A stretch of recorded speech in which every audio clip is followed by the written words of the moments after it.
Yo, hello, hello. Another stress test. Holy shit, man.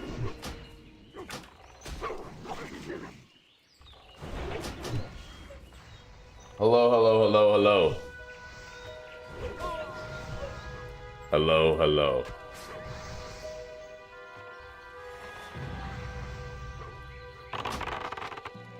How are we? How are we? How are we? How are we?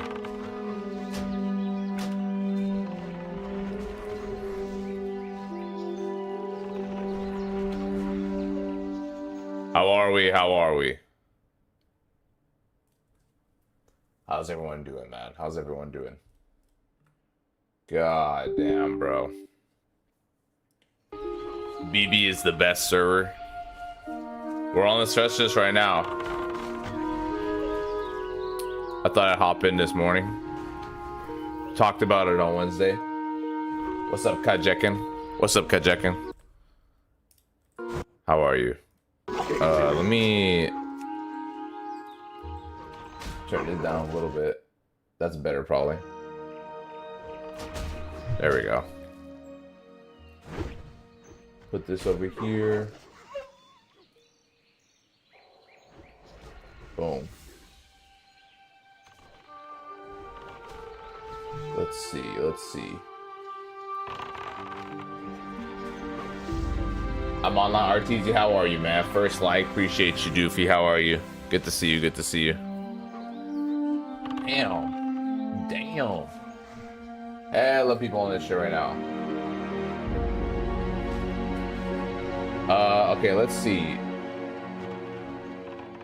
Only humans are available. Okay, okay. I didn't even realize that. I just made a human default. I didn't even know if they're available. It was like only going to be human locked or not. Do you guys want to see some of their custom shit here? Let's look at some of their custom shit in the starting zone.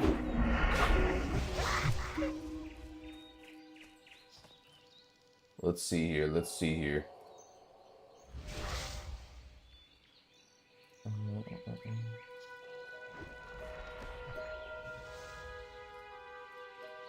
Another one. Yo. Hot Sauce 65. Welcome to the Muzzy family on Twitch, bro. What's up? What's up? How are you? How are you? Welcome in. Welcome in. Oh my goodness. Yeah, what is this stuff? Damn, so they made Old Northshire Village. Oh shit, why are my nameplates off? What the fuck?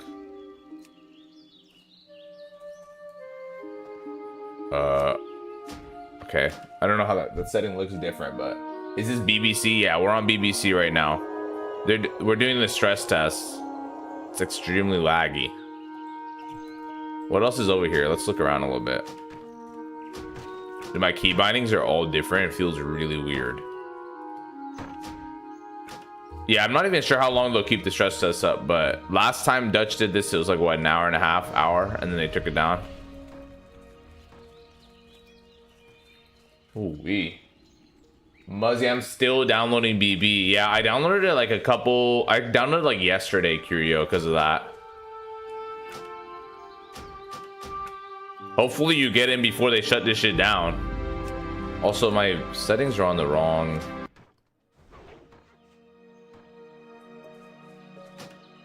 Let me reload my thing. My resolution was wrong? That was weird.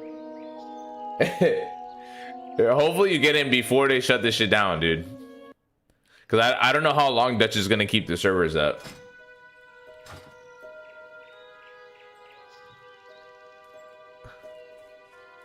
Yo, why is this dude? Look at this dude in the chat, man. When roadmap. Epoch roadmap. There's a guy named Epoch roadmap spamming when roadmap. Yo. Goldchip, you got your name. I mean, you better have. Shit. I don't have my add-ons and shit here, so. Need that 2 hours played for the pet. You need 2 hours? Wait, what? Wait, you need 2 hours for the pet? Wait a damn second. Damn shit, we got beyond here until the Ascension show. Until the Ashes show. Sounds good. Bro, lagging like hell. Yeah, it's... Well, it is a stress test. It's definitely stressing. God damn, look over here, bro. Damn! Let's get to the wagon, gentlemen. Our spot from last time, huh? Incantation of, oh yeah. Recruit a friend.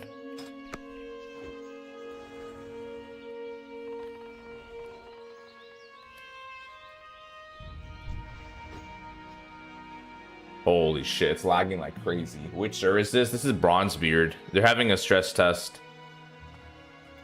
We're doing a BronzeBeard stress test today, gentlemen. We're gonna watch the Ashes of Creation monthly live show live together at 11. That's in 2 hours. And then we might have Felix come by and we'll be playing some 2-player Sonic Racing split screen on stream. Maybe that might happen. If not, anyway, we'll be doing some Epoch, some WoW. What else? Let's see. Yeah, that'll be a lot of what's happening today. Area 52, no, this is BronzeBeard. It's a new server that Ascension's working on. Oh my god, half these people just disappeared. What happened? Oh no, everybody, what happened to me? Everybody got Thanos snapped. Oh no. Holy shit, everybody got Thanos. Invite to Muzzy Lair. Invite to Muzzy Lair, bro. Wait, everybody legit got... Look at this guy's Transmog. Is this motherfucker Moon Knight? What the... Hey, I'm telling you, the classic plus Andes, when we play BronzeBeard, you better have some, what the? Brothers Cherry Pie? Oh, it's probably glitched. Nah, that's Good Night. No, dead ass. Dead ass. That dude was yeah, that guy was from Marvel. Wait, everybody here got Thanos snapped, dude. Oh, they're all disappearing in front of me. Oh no. Would you play BB when it goes live? Yeah, well, so what my plan was is there's a couple things we're gonna play this month, or October. Depending on when this releases, we'll obviously like jump in and give it a try. I don't know how much I'm gonna play it. Like, I don't know if I'm gonna go hard on BB. I don't know if I'm gonna go hard on the BBC server, like from start to finish. But I mean, we'll probably jump on with launch, maybe play for a day or two, depending on what's coming out. Because there's a couple folks who want to play some Battlefield 6 in the community when that's coming out in 2 weeks. But yeah, I don't know when this is coming out, so we'll see. We'll definitely see. We'll definitely check it out. I just don't know when the release is. Like, they're running a stress now, but I don't think it's like, I don't think it's gonna be like the Epoch thing where they ran the stress and then released it in 24 hours. I don't think so. It looks like they had a lot of change logs they're still pushing out. So, all right, here we go. Half the people came back. Is there a leveling add-on like Rested XP for Ascension for beginners? I think you can follow any 335 guide. Hola. So one thing is they did add a lot of custom stuff apparently, but I think you can follow most 3.3.5 leveling guides, like our 3.3.5 Rested XP, and it should work for the most part. Muzzy on BB. Oh no, I'm on the BBC right now. Okay, the stress test. Huh? BBC? Guys, come on, you know it's the BBC. Okay, we have to try stressing out the BBC when they put the servers up. Okay.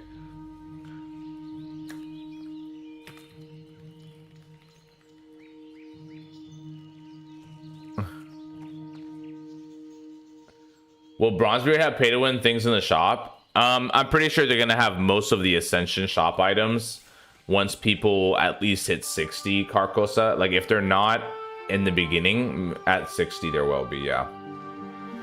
Yeah, you should be. I don't think there's any stopping people from like buying gold through donation point buying and shit like regular Ascension. So who in here plays Ascension servers? I do. I played like 5 or 6 years of Ascension. I think it will go the way of Ascension once more people are at 60. All the new servers they do are like this. People hit 60 and then they add the stuff. It'll have all these, like, here's the treasure keeper. Like, I think it'll. No, there's no pay to win. Most pay to see. Dodo, I think people are gonna argue with you a lot that the stuff in the cash shop is beyond just convenience. See, money's here. It will be on the realm select besides Area 52. Is Epoch dead? Been out of the loop for a few weeks now. I don't think Epoch is dead yet, but it's definitely in a maintenance type mode until they're probably done releasing BBC, aka BronzeBeard. And then they might have time to come back and support Epoch. That's what I'm thinking. Hell no, the fuck. C-Money's yes, sir. Hello, C-Money. How are you? How are you, man? They got you like a VIP in this bitch now, C-Money. Just PvE, or is there PvP and World PvP? I think it's a PvP. If it follows the other Ascension rules, AU, BLW, H4H, it will have like a high risk or no risk PvP. Yeah, look, like even Seth has just spawned. So they'll probably have no risk and high risk PvP just like their other servers, I bet. If you need me to understand, explain that, I can too. Do you guys know what high risk PvP is on Ascension? I can explain that. It's Giga Pay to Win, makes any achievement in the game meaningless. Yeah, I'm gonna be honest. You play these servers for the fun.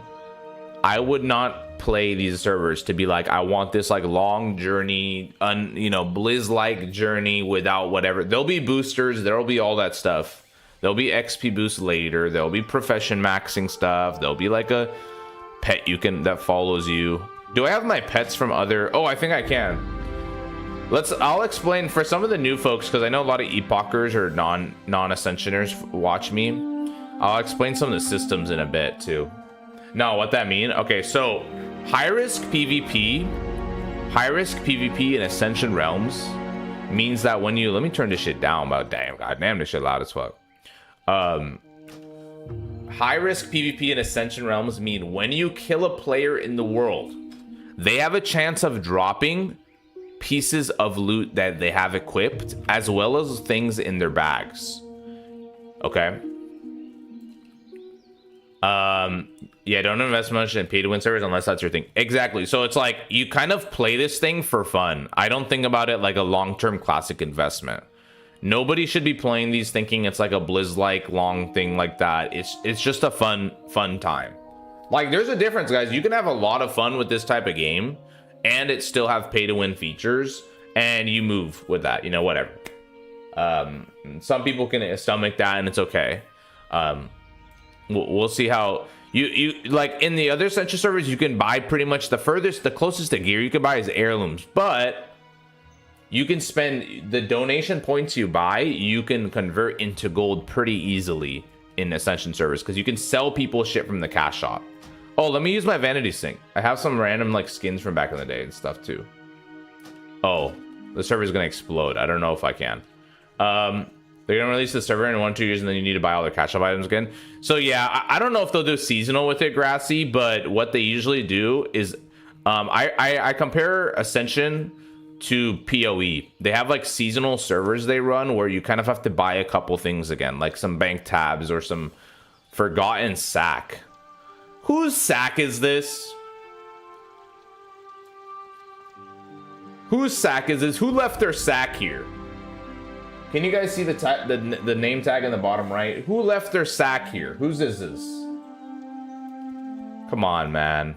By the water?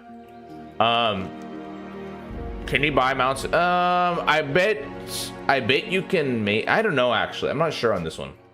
So Muzzy OSRS today too, huh? Dude, maybe I gotta try that at some point, but I have a couple of things I want to try today. Felix might be coming over and we might be doing some split screen Sonic racing, which might be kind of fun.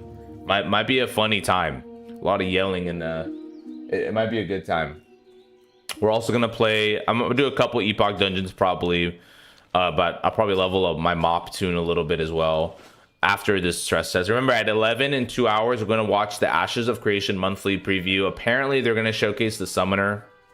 Let me keep talking about Ascension stuff. So, BLW who was asking, so with high risk in the world with PvP, if you sign up for high risk PvP, not just regular PvP at level 20, you see a different, you see a different phase. You only see high risk players. Here's the kicker: when you kill monsters in high risk, you have a chance of dropping dungeon gear from the monster of relevant dungeons. So if I'm level 25, 30, or whatever the fuck, and I'm killing monsters in the world, I have a chance of looting Gnomragon items. Gnomragon items, okay? If I'm at max level, when MC is out, and I'm at a certain item level, if you're playing high-risk PvP, when you kill monsters, you have a chance of looting Molten Core items. Now, they are like a different version of it. It's hard to explain this part if you're not used to the game. But they have this thing called Blood Forge, and it basically takes a Molten Core item and turns it into a turns it into a PvP version of a Molten Core piece. So essentially, if you sign up for high risk, you risk dropping your own loot, or killing people and getting some of their loot, and sometimes their armor pieces or gold. But you have a chance of like earning these like high level PvP versions of raid items. Off of just killing random monsters around the world. Pay to win on Ascension is very tame. That gratitude is shamelessly lying. Brother, you can buy max profession. What are you talking about? Yeah, I've played Ascension for like 5-6 years. 27182 818 284 590 452 See, I like to say your whole name. And you can buy a lot of shit, man. I don't know. I wouldn't say it's tame. I mean, I would say Turtles is closer to tame than what they have here. And that's fine. Like, I play Ascension Realms as a fun server. It's fun. I don't think there's any point arguing like, oh, it's not pay to win or not. It is what it is. You can get gold pretty easily by buying and selling donation stuff. And, you know, they have their cosmetics and mounts and stuff too, but they also have mount riding in the shop, and they also have large bags. They also have heirlooms you can buy. You can max professions. You can buy additional profession slots. We went through that yesterday. Or on Wednesday, we walked through the store, and I kind of showed people what kind of stuff you can see. Speaking of Turtle Unreal trailer act, oh yeah, that's a good idea too. We'll look at that.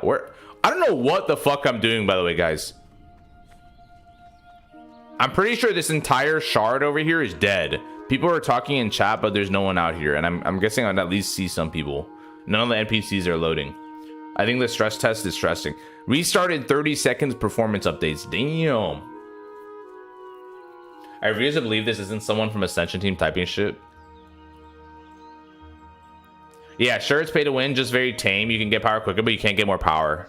Yeah, you can't like buy. Okay, you can definitely. Yeah, you can't buy like one more power thing I'd like to say is you can buy an additional primary profession slots, which means while other people have to make multiple characters to have other professions, you can have all of them on one character. That is a little bit more power.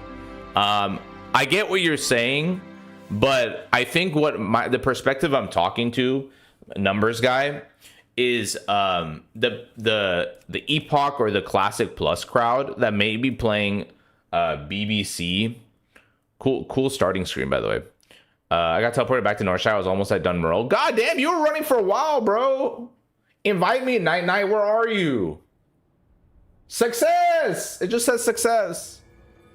Damn, I have 10 characters on this bitch. I'm going back in time, man. This is like memories for me, man. I think the thing I'm talking to a Classic Plus crowd and kind of like an Epoch crowd, so I'm kind of explaining that there's significantly more pay for stuff than there is on Epoch. Just keep that in mind. Well, Night, invite me, bro. Let's run around. All right, literally what he is talking about now. Imagine you can have all professions on one character. Please, Dutch. You can't hide yourself behind some keyboard. It's like, I think it's fine. Look, as I said, if you have the philosophy that I'm talking about, let me turn to God. This shit's going hard right now.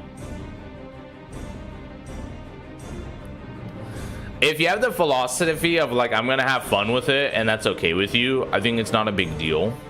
but just do know, people will swipe. People will have like mounts from swiping, not just looks mounts. I'm talking like they'll get epic riding from swiping. They'll buy aura boosts that give them 500% or 300% XP for them and their party. They'll level ults like that. You know, you know what I'm saying? It's like one of the philosophies in Classic that's different is you have this investment into a character. Like leveling 160 is its own adventurous task. That's not what Ascension focuses on. Ascension focuses on fun dynamic systems at the end of the game, closer to retail, but also sometimes throughout as well with events as you level and stuff like that. But it doesn't focus on a long leveling journey and investment into a character. Some people play Classic like literally for the leveling journey and don't give a fuck about endgame. That's very different here. It's back up. Okay. Let me go through the launcher. I don't want to type my whole shit. It takes too long. It's fine. Of course, some players will enjoy it for a bit.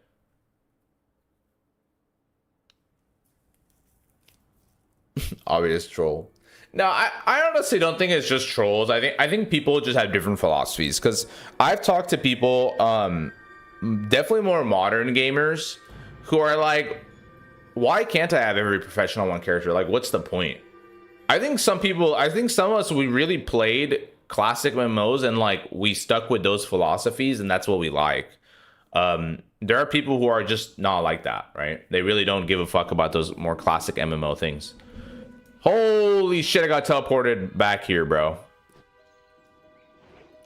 I respect it. Hey man, everybody's got different MMO opinions and shit. People will argue with me about like why M+ is bad or it's good or multiple raid difficulties. There's different scales of all these changes we've had over the years, and some of them are certainly have how hotter takes on them. That's for sure. I don't like. I like the sanctity of like making people invest in one character. Ascension very much is like you can level every class very quickly. You can have everything.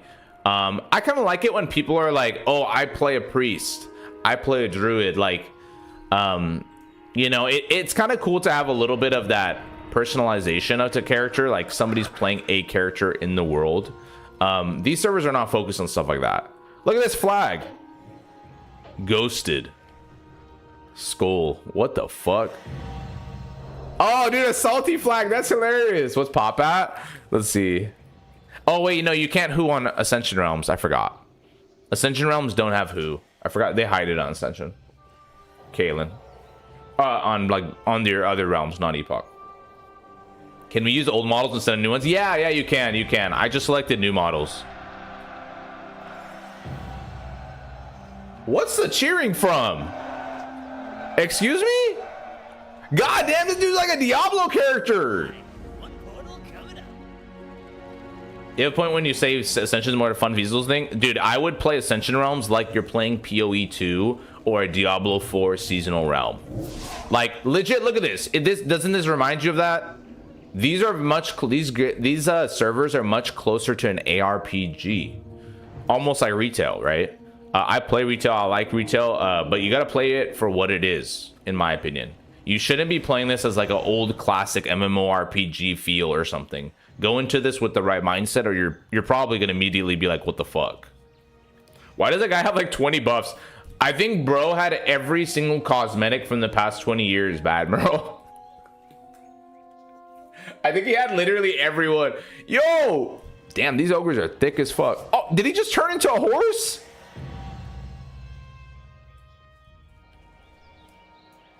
What is this? Random portal? This is literally labeled random portal. BronzeBeard hype? Frowny face? Will BronzeBeard be like a middle ground? Oh, Ascension looks a bit weird. I mean, you're gonna have these kind of over to the top cosmetics, Kaylin. And okay, it will be a middle ground if you're talking about classless systems, because it's not a classless realm. So this will be a lot easier for you to digest if you're coming in as like a Wrath player or a classic player. Will those Eyesore cosmetics be available on BronzeBeard? My immersion it will be, yeah. There's like no limits to cosmetics or anything. This stuff will be on this realm. This is some goofy ass shit, not gonna lie. I know. I tried to prepare y'all, all right? Hey, Muzzy community, listen. I tried to prepare y'all. I tried to tell y'all this isn't a classic thing. I know the PvP on there is gonna be cooked as fuck. Yeah, so I actually don't know how BronzeBeard PvP balance is gonna be. Classless was all over the place, but I mean, I hope it's gonna be somewhat close in line with each other. I want to play a Shadow Priest if I play. I feel like the cosmetic set should be disappeared if you disable. You can disable Transmog. You can. I don't know what stuff specifically is disabled though. I have my Transmog on, but yeah, I don't think those count as Transmog. I think those are considered cosmetics separate of that night, like you said. I want to play Troll Druid. I believe they have one. Yeah, let me check the menu for you. I think they do. I respect the transparency. Yeah. I've played Ascension Realms. I've played retail. Like, I'm gonna tell you how it is. Like, some of these are. Let me look at my old characters, bro. Yo, look at some of my old characters from back in the day. Mustachio. Oh my. I literally made this dude and called him Mustachio. I know you can't see the whole list, so I'll click on them. You can see the name down here. They're renamed because they got put from the seasonal realm onto the main realm. Raid BronzeBeard so far, Epoch or BronzeBeard. Luis, I've played like 5 minutes of a laggy stress test. I don't know. They're so different also, Luis. Like, you play Epoch for a classic situation. You play BronzeBeard for like crazy, hyper fun stuff. It's gonna be different. It's gonna be different. I Hug You. I had a rogue named I Hug You. Shocker.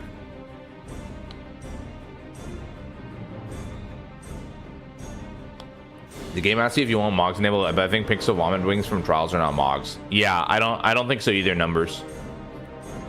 Blue Blood Elf. Are you fucking serious? How old was I when I made this character, man? I think I was like 20. I must have been like 21 or something, bro. Come on. Hug instead of Zug. What was that? Why was I obsessed with Hug in my name?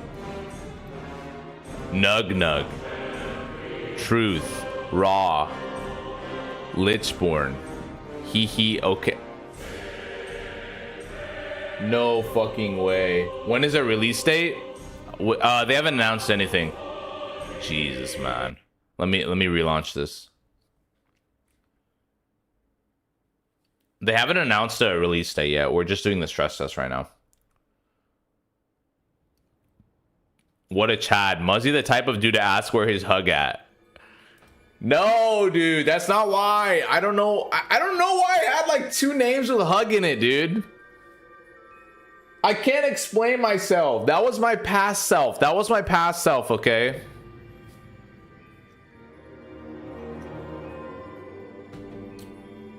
Don't judge me for what I was. Judge me for what I am. I don't know. That sounded cooler in my head.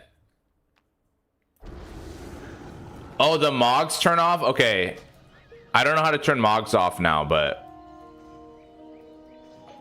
Do you still see people in like ogre suits and shit? So turning the Mogs off turns off the wings. That's good. That's nice for people. I'm guessing people who want Mogs off probably don't want to see like any Diablo type cosmetic stuff. No, release date is crazy. Think they'll just ninja launch it, bro? Like Ascension? I don't know. Because remember Ascension, they oh, there's Curio. Remember Ascension, they what did they do? Oh, look at the GMs here. They did a for Epoch, they did a stress test and then launched it in like 24 hours. I don't know. I don't think so. I thought like they had a lot of stuff they were doing on the changelog, like bug fixes and stuff. So I never played the alpha. So I'm not really sure if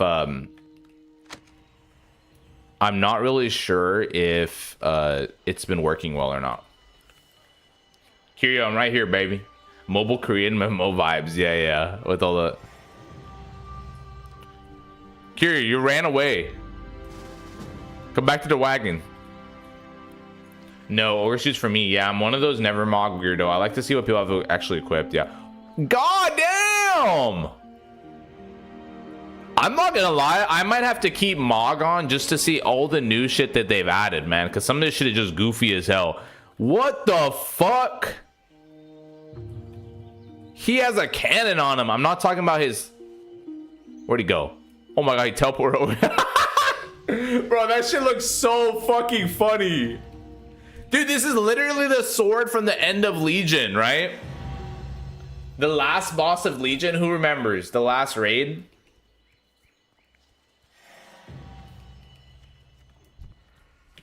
I thought I logged into Epoch. What is this?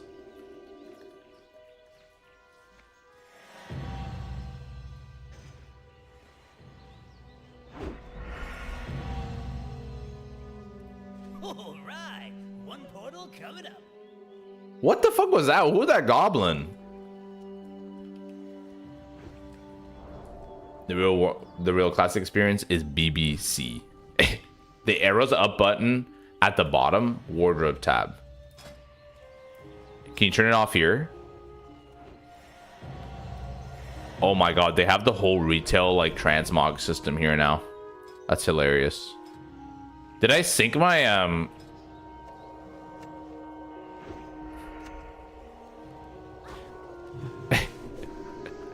available on auction house or web shop?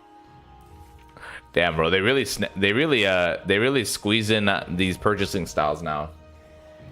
Yeah, Kaylin, we're gonna look at the Turtle WoW trailer today too, and then we also have the Ashes of Creation monthly update at 11, which is in an hour and a half. Yeah, so just repeating that agenda a little bit, then we'll do I think Felix is gonna come over in the afternoon, and we might do some split screen Sonic racing. It might be lit.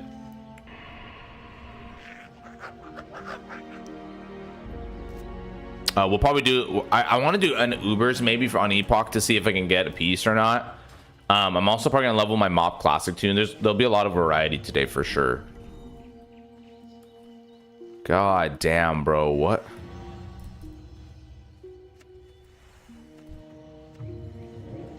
Oh my god, look at how much shit this guy has on. Look at how many buffs this guy has on.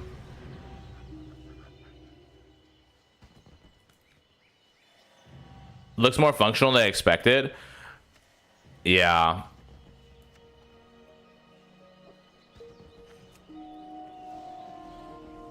Holy shit. Oh. Damn! Muzzy, what is this? This is a BronzeBeard, this costs to get in? No, this is a BronzeBeard stress test right now.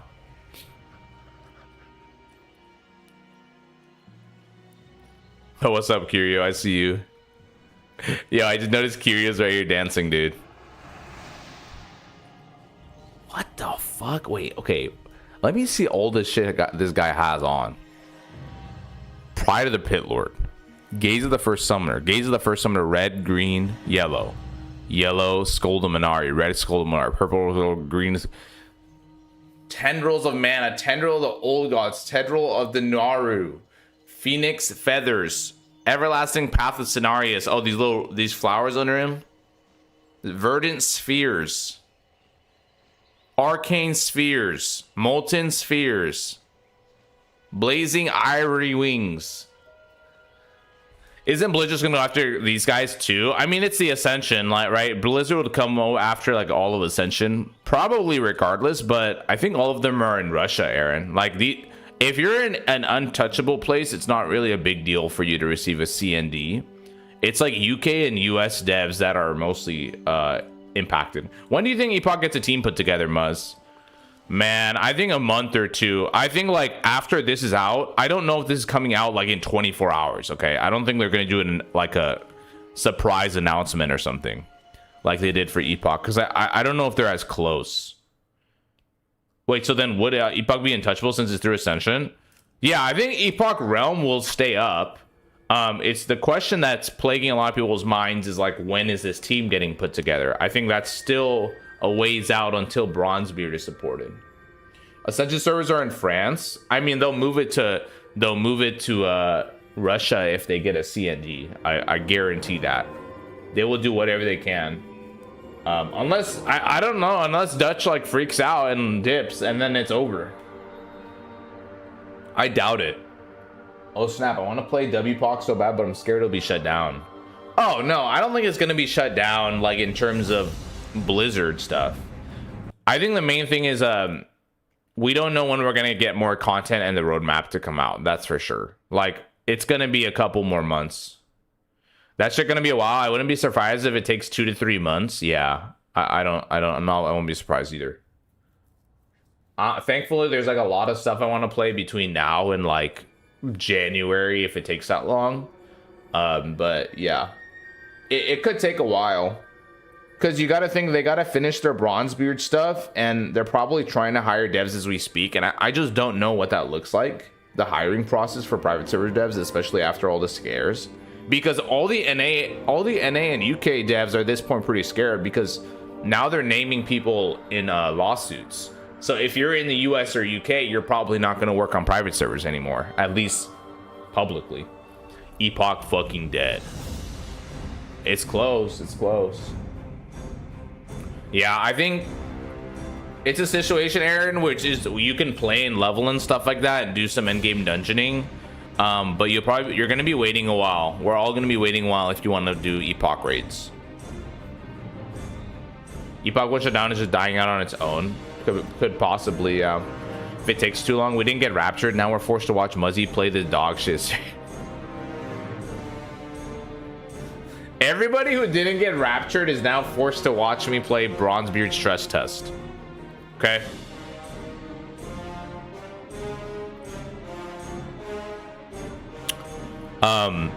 Yeah, and they also have a bunch of challenges too on these servers.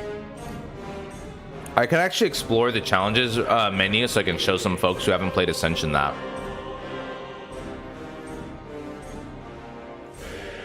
It's a shame because the biggest hype for Epoch was their website, and since that's down, there's really no way to recoup the pop they lost. Honestly, word of mouth is the most powerful one. Car you ended. I think word of mouth was the most powerful thing for Epoch.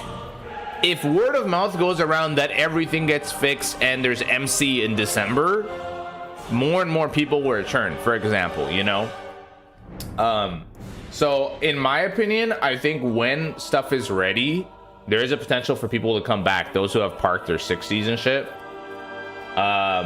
But yeah, we'll see. There's a lot of stuff coming out. There's a lot. There are people who are going to play TBC Anniversary. There are people who are playing Epoch between other games, so they may not return, right? Or between versions of WoW, for example. Yeah.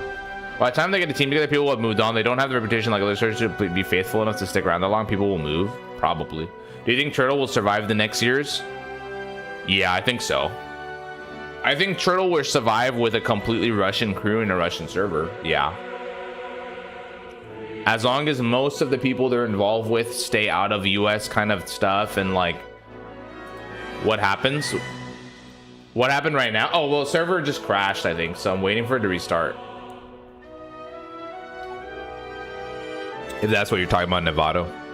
I've been slowly leveling around 35 at the moment. Skills are all around 212 and Epoch. Oh, nice. Raid Multicore and BronzeBeard for a free Epoch 60 boost. Ooh, cross promotion. Ah, F, yeah. It was an F, Nevado.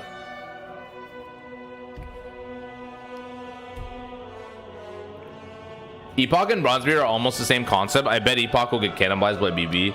Numbers, I don't think so. I don't think the concept is the same, but I think a lot of Epochers will at least try BB.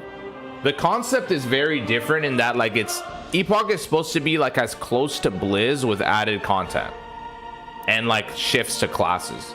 I think BronzeBeard is really leaning into power fantasies and modern class designs. It's Wrath talent trees and Wrath abilities with even more modern abilities past Wrath as well, and class design stuff from what I've seen from the videos. So I think BronzeBeard is a lot further in the WoW progression, like expansion history, than just Epoch. I think it's more closer to Season of Discovery Plus, that kind of vibe. And that's fine. I mean, shit, there's a lot of fucking people who are gonna enjoy that. I would have a fun ass time on it for a week or some shit. I'm not gonna play it. I'm not gonna play BronzeBeard a lot, but I'm gonna at least try it on launch. If it doesn't come out like literally on the same day as Battlefield when we want to play Battlefield. Another one. Or other stuff like that, right? Nevado X, welcome to Muzzy family, babe. Appreciate you, Nevado. Appreciate you. Not gonna lie, I'd rather play retail than this, my boy. I mean, yeah, I play retail, so if I honestly, I've said it before, it's much closer to retail's philosophies, especially with end game focused gameplay stuff. I mean, I'd enjoy retail then. Like, I already play retail. That 2-hour played won't be easy. I see. I know, right? Numbers. Are we gonna fucking just sit here? Well, the 2-hour played is just for the pet and not the points, right? Like, whatever.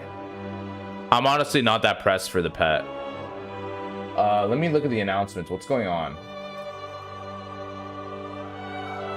Realm down for a few minutes. Restarting the crystal. Okay, hold on. Stress will end with got everything I needed. Thanks for coming. I have just been playing Epoch and some Turtle. Nice, nice. I already play like retail, so I enjoy that kind of stuff, honestly. But yeah, let me turn this off real quick. Let's look at the Turtle video while we're waiting. This might be down for a bit. Let's look at the Turtle trailer.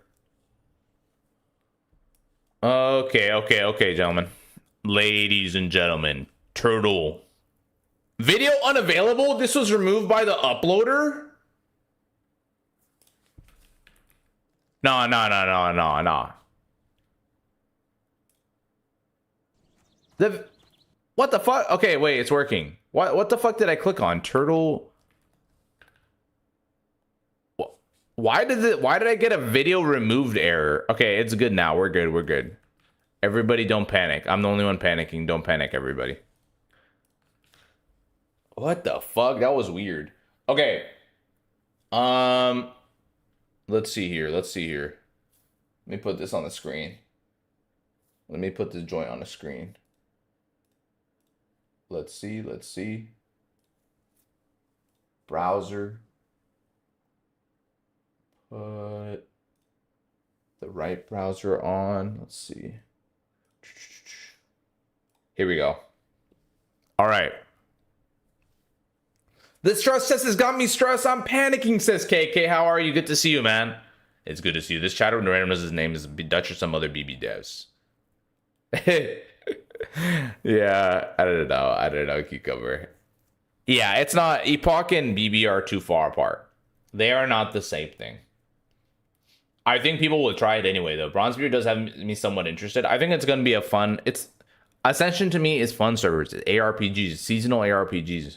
It's fun. It is what it is. We love stress. We love... Hey, I hate Poles, but shout out to my Polish people. I love my Polish people. Should I set up a poll in the chat? Do we need to set up a poll? Yeah, we might have to do a poll later. I'm not going to lie. By the way, what do you guys think of this new YouTube UI, by the way? You guys see this shit down here? Have you guys, has everybody started using the new YouTube UI? It just came in recently, right? For me. W Dads. Marcos, how are you, man? Hello, everybody. Gil Marcos, how are you? Good to see you, baby. Gameplay showcase of our current progress into the Unreal Azeroth client. Whoa, it's classic with Bloom. What you are about to see is early alpha footage. Now join us in exploring a reimagined Mulgore with a fresh Tauren druid. May the eternal sun shine upon. Jill Yang, how are you? We're watching the Turtle Unreal Engine gameplay. You can literally look at every fucking weed in the ground. Look at that, guys. I can count every single grass fiber.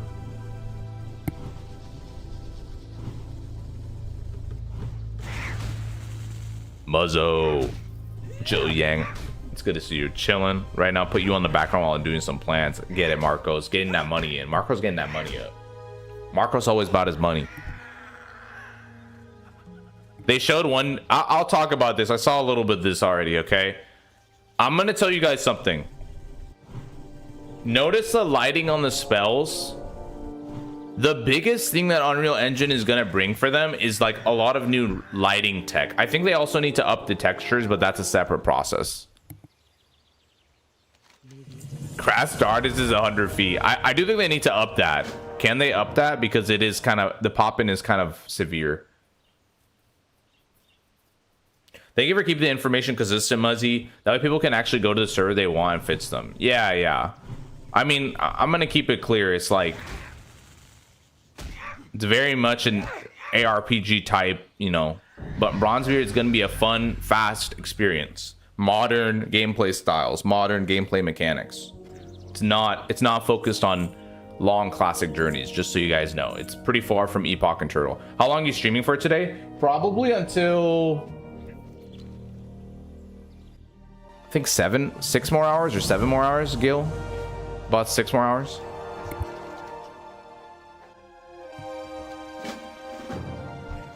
Okay, let's click through this a little bit. So yeah, he's just grabbing quests and shit. Let's look at some stuff here. Let's look carefully.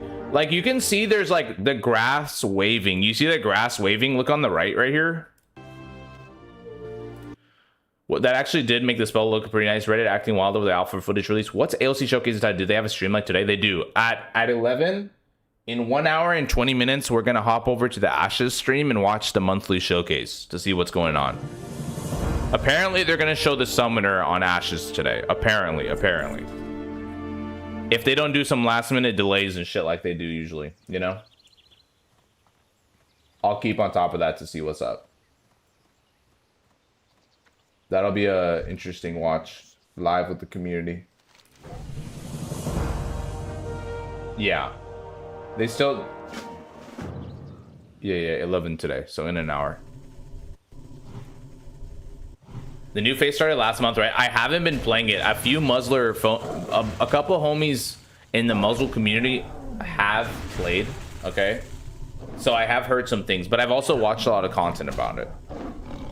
I don't know if I'll jump in just quite yet, Hunter. I'm gonna give it a little more time to cook. Okay, so the waves, okay, so the grass draw distance is a little jarring, but I think they can probably change that. This is, of course, an internal alpha footage.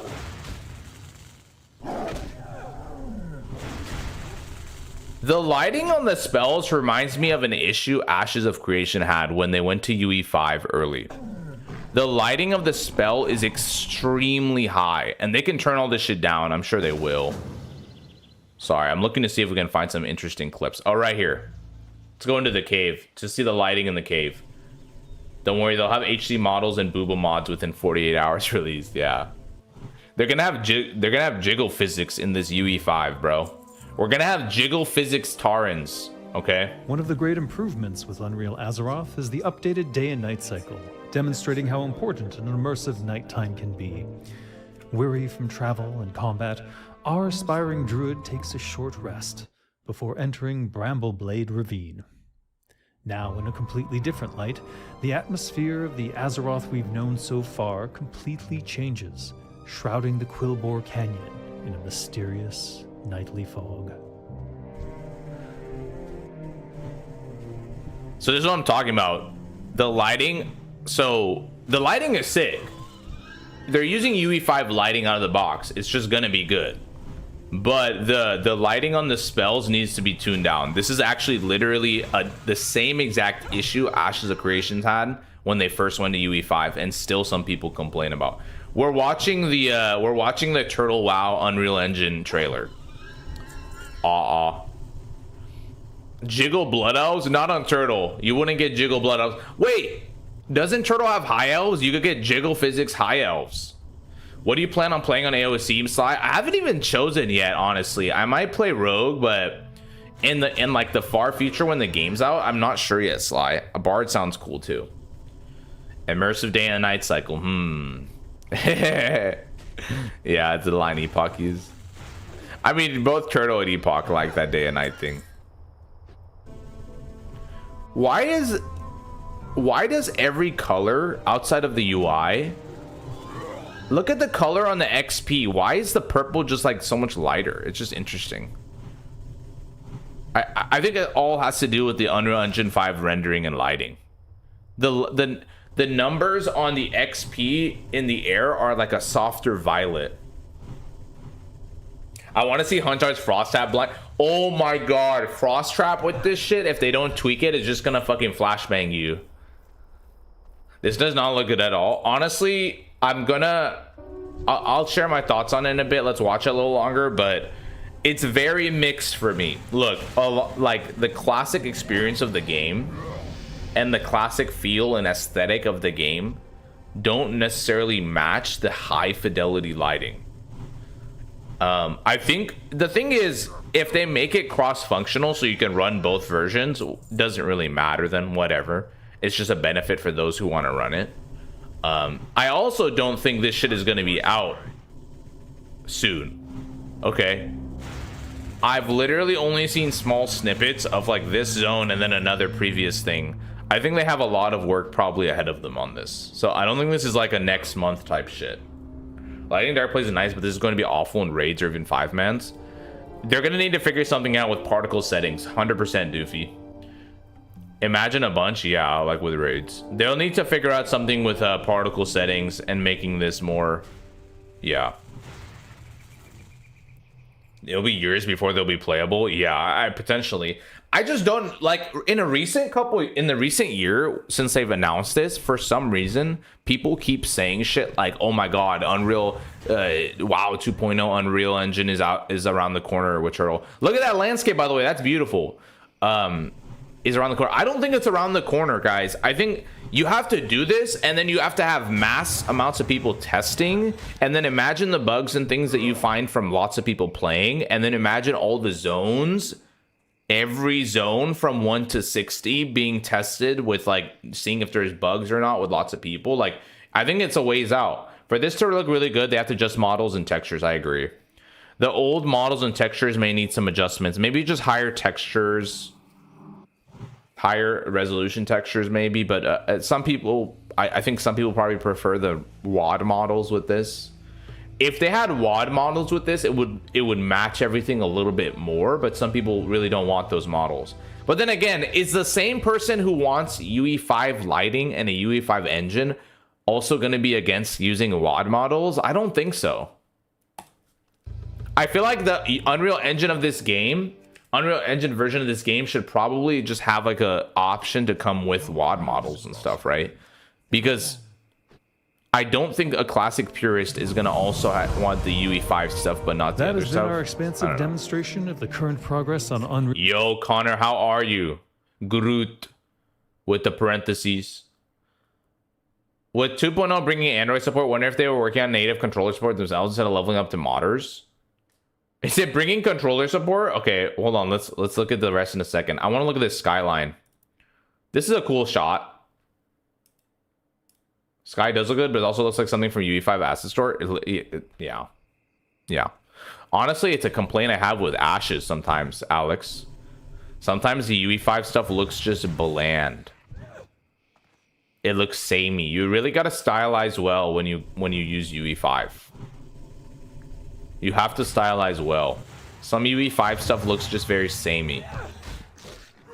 But the sky does look good. I like that shot looking out to Mulgore.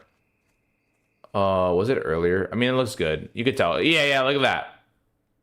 UE5 slop classic. Yeah, mobile game vibes. Yeah. It's cool. It's nice. I like the scene in the back. Obviously, the darkness of these trees when they're far away is odd a little bit. It looks almost like missing texture. Obviously, we're watching it on a YouTube video too. It might look better on your own monitor. I'm sure it will. If people could carry torches, that'd be crazy. What time you be hitting the gym now? I've been going at 5. So on today was rest day, but it's usually at like 6, around 6 a.m. Miss Muzzy and I will go at like 6 a.m. and then on weekdays I'll go later. Gil, probably like 10, 11 a.m. on weekends. To be honest, they should have just ported their game to our expansive demonstration of the current progress on Unreal Azeroth. Thank you for watching and following us on this exciting journey.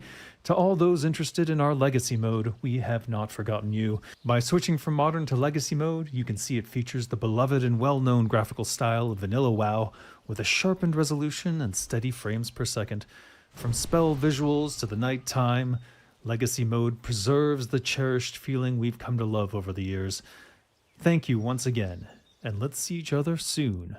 in Azeroth.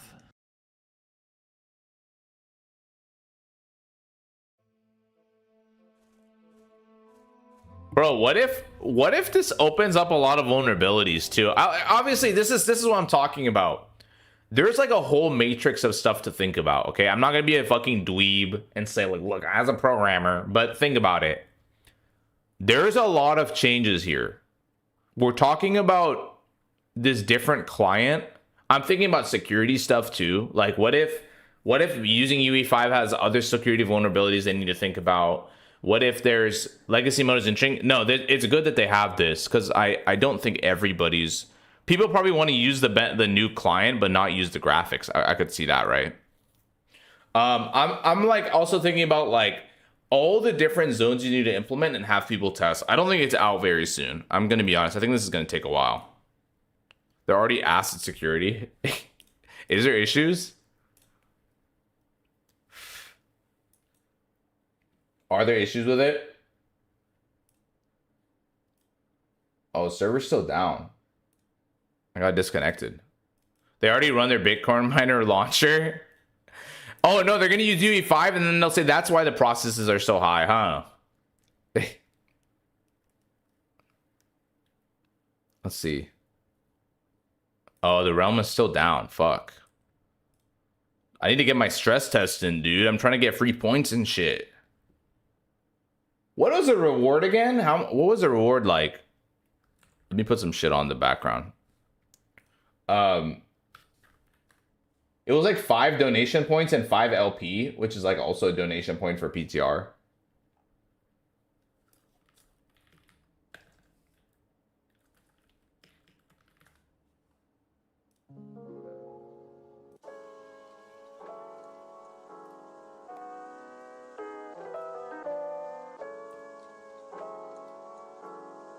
Yeah.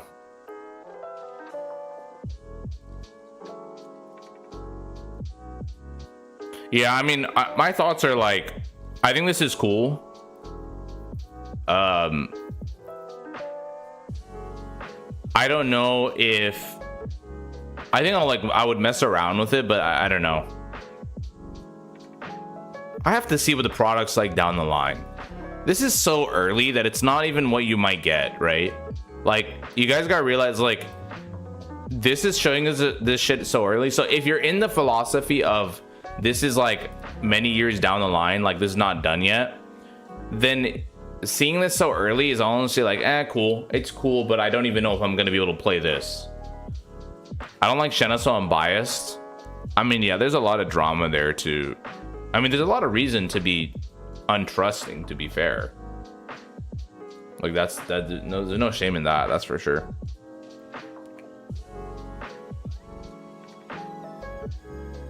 Let me answer this. Let me call Felix real quick. Let me see what this. How about they work on Epoch? How about they work on Epoch instead of BronzeBeard? Yeah, we're watching the Turtle Unreal Engine video right now, LoFap.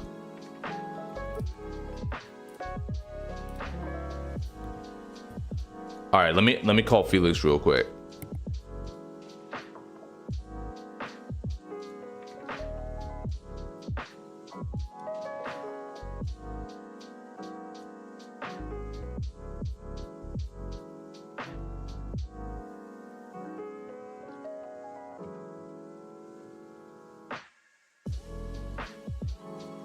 You need 2 hours concurrent, but since the server's dead, the clock reset. Fuck.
All right, I confirmed he's coming.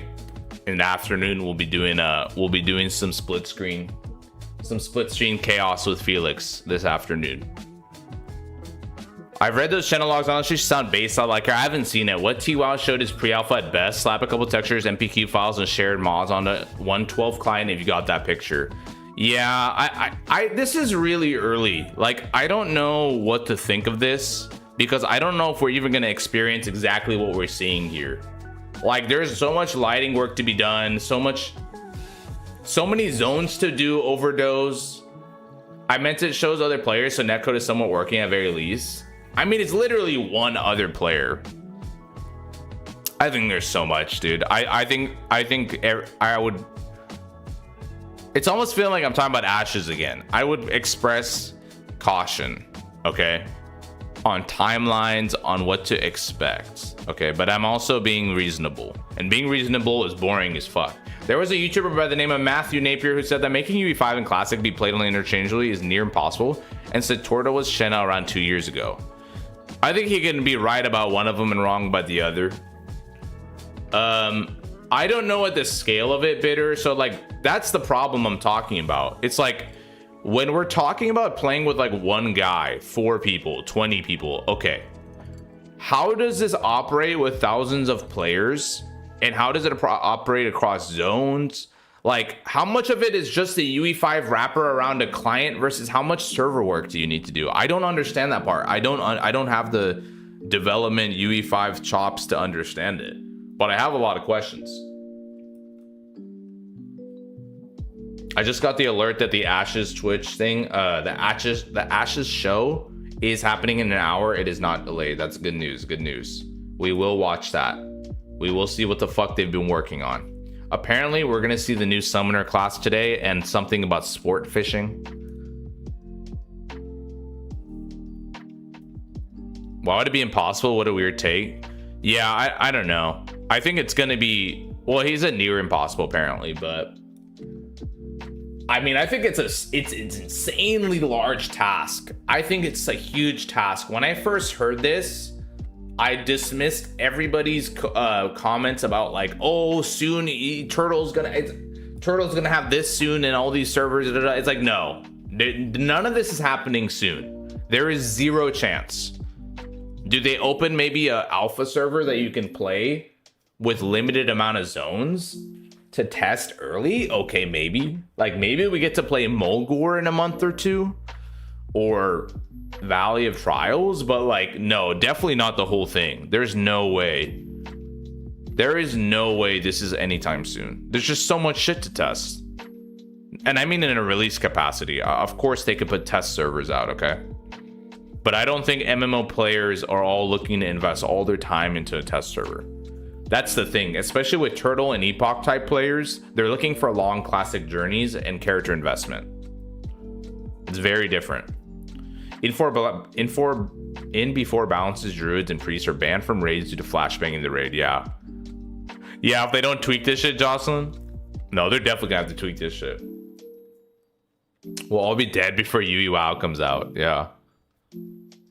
Also, okay, this is really cool, don't get me wrong, but I mean, it's just marketing. They're calling it 2.0. I get it. Okay, first of all, okay, good thing they said Turtle WoW 2.0. Okay, if they said WoW 2.0, I think Blizzard would like double up on that shit and pull up to their house. I'm not gonna lie, because I do want to say the vision of WoW 2.0 is not just predicated upon graphics, lightings, and effects. Okay, I think people are looking for something beyond that. Not saying Turtle doesn't already provide that, because Turtle does provide a lot of new content and stuff.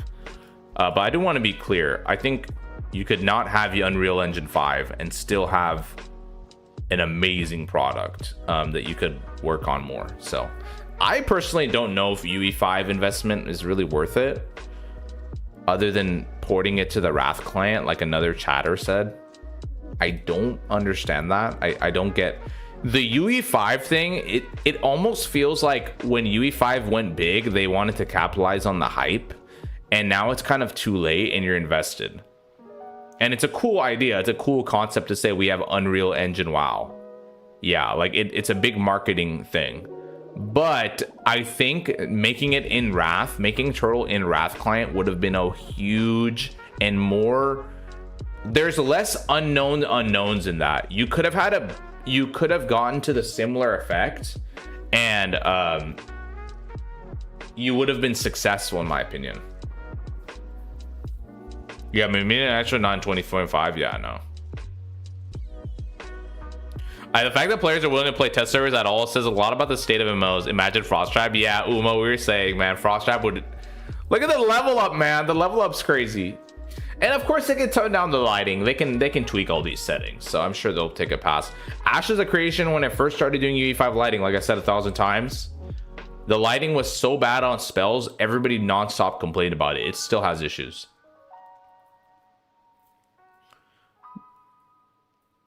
Yeah, Kelly, exactly. The lighting looks cool. Needs to be toned down. Models need upgrading. Yeah.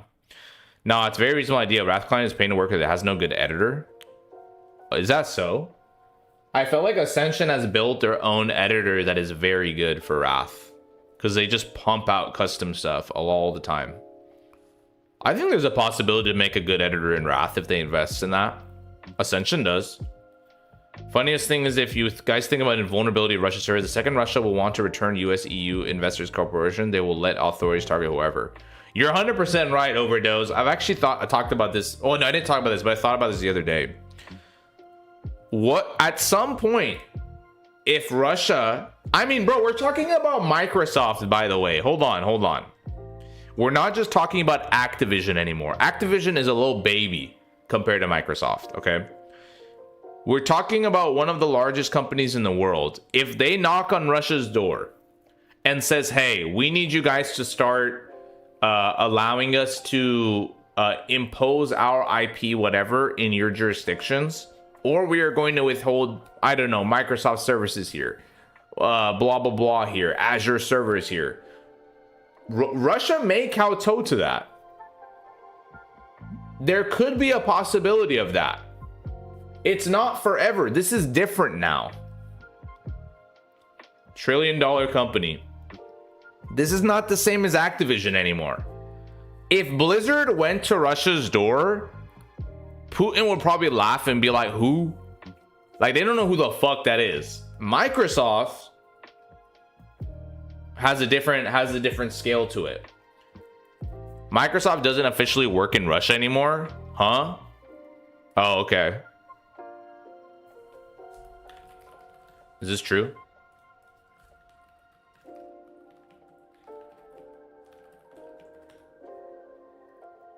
Microsoft suspends new sales in Russia. Microsoft is exiting the Russian market.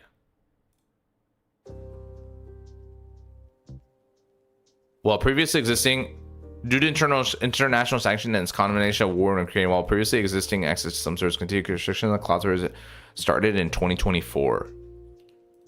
Okay, yeah, I mean, so it's not a big deal for now. I mean, if they ever were to return, yeah. If they ever were to return. By the way, I flashbanged y'all like a UE5 effect. Why the fuck is my shit not in dark mode? I thought I tweaked that.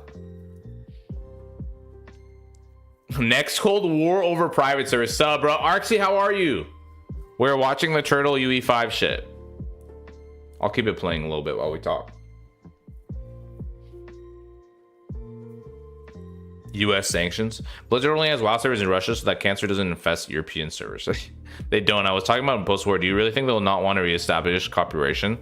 Yeah, I don't know. Yeah, I would think so.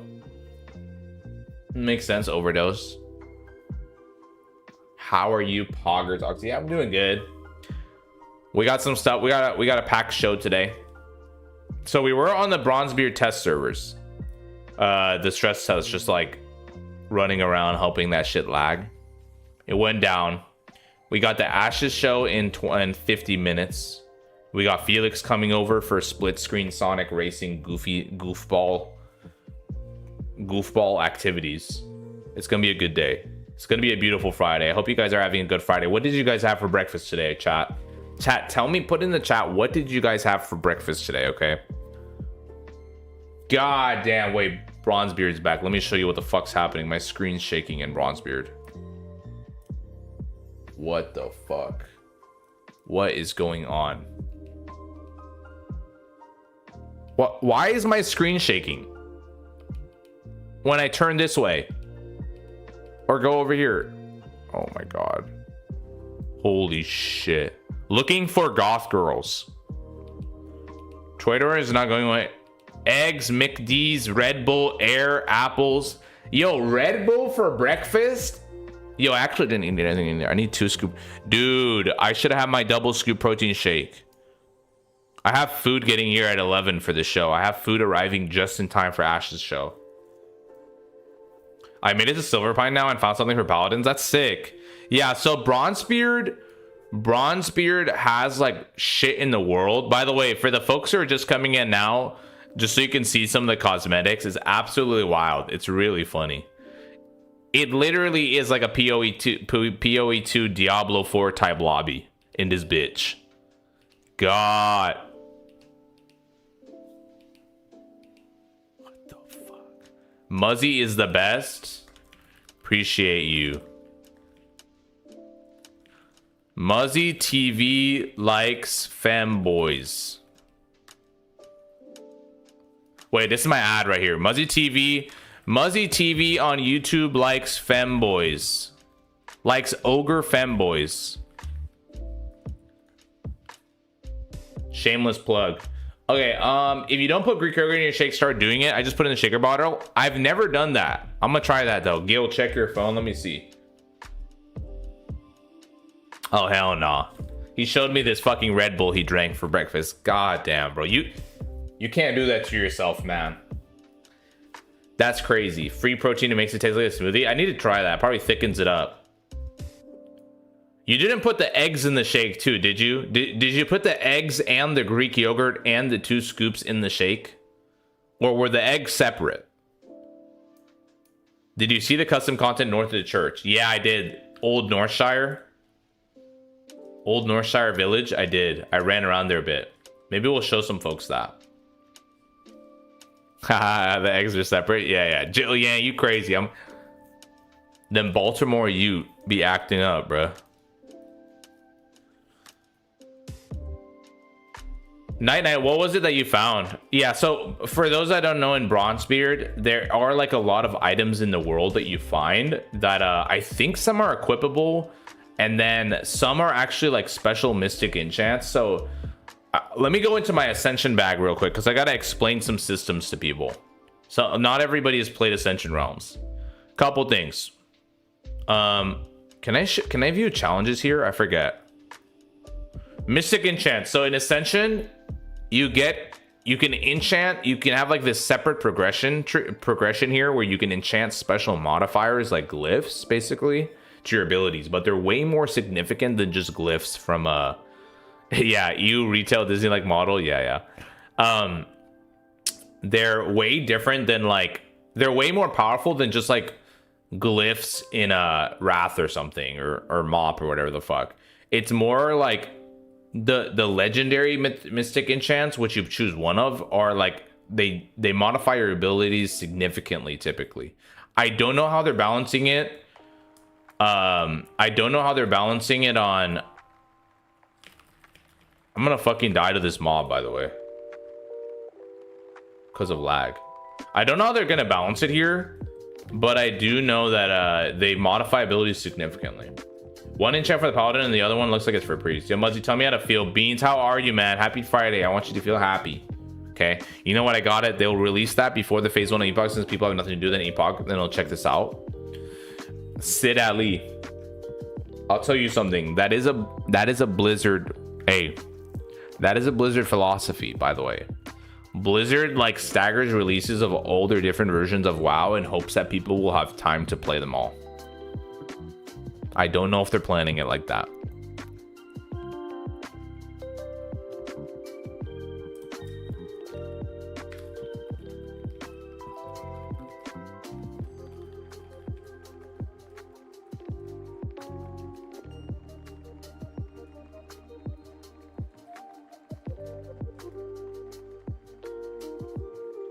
Oh, thank you for whispering me the enchants.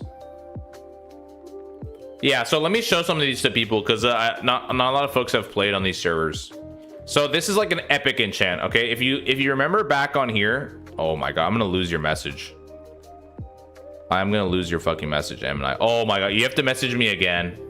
Night, message me again. I lost it. I need Whim, dude. I need Whim so I can keep track of these. You have 3 epic slots, like 6 blue, and 1 legendary, and then 1. Wait, what the fuck is this one? This is new to me. I guess there's another type of enchant now. But oh, here we go. Thank you. So long armor of the law. So this is actually taking basically a future. I think this isn't a future patch, but dealing damage with Hand of Reckoning increases your movement speed by 50% while active. Dealing damage with Judgment effect extends the duration by 2 seconds. So like this is an enchant that you equip on your character to kind of further specialize him. Warmane better than the shitty servers. Does the BronzeBeard Stormwind have 1 times XP or more like Warmane? I think it's gonna be more than 1 times, and it's closer to retail expansion mentality. Yes. Rip Pock. Wait, can you search them already? Numbers? I thought the tab wasn't working for me. Casting Renew on an ally above 75% health reduces the mana cost of your next direct healing spell by 30%, increases critical strength by 15%. Let me see. I think it's 1.5. Okay, it's gonna be faster. If it's not faster just by plain multiplier, it's faster due to Ascension systems. You have to take the filter. Okay. Oh my god, they have alter time. Oh, so this is the artifact thing. These are like special abilities you add. So the yellow artifact one is like an pinnacle ability from the class you choose. Holy shit, they have alter time in this version. So alter time, for those who don't know, is like the modern mage ability where you revert yourself back in time. Same HP and where you were in mana and everything. Leap of Faith, so the grip from priests. Warriors have heroic leap. Oh, is there only 1 priest one for artifact?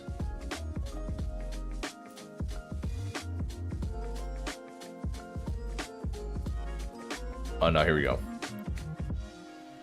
Feather's an artifact? Damn. Void swap. Oh yeah, you swap HP with your ally. Yeah. Power barrier. Okay. Chastise being an artifact. Okay.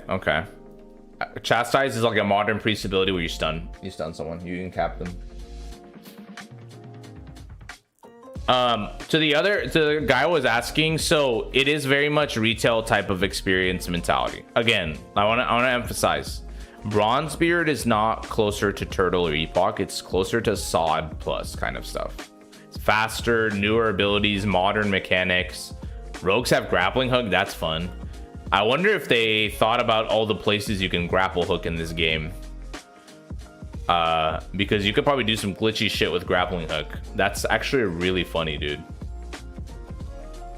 Echo ult for the mage. Oh yeah. Alter time. It's limited. Yeah, it's definitely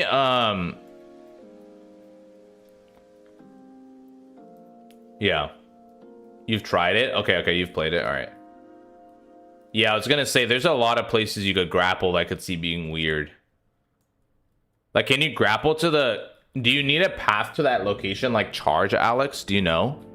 Like, do you need to be able to already charge to a location to grapple to it? The same kind of thing? Oh my god, I'm on the fucking top, bro. Grapple is on A52 and Elune, it sucks. Oh, okay. Damn, man, it's been a while since I played. They've added a lot of these. Mass Entanglement, Stampeding Roar. Oh, they have Sundering. Dude, a lot of these are just like from recent retail patches. It's kind of funny. Flanking Strike, the survival one. Did you go to the secret cellar? No, I haven't. What secret cellar? I keep disconnecting, bro.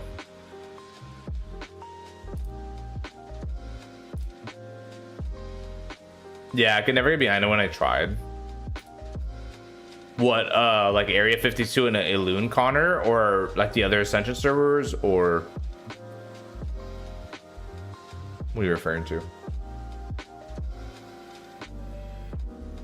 Let me get some water.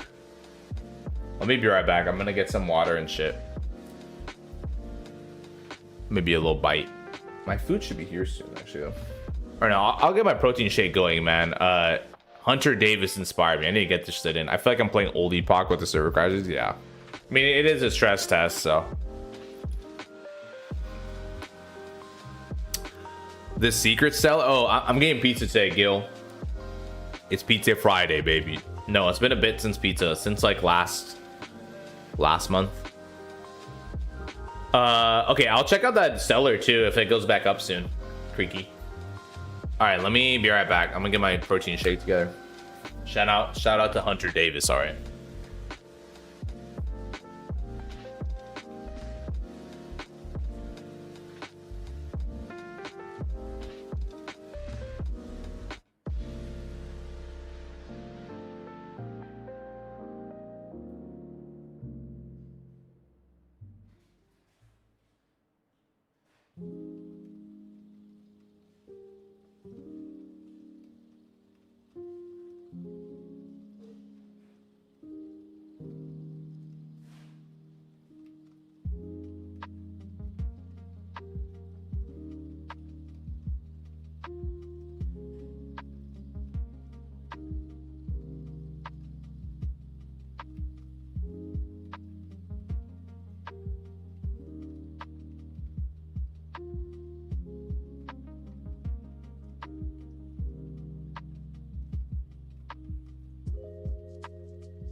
Oh.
Sorry, I'm getting some Nescafe ready on the side. I'm sorry.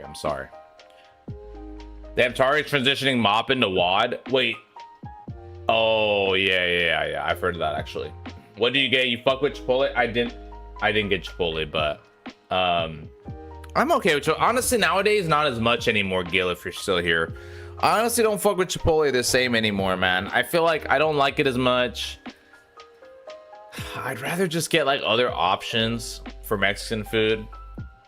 I don't know. I think they fell off, man. The portion sizes are so cheap now. I wish they put so much effort at Epoch as this. I mean, look, they've been working on BronzeBeard for before Epoch. So I've said this a lot of times. BronzeBeard existed, Epoch existed, two different separate teams.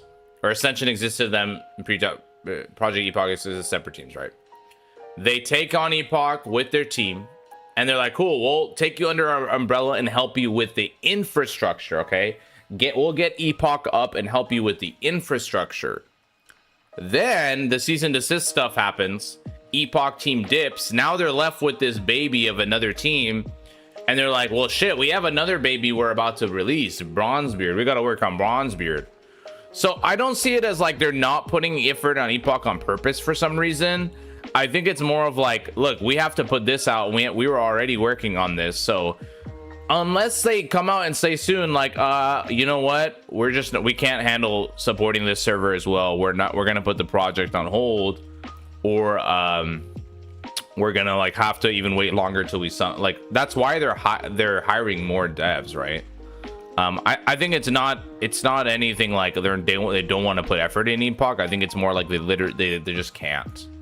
Yeah. So we playing BBC or Atari? Oh jeez, man. How do I get on this realm? You download the live. It's a stress test right now, by the way, so don't expect to be like playing and shit for long. But you buy you go in the live tab, bottom right above play now in the launcher. You set it to live. I know, I just admire the dev effort on this. Yeah, I mean, they're not gonna get this level of dev effort in the remaking and all the Ascension things like in a month on Epoch, right? And Epoch is supposed to be under its own vision. Epoch will never get like all this random stuff, right? Millhouse Mana Storm, Wildcard, like no, like Epoch is never going to get the same vision as this because it's supposed to be different. I was thinking it was a hostile takeover like COA, but not so sure. I really don't know. I don't know. I don't. I'm like right on the boundary of these two. It's because on dead. I don't know. I haven't logged in days. No, I mean it's not dead. There's still like 4K, 4.5K people playing at EU peak times usually. Probably a little bit more on weekends, but I think most people are starting to finish up what they need to do for gearing. People are arriving at 60 and they're just kind of looking around like, well, is that it? Like, are we done then? Or when can I expect raids to come out? I think they'll announce raids at some point. Maybe it takes 2 or 3 months until they're ready and have a team, and people will come back that are ready. And then probably less people will come back than they were like playing before. But yeah, I see it as a long-term thing, man. We don't even need much on Epoch, just level 60 content and some bug fixes. I think it sounds like not a lot, Wello, but I feel like it might be more than we think. Have you guys heard about Azeroth Space Society? We reinvented space travel. Azeroth Space Society, ASS for short. Faster, lighter, more. Yeah, we saw the ASS founder. The ASS founder in Gadgetzan. Heard they're doing Cousin Bro Gold Track for this launch as a surprise. Yeah, they already posted spoilers in their. They posted pictures of it, Creaky, in Ascension Discord. I saw that. We looked at it on Wednesday. Here's the thing. Again, it's mostly a thing of like, I would try and play other stuff you're excited about too while you're waiting. I mean, honestly, there's a lot of stuff coming out if you're excited about. The Muzzy community is going to play Battlefield 6. We have people want to play Battlefield 6. Arc Raiders end of the month. Some people already play retail or they want to play region remix. I'm playing MoP classic a little bit here and there. I still have my Kazan tune and I've played it like every now and then with the streams, but I think we're gonna be waiting for a while, dude. Here's the problem, like as Wella was saying, oh, it's just bug fixes and release the content. I think there's a lot of fucking issues that they realize exist and they're gonna have to spend a while fixing it, and you need to hire a team and you need to get that team up to speed to fix it. I think the issue is a lot bigger than a lot of people are making out to be. I'm not trying to be a doomer, but it's like you got to think about it logically. Look at all of the bugs and broken stuff we experienced from the merger, and then think about, do you think Molten Core is flawless now? Do you think like they want to release Molten Core when the classes still have major bugs with like threat and some classes have broken abilities? I don't think so. So I think we're gonna have to see Molten Core get tested and maybe fixed. I think they're gonna have to fix the class bugs. I mean, obviously there's a lot of quest bugs, whatever. There's just a lot of stuff, man. There's a lot of stuff to fix. There's a lot of unknown unknowns. They haven't even get to that point of like, is Stone Talon Caverns bugged out the fucking wazoo? Is that ready? Do they need to do any of their own work for it? That's another thing, because like Dutch said, we still have a roadmap the devs planned on using and content we wanted to roll out. Does that mean there will be new content in the future or not? He hasn't confirmed that at all. Do you know the ETA COA? That's the funniest question in the world. People have been asking that since the beginning of time. I do not. Conquest of Azeroth is like in development hell, man. I'd say give it 3 to 4 months, even longer. It's so funny, see money, because the last time you said it, you're like 2 to 3, and it's like creeping. The next time you post it, it's gonna be like, I think give it about 5 to 6 months. But yeah, I wish Fellowship was out sooner. Yeah, Fellowship is out in like 2-3 weeks, right? I heard it was supposed to come out Q3 this year. No, bro, it was supposed to come out like last year at some point too. They just keep moving it around. I don't think they're ready to put it out. That goes back to how it is, man. COA is fun. The class design is peak. I like a lot of the classes. I played COA a lot, especially in the level 30 phase, the first one. I think the classes are sick. They're cool. I don't like, here's the problem. I don't like that COA is going to go under this Ascension experience umbrella. I wish it was closer to Epoch in that like they'll keep it free of the mana storms, the weird like hyper ADHD systems, the like fast gameplay loop stuff. No, I don't want auras of experience. I want XP boost. I don't want any of that shit. I want a harder world. Like, unfortunately, you're gonna have kind of just the Ascension experience on it for me, which is like I'm kind of getting over that. I've played a lot of Ascension, and I don't know if I like the class design in Conquest of Azeroth, but it's like this isn't very far off from just playing retail, and I already play retail. It's like it's that kind of speed. You got a lot of dungeon spammers. You got a lot of like that kind of thing. It's like, I don't know. I think it is what it is. It's fun for a bit. I've been leveling up characters 10 this week on the COA just to get my WoW itch, and it's been fun. Yeah, it's that novelty fun shit. Like, it's just like what I said with BronzeBeard. Join it. It's gonna be fun if you want, you know, if you like it. But quickly, if you're a classic player and you wanted the classic journey, you'll realize it's not that. It's not just a classic plus. It's much further. The more I think about everything this game needs, the more it seems like it's gonna be a good WoW. Yeah. Yes, exactly. Numbers. The original vision of COA was closer to Epoch in that it's like gonna be classic WoW with all of those extra classes. I do remember that. Liquid, the guy who has now left, I believe, Numbers, and is working on the Warsworn private server. If you guys have seen that, it's like MOBA WoW. It's Arena MOBA PvP WoW.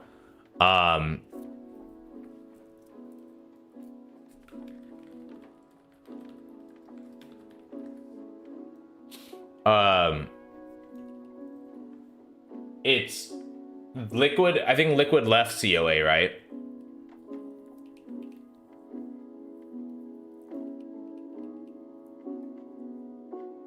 Mana storms and shit fucking suck. Yeah, I just don't like that. I don't like that part of the game in the classic world personally. I don't like that. It's like when I play retail, I'm okay with the fact that the world is literally just like a fast theme park you go through, and then the end game is that. But that's end game focus. That's it. Is what it is. When I play classic, I want to play in the world. I want a journey and stuff like that. So it's different for me. It's a different environment for me. So I play retail for retail. I play classic for classic. That kind of thing. The original. All I know is McDoubles returned out of nowhere last week. I saw that. Yeah, I saw that. Astro. It was interesting. I think McDoubles wanted a. I think McDoubles might have wanted a little bag, sir. Mr. Astro, I think McDoubles might have wanted a little bag.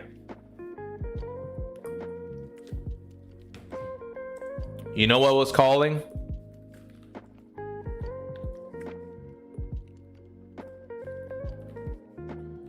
I think what happened is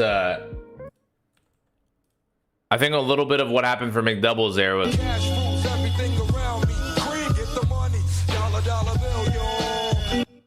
yeah. I think he wanted a little bag. Hey, I don't blame you, my boy. Hey, get your money, my boy. Get your money, gentlemen. Listen. Get your money, all right? Get your money, all right? It is what it is. Bro, isn't Ascension also doing a RuneScape WoW? No, are they doing the RuneScape WoW? I thought it wasn't. Is it Ascension? I mean, Ascension is like. I mean, Ascension is supporting these servers, to be fair. I don't think Ascension is like, okay, we have a dev team focus on it. I think it's different. Those McDoubles ain't on the dollar value anymore. Oh my god. Well, he was part of the COA team on class balance. Yeah. That's true. McDoubles was working on Conquest of Azeroth for class balancing, and then they've all gone kind of quiet. I don't know. It kind of I don't know what to think, man. It's almost feels really controversial to talk about, but it kind of feels like they dipped on COA. Or they got to a point where they're like, I don't know how to release this. Like literally, they're like thinking in their brain, like, how do we release this finally?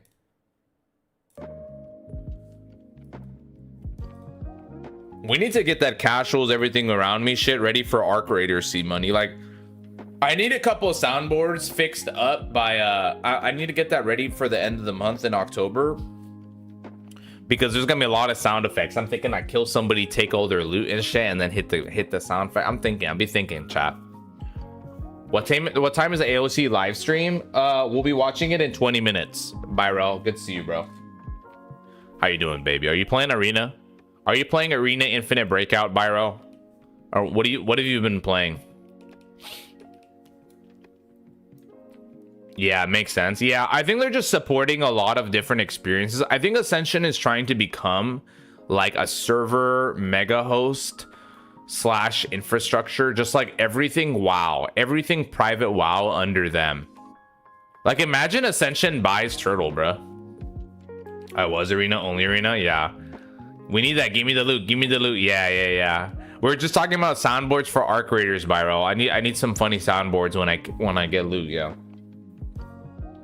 Byrel is going to be playing Arc Raiders with us too. That's my boy, C Money. We're going to have a squad for sure. We have a lot of people in the Muzzy community who are going to be playing Battlefield and Arc Raiders. Every Essential product will eventually share BBC open. Oh god. We need what happened to Epoch? Epoch is basically like we're waiting on raids and stuff, so most of us have 60s and are parked. And we're hoping we get updates. Maybe we won't and it'll die, my boy. Make me a soundboard. Hey, I might have to. I could use your voice lines, Byrel. We gotta make it. You gotta use your voice lines. I think BronzeBeard was a knee-jerk reaction to TWAS. It should have been to season 10 with the original classes as his gimmick. You know what, bro? I think BronzeBeard was a knee-jerk reaction to like Classic Plus in general. Like, I agree with you halfway, but like more just like focused on Classic Plus. I think BronzeBeard was a knee-jerk reaction to the end of SOD and like, hey, we're gonna make our own version of the classic characters, classic classes with changes, right? That's what I'm saying. Yeah. Well, I gotta get some recordings of you. We gotta make some soundboards. No, but I think BronzeBeard, the time it came out, I remember when the announcement came out. Okay, I can't remember the exact day. Okay, I remember it was very close to like the SOD stuff or something.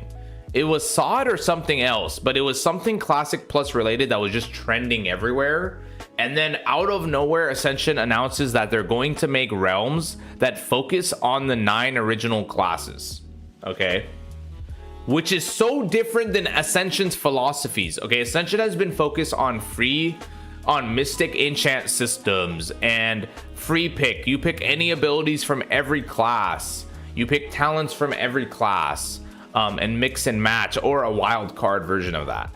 I think they really saw Classic Plus, and you know, Dutch said,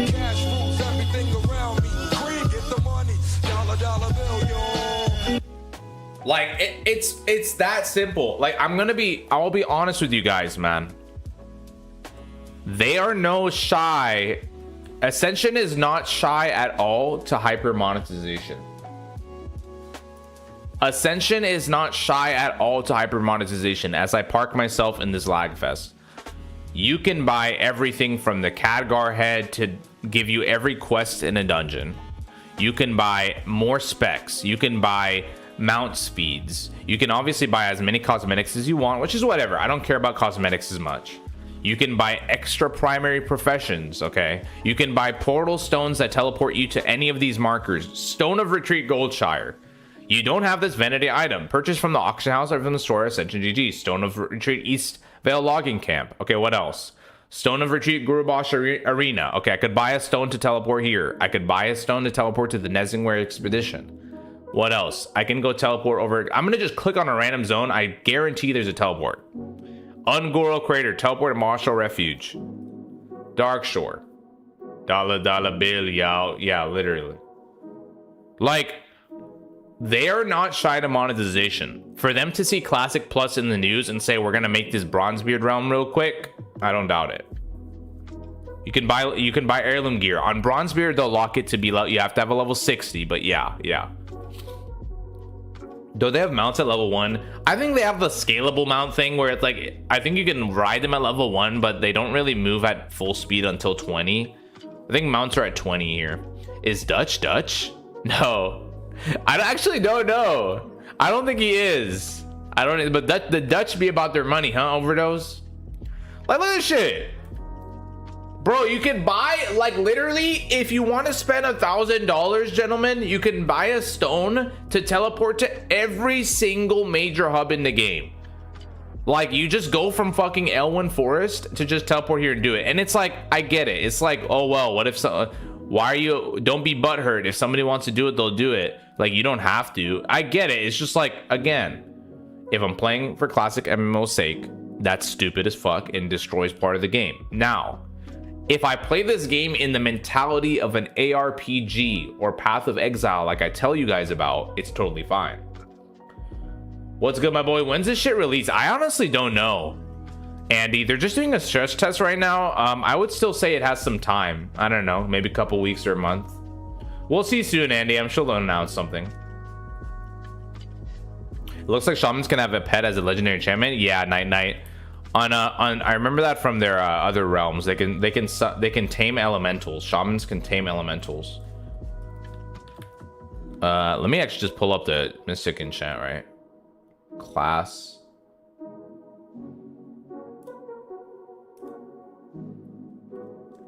Do they have it here? Tether elemental. There it is.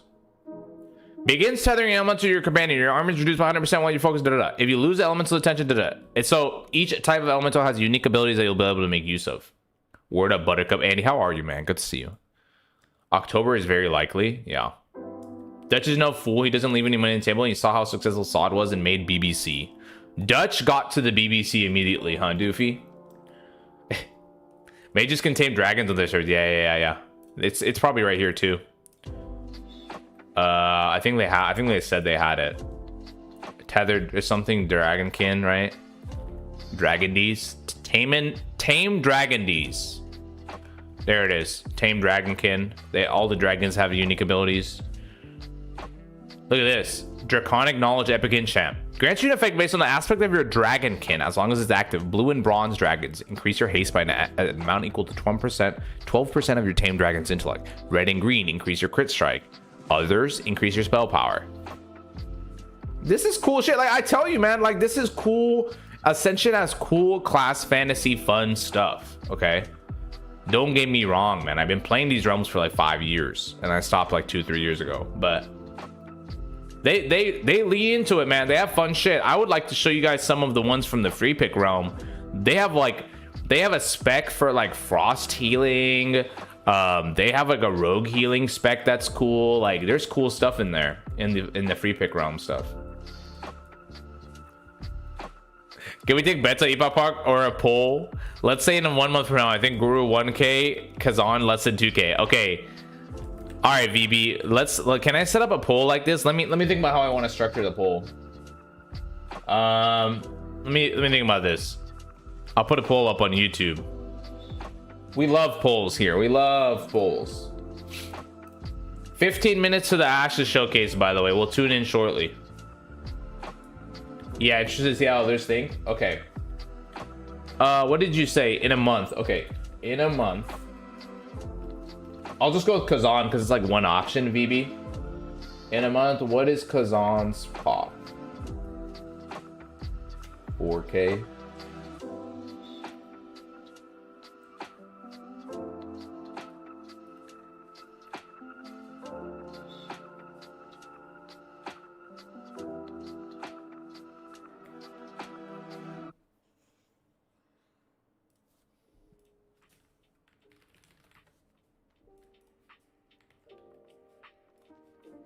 Okay, well, let's see if you like this poll, VB. How does that poll look, my boy? Just for you. Ooh, the formatting looks a little weird, but whatever. I said in a month, right, guys? In a month, what is Kazan's pop? Okay. Kazan hits less than 2K now during NA nighttime. Yeah, a month from now, Kazan probably less than 1K during off times. I mean, at the end of the day, the peak times, the European peak times don't matter to a lot of NA people. Like, if you're an NA player like me, and I mean, I have the liberty to play. Oh, Muzzy, my boy, in a month, the 60-year-olds will finally have their first tier set. Let's be real here. The pop on that shit is gonna be like 100 retired old heads. No, not the retirees, dude. We're gonna be playing with the retirees? No, dude. Fuck.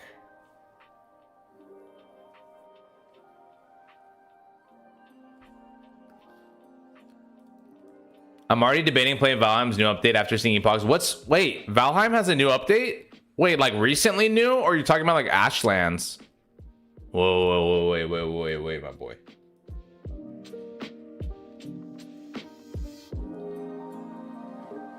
Fuck, man, that's funny as fuck.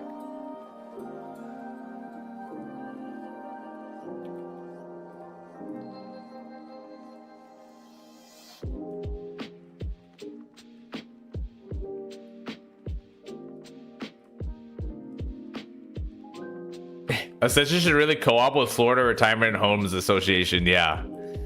Every retiree will get an Ascension account and access to play classic WoW servers. I think you could really reel it in, honestly. Let me get my coffee. My coffee's ready. I need to grab my coffee from the kitchen. Let me test something on the soundboard. Is it working? Yeah, it is. Okay, we're good. Damn, these beats are chill. These beats are chill, my boy.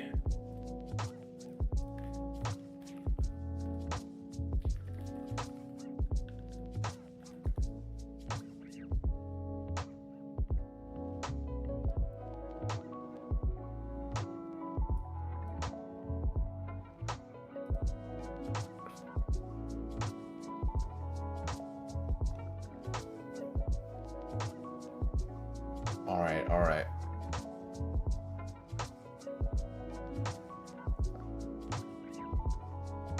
Let's see here. Let's see here.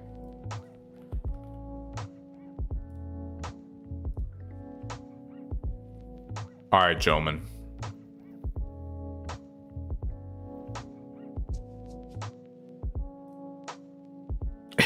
Ascension sponsoring Denture, Gigel, and Depends incoming. Oh no.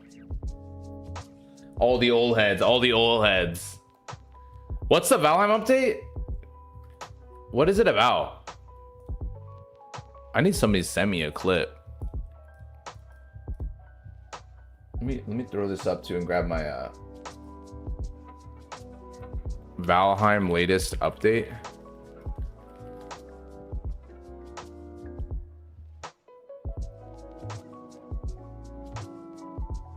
I'll look at this in a bit.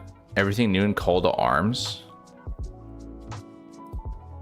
I'd like to peep like a... Yo, did you get into... I did get into it. I haven't played it at all, Byro. Archeron, I haven't.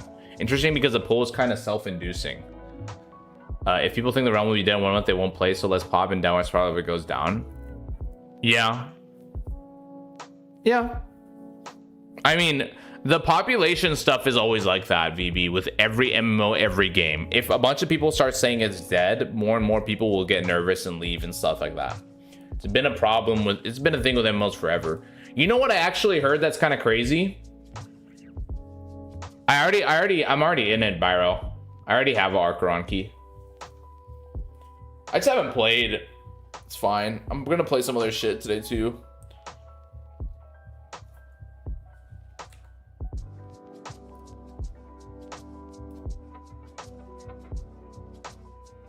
All right, ladies and gentlemen. All right, we're gonna watch the Ashes monthly live stream. It's starting shortly. Let me go grab my coffee. I'll be right back. When we're done with the Ashes stream, we're on to the next. I got Felix coming over in a bit. We're gonna do split screen gaming. It's gonna be a funny old time. We're gonna play this new Sonic kart racing game that just came out. That should be a funny old time. But then later, he'll have to head out. I'll probably do a little bit of WoW to wrap it up. Probably maybe a little Epoch, maybe a little MoP Classic. Ashes of never coming out. Yeah, exactly. Exactly. Oh, there are people kissing. Close your eyes. Close your eyes.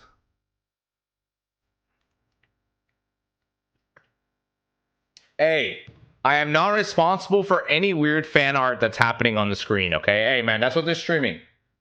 I am not responsible for it, okay? That's not my fault. All right, I'll let me go grab my coffee real quick. Orc and a human? Ew.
By the way, we're wearing the Lakers one-piece shirt today. That's Luffy, baby. That's Luffy.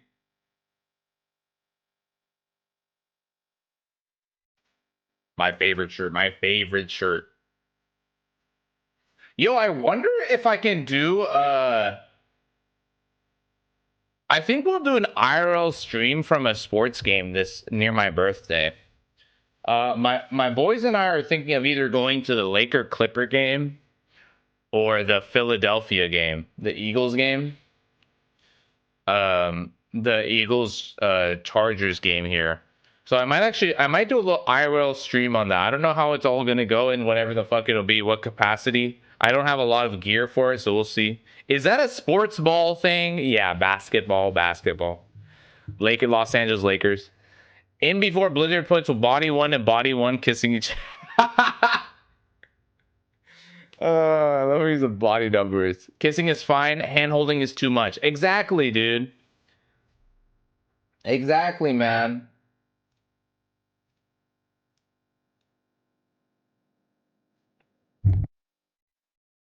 I don't want to see you crying 4K, my boy. We're not crying. We're winning all that shit. Chopper 1, Kobe 0. Oh shit. Yeah, it's basketball. Yeah, I might do an IRL then. We'll see. I'll need to plan some shit about that. The Los Angeles Comic Con is going on right now, and I saw S-Fan. That was rude of me, not gonna lie. No, you're good, bro. I saw S-Fan was like walking around LA live. Like he was he's like doing S-Fan is doing like IRL content right now with LA Comic Con going on. I was like, dude, I gotta go run into S-Fan accidentally. That's how we promote the stream, gentlemen. I'd be like, S-Fan, listen, I'm also a Persian streamer who started on private servers, bro. Put me on, S-Fan, put me on. We the same, twin. We the same. Unreal Engine tears. Hashtag shiny, yeah. Dude, let's see what they're gonna show us today. I'm excited. It's always exciting to see some of this shit when they tease. They're like, yo, listen, they're gonna show Summoner today, apparently. Okay, guys, if they listen to me right now, I will crash out if Steven comes onto the stream right now. Steven Sharif, founder of Ashes, comes onto the stream and says, hey, by the way, so we aren't actually gonna be able to show you Summoner today, but we will show you sport fishing. Fuck, bro, we were supposed to get Summoner this month. What happened to that? No, okay, well, that was delayed a while ago. Okay, but this showcase is supposed to preview the Summoner. Okay, run into bro and squeeze them titties. I'm not squeezing S-Fan's titties. Oh my god, S-Fan, I'm your biggest fan. Could you please host my stream? My big Persian dad licking hashtag winning. Hey, don't clip it out of context. Don't clip it out of context. It's another mount, isn't it? Oh, no. It can't be. Wait, yay, good day for fishing. Haha. Yeah, we'll see. They did say they're also showing sport fishing in this. So there's like a couple systems they're showing. I don't know. They made some like new system for fishing. Oh, I think it's going to have like the like gameplay mechanics of it. Because it's going to be like active fishing or something. Right now, fishing in Ashes is like you just set up the rod and it just goes.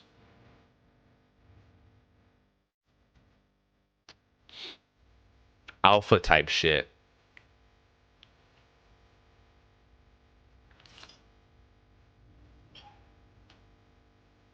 I'm getting some pizza today, dude. It's been a while.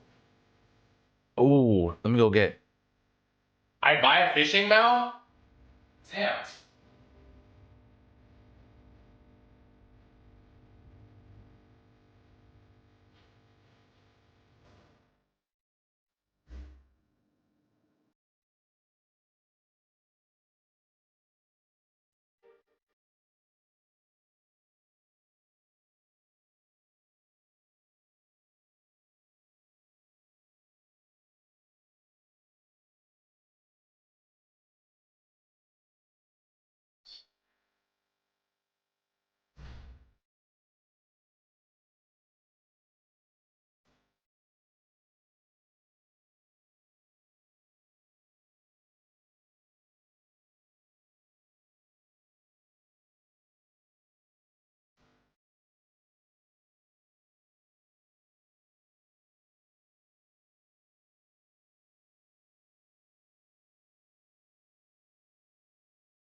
Oh, hello, adventurers. Helps if I unmute myself.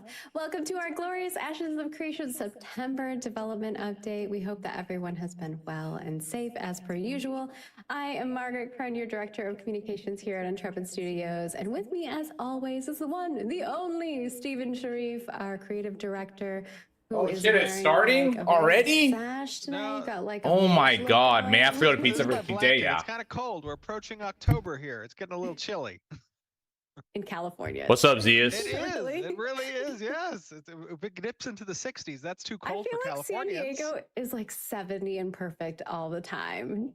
I don't know. I mean, I- that's the problem with being in California is that you're accustomed to the 70s always. So when it starts to dip into the 60s or 50s, that's just like Brother too hits cold. 60 and immediately dips out to the other content instead of gearing for raid. Yeah, let me know when there's a raid. Malls that are outdoor, and everyone was like wearing jackets and everything, and we were wearing like shorts and tank tops. We're like, are we? is there Bro did not look that rough when he started this shit 20 years ago. That's true. He has more gray hairs. Diego is bald, 100%. It was funny.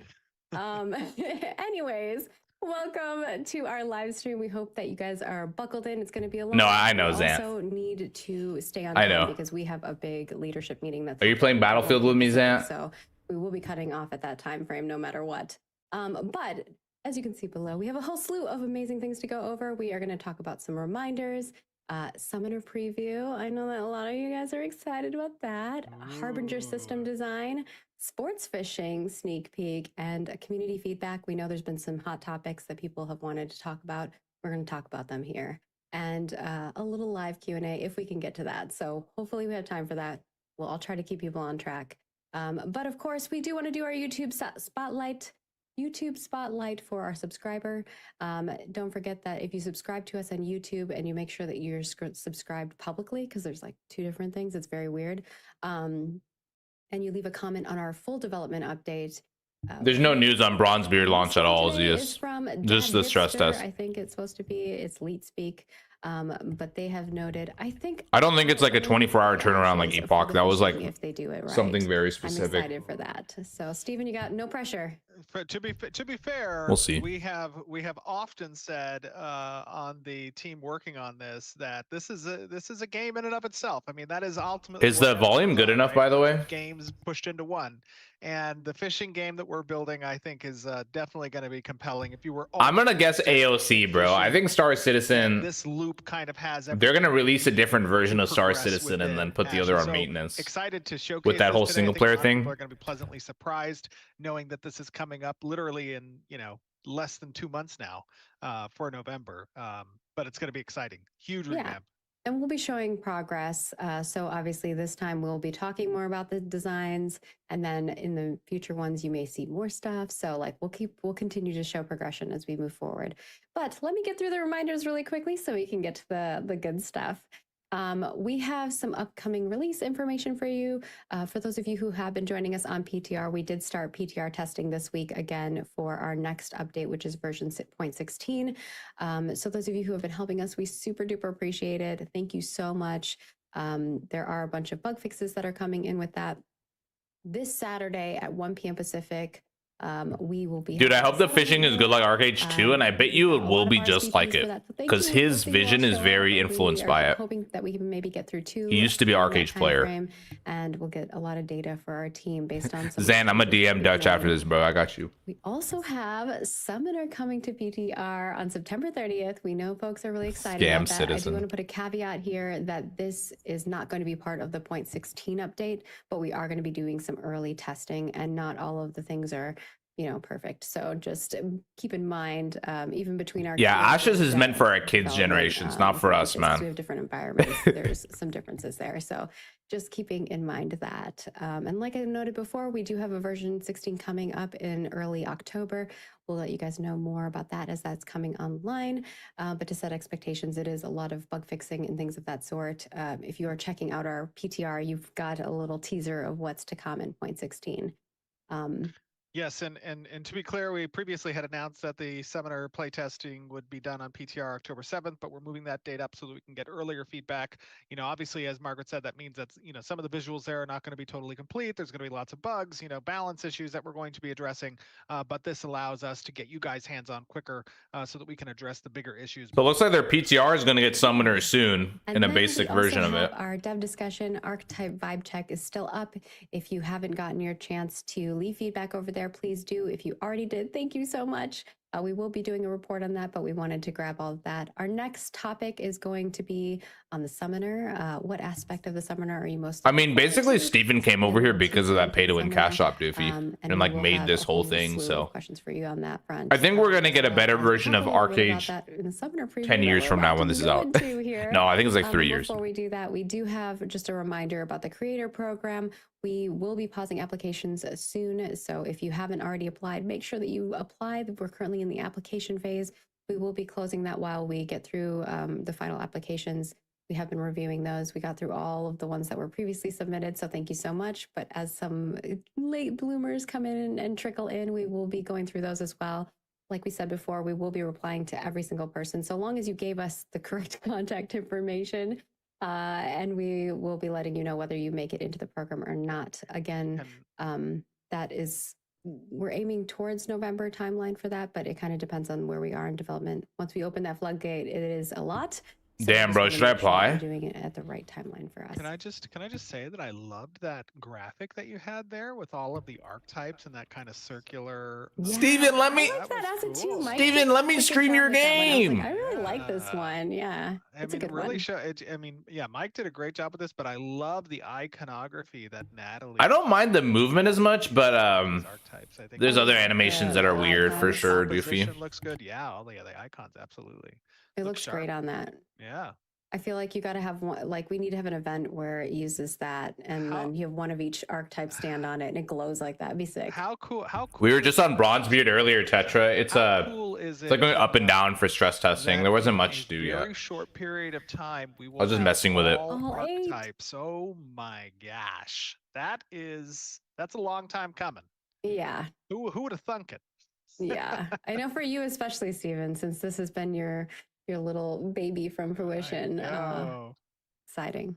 exactly. Last but not least, we have our career career page stuff. We are hiring. If you know somebody who would fulfill one of these roles, we are looking for these roles to fill. So please send them our way. But if you also know someone who's talented, Senior and anti-cheat they- engineer. not one of these roles. Any senior anti-cheat engineers in here?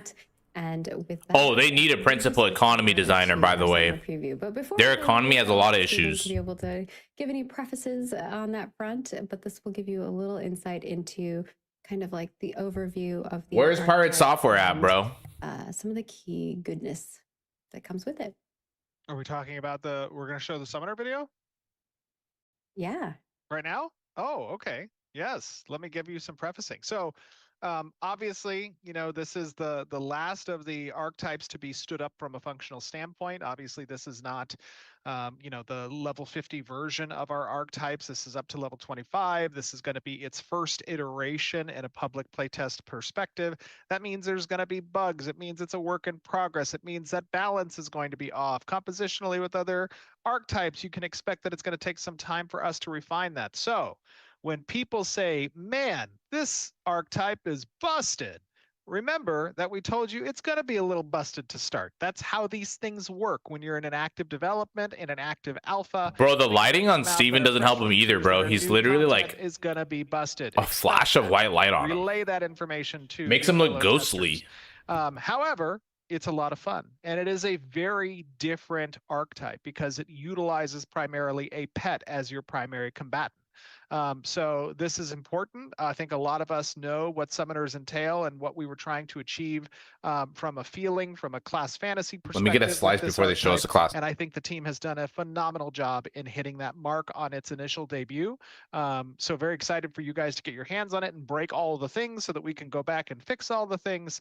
But yeah, enjoy this early teaser, what you will soon be experiencing on the PTR come September 30th. And don't come at me. I tried to be less robot, okay? I'm not an AI, okay? Everyone always says my VO is AI. Enjoy.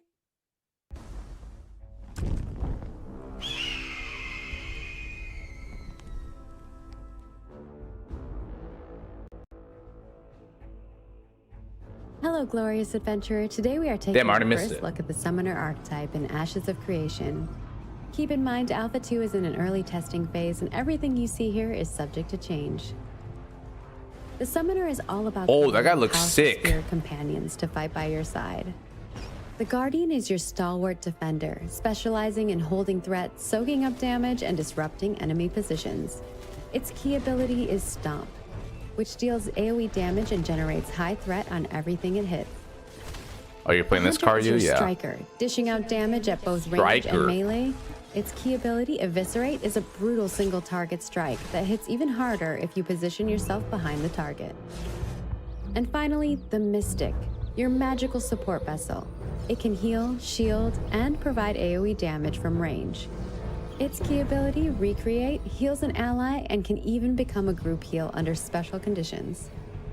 The Summoner uses a special resource called Essence. Essence is generated passively through your weapon combos and from your vessel's basic attacks. You'll spend Essence to command your vessel to unleash powerful abilities. The Summoner's kit combines damage over time, area damage, and resource management. Start by applying Spirit Shred, a single target damage over time spell. I think it has a that lot also of generates warlock essence. abilities. Follow it up with Mortal Blast, a powerful AoE that spreads Spirit Shred to nearby enemies for maximum efficiency. Use Hex to place a ticking debuff on enemies. Every action that shortens its timer brings you closer to a big damage detonation that resets its cooldown. When you need to sustain Oh, that's cool. yourself, spend Essence on Extract Vessel to transfer health from your active vessel to you, or Siphon Vessel to pull mana instead, keeping you in the fight longer without needing to stop and rest. You know, very warlock-like. Whether you prefer tanking with the Guardian, striking from the shadows with the Hunter, or supporting your team with the Mystic, the Summoner offers a flexible, commanding playstyle. Explore this archetype and many more on Varen now. Don't forget to /bug any issues you encounter and leave the team your feedback and thoughts over at forums.ashesofcreation.com. Oh, so they're just doing a little cinematic preview for now. They won't do like a run around. Seems like people It's liked it so far. I saw someone say, Yo, what- said Summoners new. Oh, no. One thing that was Entire interesting full was Summoner. there was Yeah, every the time second you, pet, the striker, do did more something, damage if you put him everyone's behind the playing, guy. so it'll be, let's I'll see call it out when they show it. Summoners in one group. But And I noticed on the bars there was a lot of like kind of ability icons that look like I don't movement. know how successful it'll be, but we'll see. Like Obviously, we compared to Warlock, it looks like you're gonna have a lot of like control over the pet's like movement. stood out. Because like, how would you put the pet behind the guy? You would have to like Summoners game move the pet a lot, right? follow what it- Probably a great solo class, 100%. You wanted summon tentacles. I saw some AoE ability that looked like it had tentacles, but yeah. The Summoner, as well as based on what you saw. Like this striker. Like right here. It says like if you put him behind him, you'll do more damage or something. But look at all the abilities at the bottom. PTR are going to get your hands on this. Do note PTR is under visual NDA, so you will not be able to share any. Yeah, I think You that can talk there about must your be a screen, lot of so, controls to that's move okay. pets around very I do wanna easily because that's comment, like, always been. Remember that this is our base archetype system. Yeah, look at the bars. So long-term There's like a intent and movement what we're looking item continuing to thing. develop against is that Could have smart we AI base positioning. archetypes Looks like you together can to really create bust one of hard when you're core behind a classes. guy, says In the WC20. Summoner's case, this is going to be very influential. You gotta go Summoners behind them, then class bust in this, combinations okay? will determine the Position base yourself performance correctly of behind your the man, summon. and then make sure you So, bust. Those summons will conform to thematically relevant class fantasies of those class names. So right now, what you're seeing with these summon types is essentially, these pets that reflect a more neutral, kind of unformed, purely essence originating, spirits. And then as you define that class further through the combination, you will get more class fantasy specific summon pets. Exciting. And I know y'all will have questions about. So he said like when you select your second class, it will further define the spirits you summon. with that, we're going to switch over to our next segment, which is a big one. This is going to be the one that we're going to stick around for quite a bit here. It's a pretty large. So when you remember in this game, you're gonna have two classes you pick. So if you go summon or rogue, like I would imagine your pet would be more rogue based or like a sneaky demon thing. I don't know. We do want to bring in a whole slew. That's what it sounded like. So we're going to go to It's the interesting. screen and bring them on, and we will see you all shortly. Okay, so now they're gonna bring on like different devs and talk about the next system. I mean, it's interesting. It's like there's like basic versions when you're just your base class, and then when you select your second class, well, it kind of makes sense. Like then your summons change more. Yeah, it's a dual class thing. You choose. So I'll put the matrix up on the screen because I know not everybody in our community is like following Ashes really closely. I'm gonna put it on the screen in a second right now.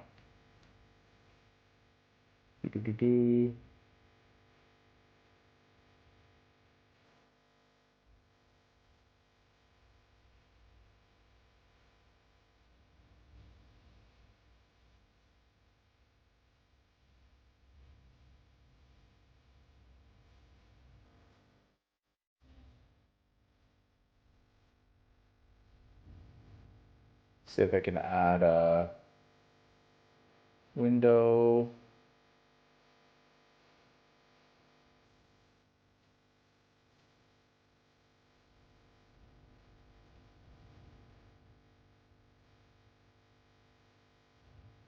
So something like this. This is the two thing from Rift. Yep.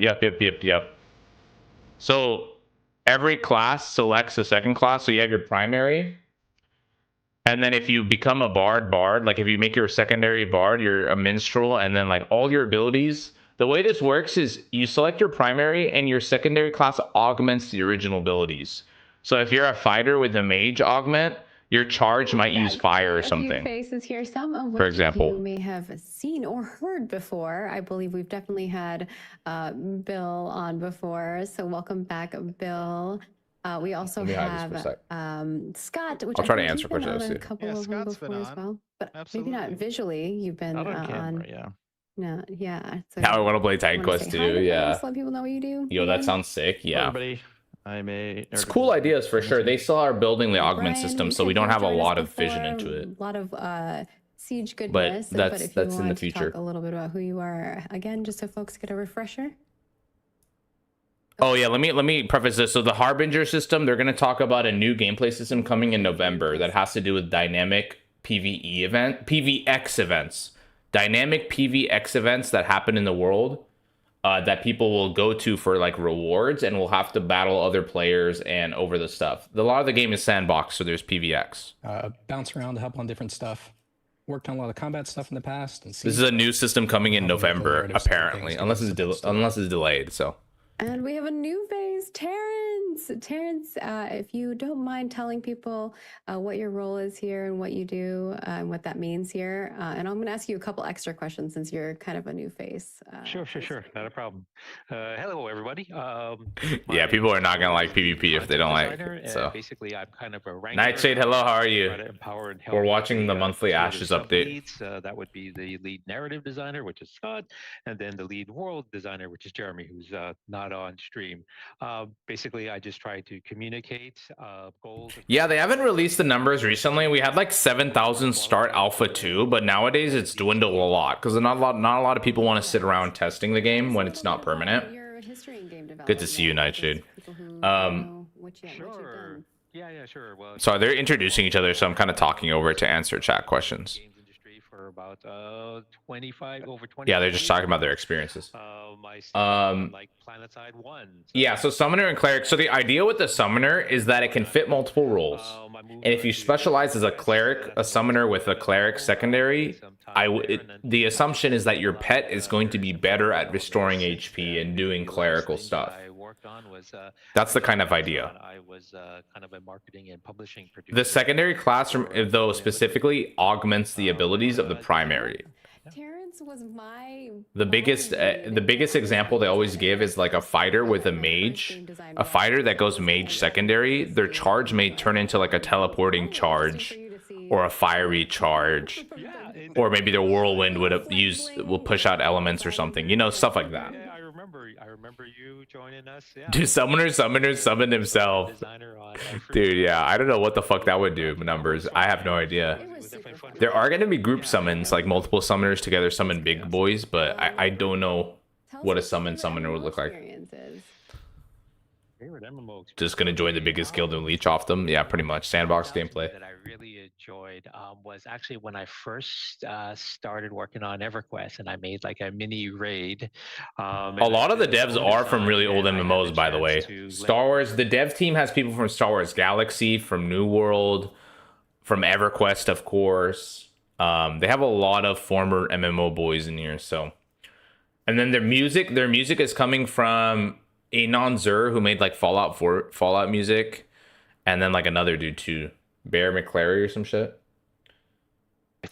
I think the first person that died, I was able to put like. Yeah, he worked on EverQuest. Sorry, I'll let this guy speak. Hi, Angelos. So I really kind of enjoyed that. Oh, I love that. Yeah, that was a very fun experience just to be able to, you spend so much time and effort, and you're working with a whole bunch of people, and you're able to make something, and then you get to see people jump into it for the first time. Is always the best to see you guys playing the game and testing it out and seeing all the things and seeing how you interact with stuff. It is the best feeling as someone who creates stuff.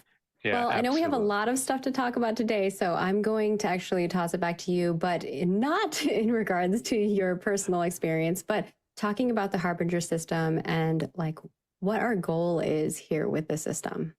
Yeah, well, we're super excited to work on this system and bring it to fruition. The Harbinger story arc is essentially our first fully playable version of a story arc. And, I got to keep my hands really clean, Zero. Key step in bringing a truly dynamic world to you folks. You a smart guy, Zero. You're a smart guy. Adventurers, but you folks are literally guardians of the realms. These are massive, and I do mean massive world-scale invasion events where players, you succeed or you fail. And then if you fail, then there's consequences to that. And if this is the scale on the right, if this is the legit scale of it, like if you're standing and watching it like this, that's fucking cool. So for that, I'll toss like from a fantasy perspective, if I was looking out in the distance and there was like a giant summoned demon, that's sick as fuck. Today is Harbinger live on the ground from Harbinger Ground Zero. Live from the Riverlands. Yeah. Oh my gosh, I love that. I really hope people do. We on the community side, we have talked about like a newscast stream, which would be really fun. Maybe someday post-launch, but yeah. That would be cool. So yeah, the Harbingers they're like big spacefaring vessels. I mean, they're not like sci-fi ships. They look like big chunks of rock, which is they look really great. They're tied to they're how the ancients got to Vera in the first place, like back during the original apocalypse. So they're actually pieces of the ancients' homeworlds that destructed, right? When they it's not gonna look like that. No, dude, please. So they've brought with them. No, it's not, Maturin. I just fixed it. Really I blame Zeus. He set it up. This world, and they mark the arrival of corruption on Vera, and they are the point of the invasion threat. That's where the invasion starts. Yeah, they're pretty. You'll be able to go inside. They're pretty high fantasy. With the pocket announcements was just misspelled in the these, Discord channels. Eventually, we'll expand into full scale dungeons that are themed well and all the great stuff. And so yeah, where these land, this is where corruption spreads. It's not a big deal. And that's going to have a very profound impact on the environment and the gameplay in that area, and everything from the mobs that are there to the resources you can gather. Yeah, and just to elaborate a little bit more on this, I mean, obviously, as we first roll out this story arc, like all content and all systems that we initially roll out, it's going to need to be further fleshed out, further polished, additional content added. But as Terrence was saying, and as Scott is kind of reciting, the story behind this stuff, this story arc is going to be the first real opportunity to see global changes get affected by player decisions, activity, responses, to how this arc develops. And there are many stages that Brian's going to be getting into a little bit with how the arc develops, but players are going to be asked to do different objectives at each of these stages, and depending on the success fail of those objectives will determine how the story arc progresses and what future stages and objectives are going to be required in order to push it back. And these story arcs collect data from world state conditions, right? So like as you're doing normal things in the world, like collecting experience from killing mobs or gathering resources or crafting things or leveling up, settlements, whatever, a corruption ticker is kind of happening in that background. And that corruption ticker is unique, obviously, to this particular story arc and event. It might feed other things as we develop further story arcs. And we've talked about this, back since 2021, I think, was the first story arc that we did in Carfin. I think it was 2022. Was the first story arc that we showed. I think it was the Blood Still Due in Carfin. And there are a lot of partially developed story arcs that actually exist in the game that you can't see. They're in the background. They're not activated. We keep them disabled. And we've done some data structure changes, but this is going to be November, the first real big imprint kind of story arc that actually has large structures that exist within the world as well. Those harbingers that Scott was talking about, those literal pieces of the world that the ancients once existed on, that was destroyed through their battle with the celestial gods, now have found their way to this haven of essence and the The lore is Dawnfire's crazy kind of right now. creation of these civilizations. They are perverting that. They are a lesion upon that. They are spreading corruption and inviting the void to this realm through these conduits that are the harbingers, and players are expected to engage with that. So Brian, talk to us a little bit about what engagement looks like. What do these events actually entail? Before we get into that, should we talk about who the ancients are? Oh, I also wanted to chime in just on Yeah. on something like The one of the other void? things that this is really doing for us. We talked in a previous live stream about all of the work that we've been putting into improving our narrative tools and improving, like Stephen mentioned a little bit, that the data back end, and this is really an opportunity for us to exercise all of those things and Dude, make guys, sure it's that the dark we're portal. building the right things that we need to tell these grand story arcs, for the near future, as well as 5-10 years down the road. We want to make sure that we have a solid foundation to build from, and this is really a big test of that.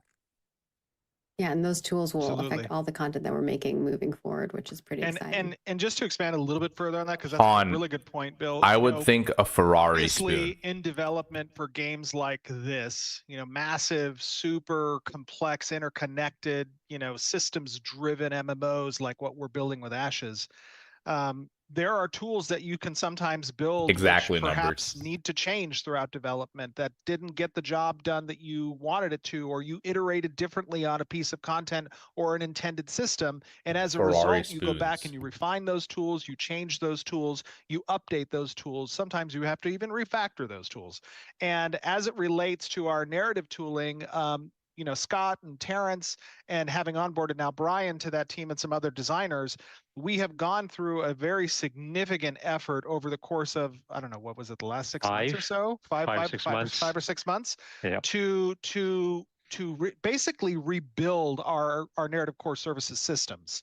And this is going to be the first debut of that effort on a very grand scale. So, those of you who are talking about the current testing environment and the questing that you want to see in that, and the story arc system and the content there, this is going to be our initial debut of those systems, developing this more expansive content loop for players to engage with. And obviously, we're going to be looking to see how This is one of the players engage biggest with that, complaints what about the feedback alpha. they have when they're engaging with it, how we can continue to refine it. It's not going to be perfect in November, but it is going to be a step towards that direction of us achieving our content goals. And this system is going to be what gets us there. Yeah, I mean, ultimately, we want the world to be alive with these dynamic things happening everywhere that players are contributing to and making, great impacts on that affect not just, their own personal story, but the story of the whole server. Yeah, and some of those Yeah, events, the obviously, play the lots of quests and the shit features people that are doing are supposed to are change how the even server related progresses to nodes. in So this this game goes into all of that as well. So when it's for developed that way. those of you who may not have That's the realized that. goal for our new Scott, if you want to talk Ashes about who the newbies. ancients are, and then we'll toss it back over to Brian to go into I'll the contribute to into the Motherfucker event Rage Quit. system and the flow of that.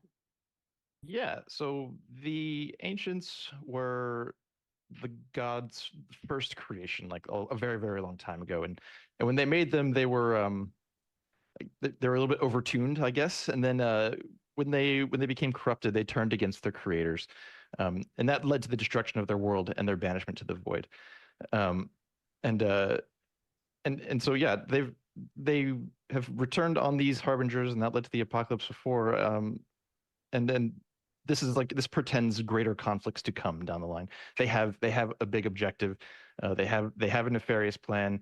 They want revenge for the destruction of their homeworld, and they also have another higher order plot as well, for the source of this corruption that initially swayed them down this path, in times before. Go ahead, Stephen. I was just going to say, just to add to that a little bit, also, like, the ancients are the primary. We need to go back to the story, beginning, right? Like, full stop.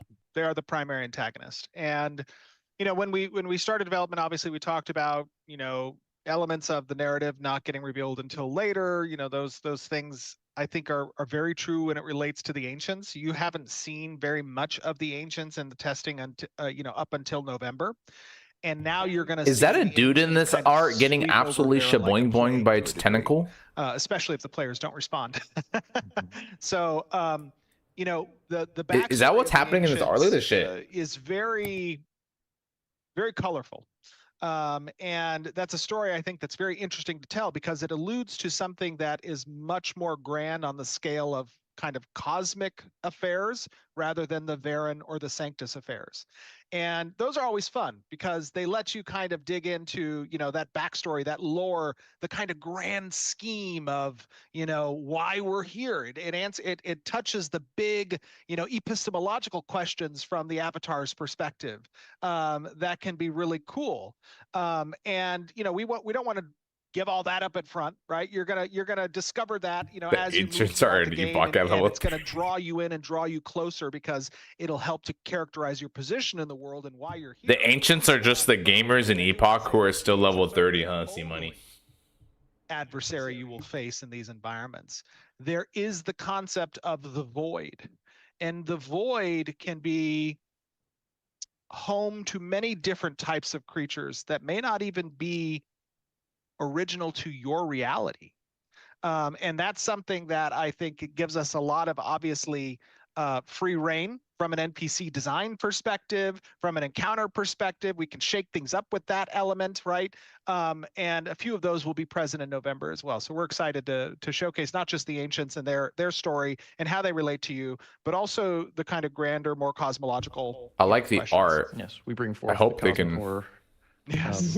Recreate this art in the game well. Definitely more of the horror gore side of things than we've done before. It's far more M-rated. That is for sure, and you'll see that in some of the concept art here. M-rated content. Oh, like I don't know if we can share some of these images. Wait, look at this image, dude. So, Are those bodies? The component of the ancients is that they don't have access to this essence that they used to have when they were. This is some Diablo 4 type shit, Diablo 3 type One shit. of the main sources that they can get essence from are the living creatures of Vera. So you'll see evidence of them taking that essence, and it's not a pretty or easy to look at process. the ancients already have a fan club. People are saying the harbingers did nothing wrong. There's like all these headless bodies on This spine. information is now off of X and into Twitch. That's why we're a PvP just game. misunderstood. Defeat evil in all of its forms. All right, well, walk us through, Brian, the. Reminds me of the Zerg a little bit. I don't know why. We have a flow chart to kind of spikes, I guess. go along with this long event process, and obviously this flow chart is not all of the details of it, but it kind of gives you shit. a Okay, let me move the short chat. version of it. And by short, this is pretty hefty flow chart. But I'll hand it off to you. Sure. Yeah. This is definitely a simplified version of the flow chart. There's a lot of little details that we won't be able to get into today. But yeah, this has been a big technical lift. I'm happy to represent the technical I side moved here, the but chat. there's This looks pretty a ton of other interesting. people involved in this. Bucky, Jared, all the engineers, So as you Neil, all the artists. Like, this is a huge effort across the team. So yeah, it's I did, exciting to see Han. this I moving, did. and it'll be This game is supposed to exciting basically share this recreate the good parts of Arcade. whenever we're done with it. So yeah, how does the event start? So like Steven was mentioning, there's I a want to see their local faces. corruption threshold that needs to be met before the event kicks off. So what can increase the local corruption? Players killing other players in the area, settlement buildings constructed, settlement level ups, bosses killed in the area, new crafts completed, wars or sieges initiated, and we're also going to have corrupted elites that are trying to reach a portal inside the Harbinger. And if you don't stop them, that will also increase local corruption. All right, once that threshold has been met, the event starts. Something else to mention about local corruption is it's not just for starting the event. This is going to be constantly ticking up it's going to be constantly ticking up always. And whenever thresholds are met, then the event will expand if it's already running. And there'll be more corruption added to the overall area. All right, so phase 1, the Ancient Commander arrives. The Ancient Commander will come through their Void Gate, and you'll have a limited time window to kill them and shut down the event before the corruption has spread at all. Could you The rephrase Ancient your, Commander is your going to be question numbers? extremely buffed up in this phase, so if you want to actually succeed here, it's going to need to be a server-wide effort. All the sweaties are probably going to have to work together instead of kill each other. It's going to be extremely difficult. But yeah, let's say you guys fail.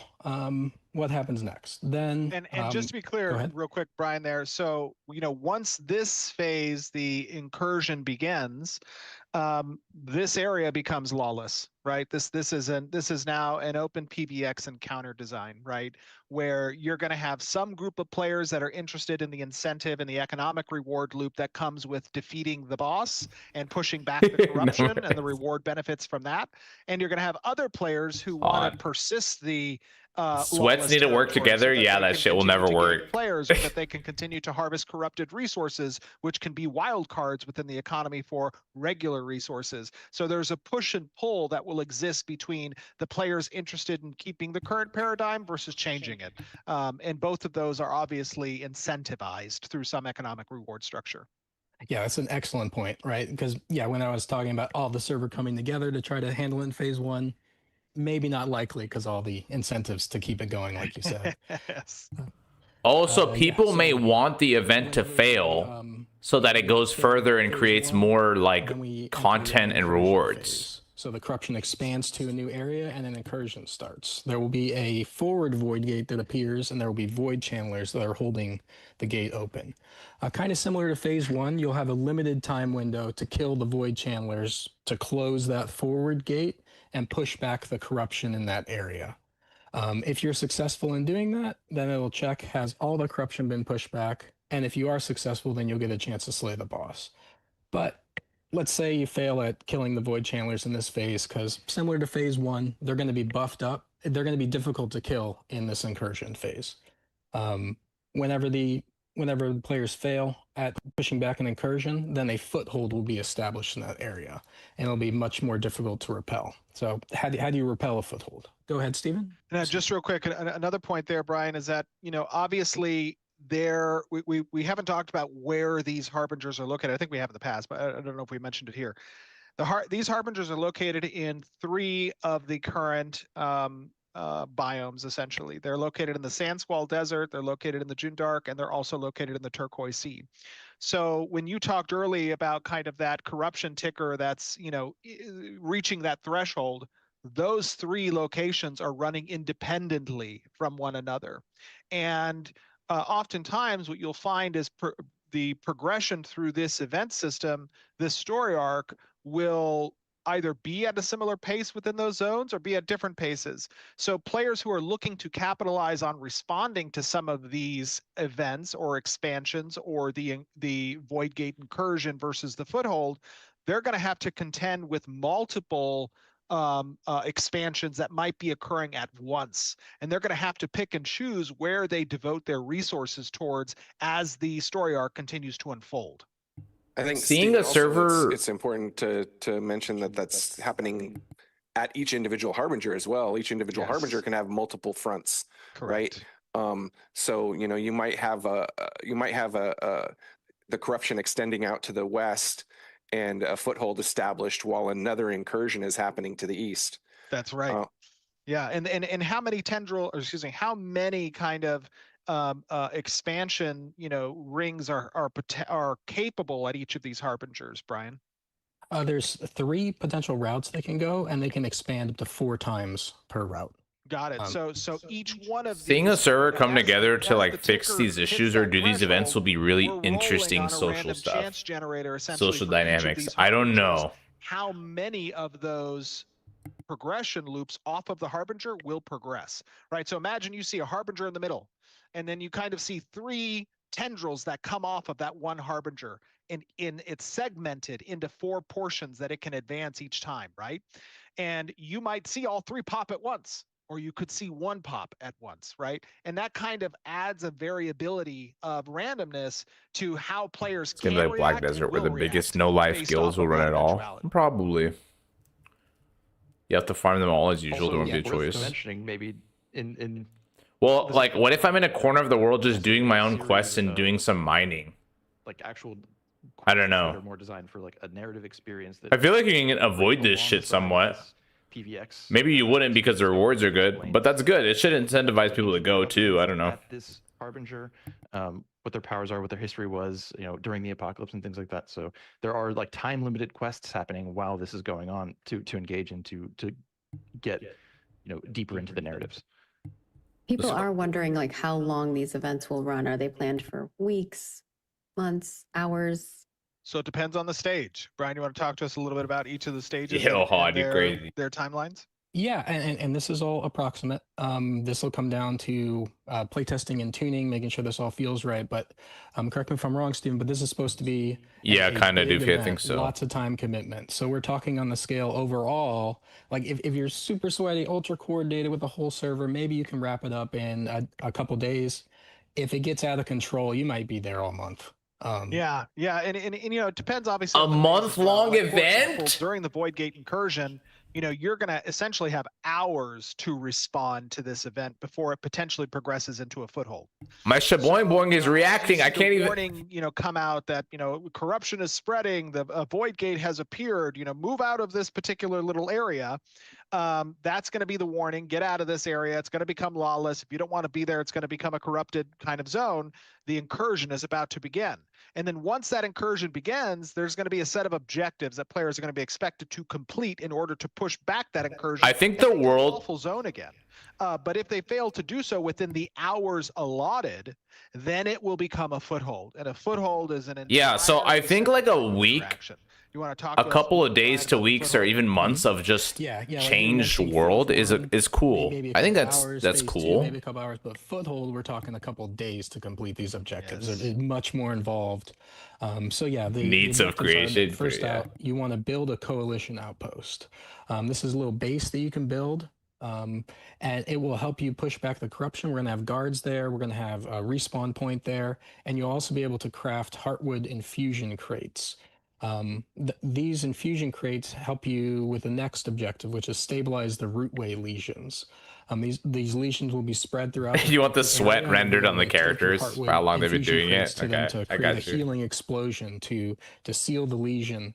And whenever all the lesions are sealed, then the void channelers will be vulnerable to attack again, and then you'll be able to slay the void channelers. And these And outposts will also have like vendors, NPC guards, and a unique crafting table to create the hardwood infusion crates as well. Let's talk about the coalition outpost a little bit.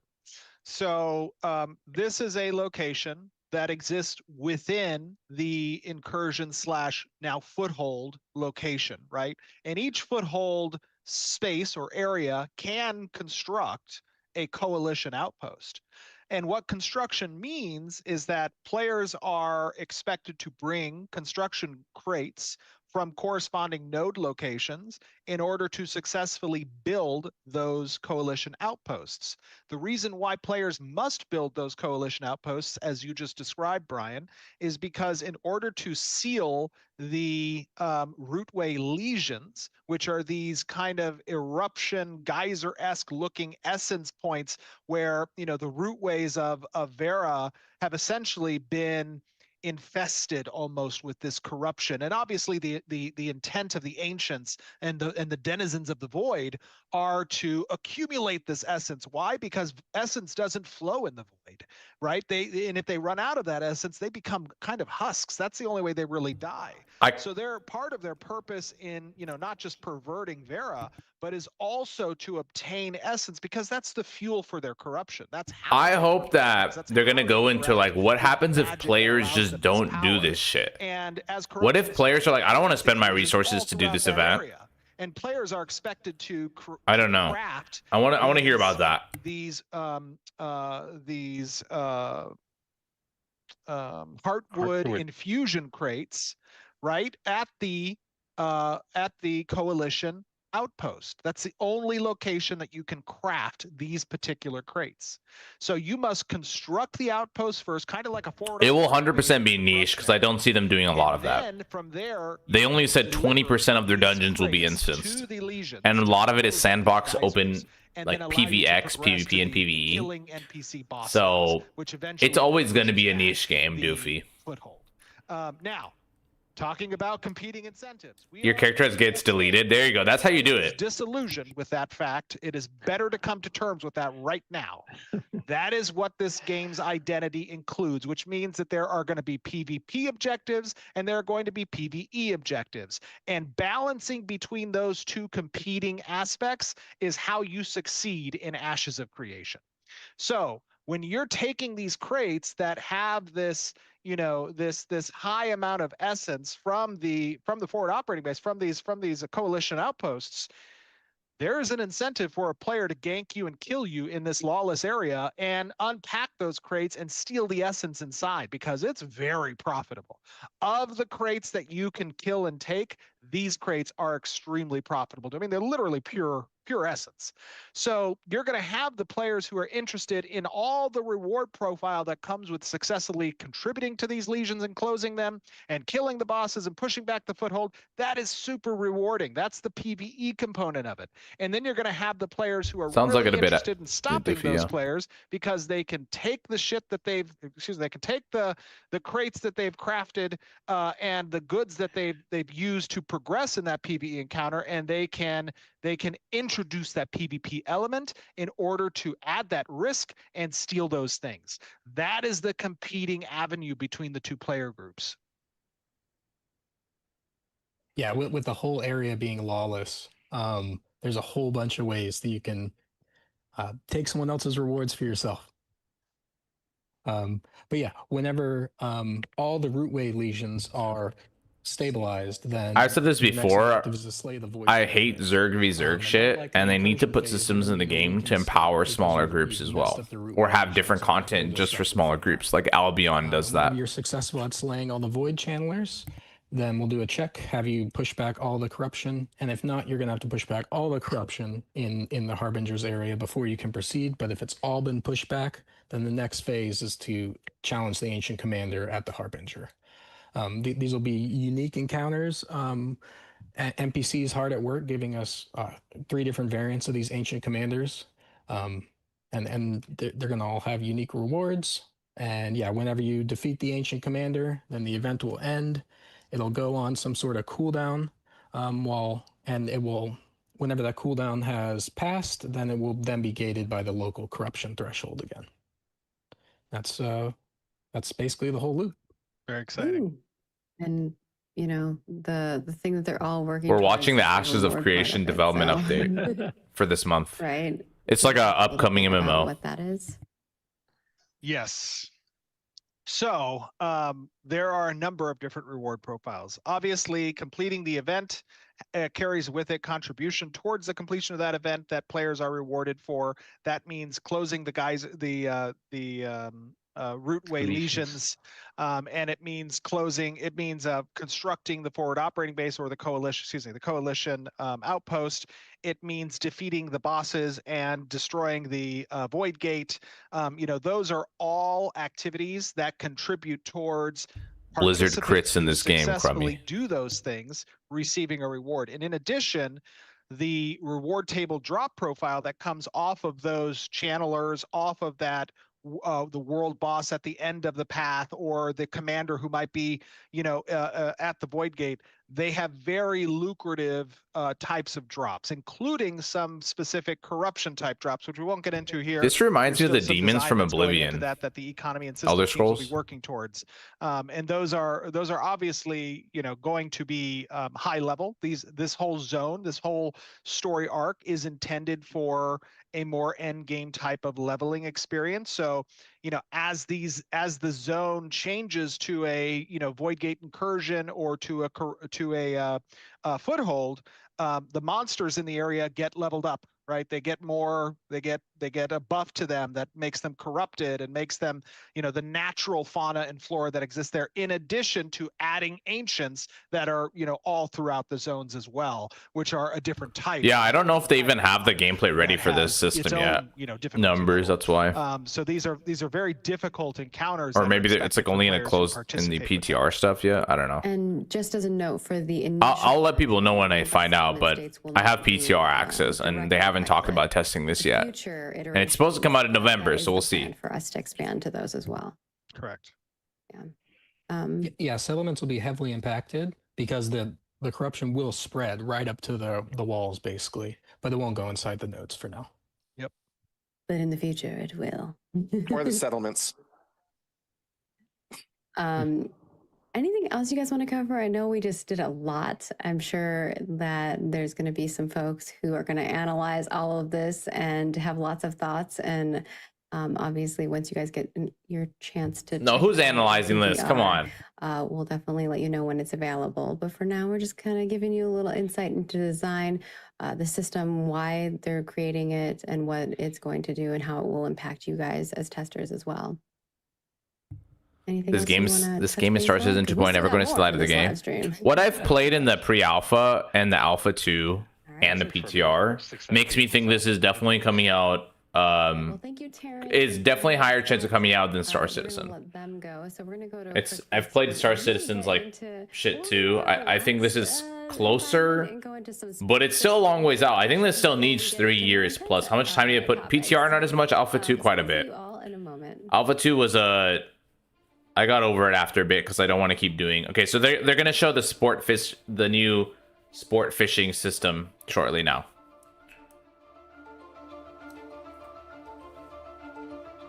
Yeah, it was kind of boring. I know. Yeah, I think like for me, I'm waiting until they have more of the gameplay loops around like leveling in there, and I don't like just group mob grinding as like the only leveling strategy, really. Like quests are there, but like they're just not good enough yet in terms of XP and everything. And I did some of the long quests. There are some like epic quest lines they have in the game to like get pretty good reward items and shit, and they've added some to the starting experience, which is great, but it still needs time. I really think this game still needs 2 to 3 years since this 24/7 phase started last month, so I still think it needs a long time. What I'm worried about, and some people were rumoring about this, and like there's been discussions about it, is that they may release this game earlier without the entire eastern continent done, and maybe even some systems missing, and then have those as future patches. I wouldn't like that. Woo, welcome back. Oh, We're fishing talk is here. about sports fishing. I want it to come out with everything and take a lot longer. That's my opinion. We just did with the Harbinger system, but we will cover sports fishing information that will. Oh my god! Some questions folks have been wondering about. And with us is a new face. We have Blair. Welcome. Hello, everybody. You are a new face. Can you? First time You're caller. kind of cutting out for us a little bit, so I think you're peeking yourself. Can you kind of walk people through what your role is in here and like what you do at Intrepid Studios? Sure. I am the lead combat designer, and that encompasses a whole lot. There's player combat, there's NPC combat, there's vehicle combat, and I kind of sit on top of all of those teams, and then also help out all Savory, divide, delight, dude. They should add shit like that, yeah. Terrar. Fishing versus fishing. Perfect segue. When's the battle pass talk us dropping? through kind of like your history in game development, so folks have like an insight into that if they.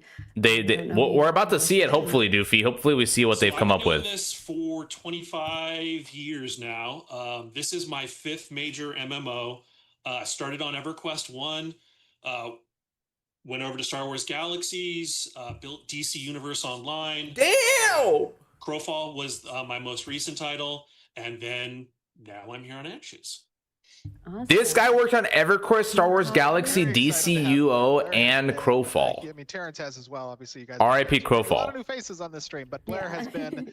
Blair has rolled up the sleeves, gotten dirty in everything possible, and has been a huge lift. Yes, very grateful to have Blair and Terrence on board. But as said earlier, like just being a veteran dev doesn't mean everything. There's a lot of veteran devs making games that aren't enjoyable. So, but it is interesting. They have some experience at least. But what are you most looking forward to in Ashes of Creation?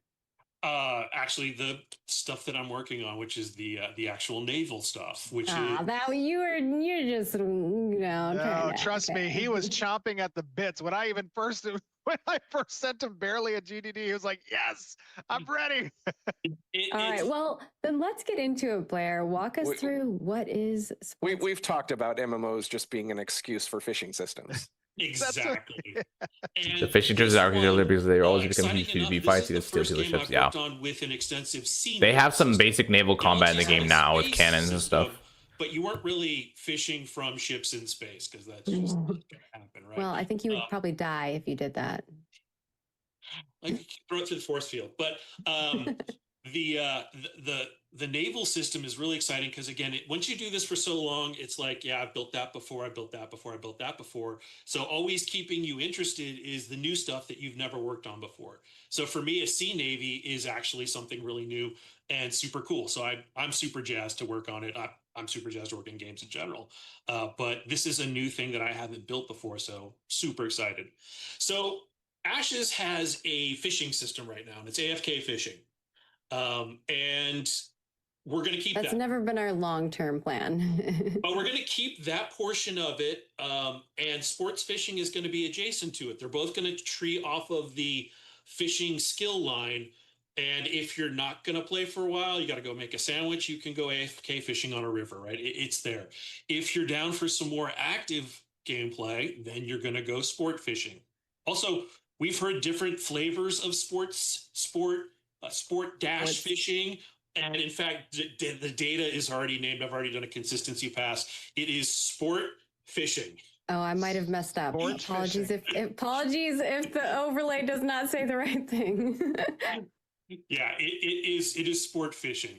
And okay, gotcha. Let's see, what are we showing? Oh, we're showing the new ship right now. That's the Navy is part of this, and the fishing is another part of this, because you have to have ships to get out to the fishing nodes. And yeah, Doofy, I doubt they'll let them do completely custom flags. There's going to be freshwater nodes and lakes in the interior continents, and then out in the ocean, we're going to have these giant fishing nodes for saltwater fish. And there's going to be different fish in each kind. And one of the great things that came online in 3.0 is the crate system. And that is going to be leveraged fairly heavily as well, because when you catch these big fish, they don't go in your pocket, they actually go on your back. Yes. And it's cool. And you get to, I love the crate system. That's actually a fun thing as part of this project as well. Well, can we first start talking? Can we talk a little bit about the profession of sport fishing? Integral, I feel like it's less about scope creep from them, and they literally just started with a lot. Share the same skill tree as fishing. Because in my history of following the project, there wasn't a lot of new things added. There wasn't creep, but the scope was already massive. Skill tree, talent tree, however you want to, whatever you want to call it. There's going to be one of those. I've already reserved power within the sport fishing system for that. Right now, it's being baked into the sport fishing power stat, but we'll pull out of that and put it into the talent trees. And there's also a couple other little fun stats in there, chance to get your lures back. But I can take you through a walk through the system. you are going to go to one of these big sport fishing nodes. You're going to notice it because there's going to be birds flying around. There's going to be lots of fish, and you're going to be able to chuck some chum in the water. And when you chum the water, the node goes active, and everybody in the area can now fish from that. And then you're going to... When you are referring to node, because we've had nodes be settlements, can you be more clear about that? So this is why we changed settlements.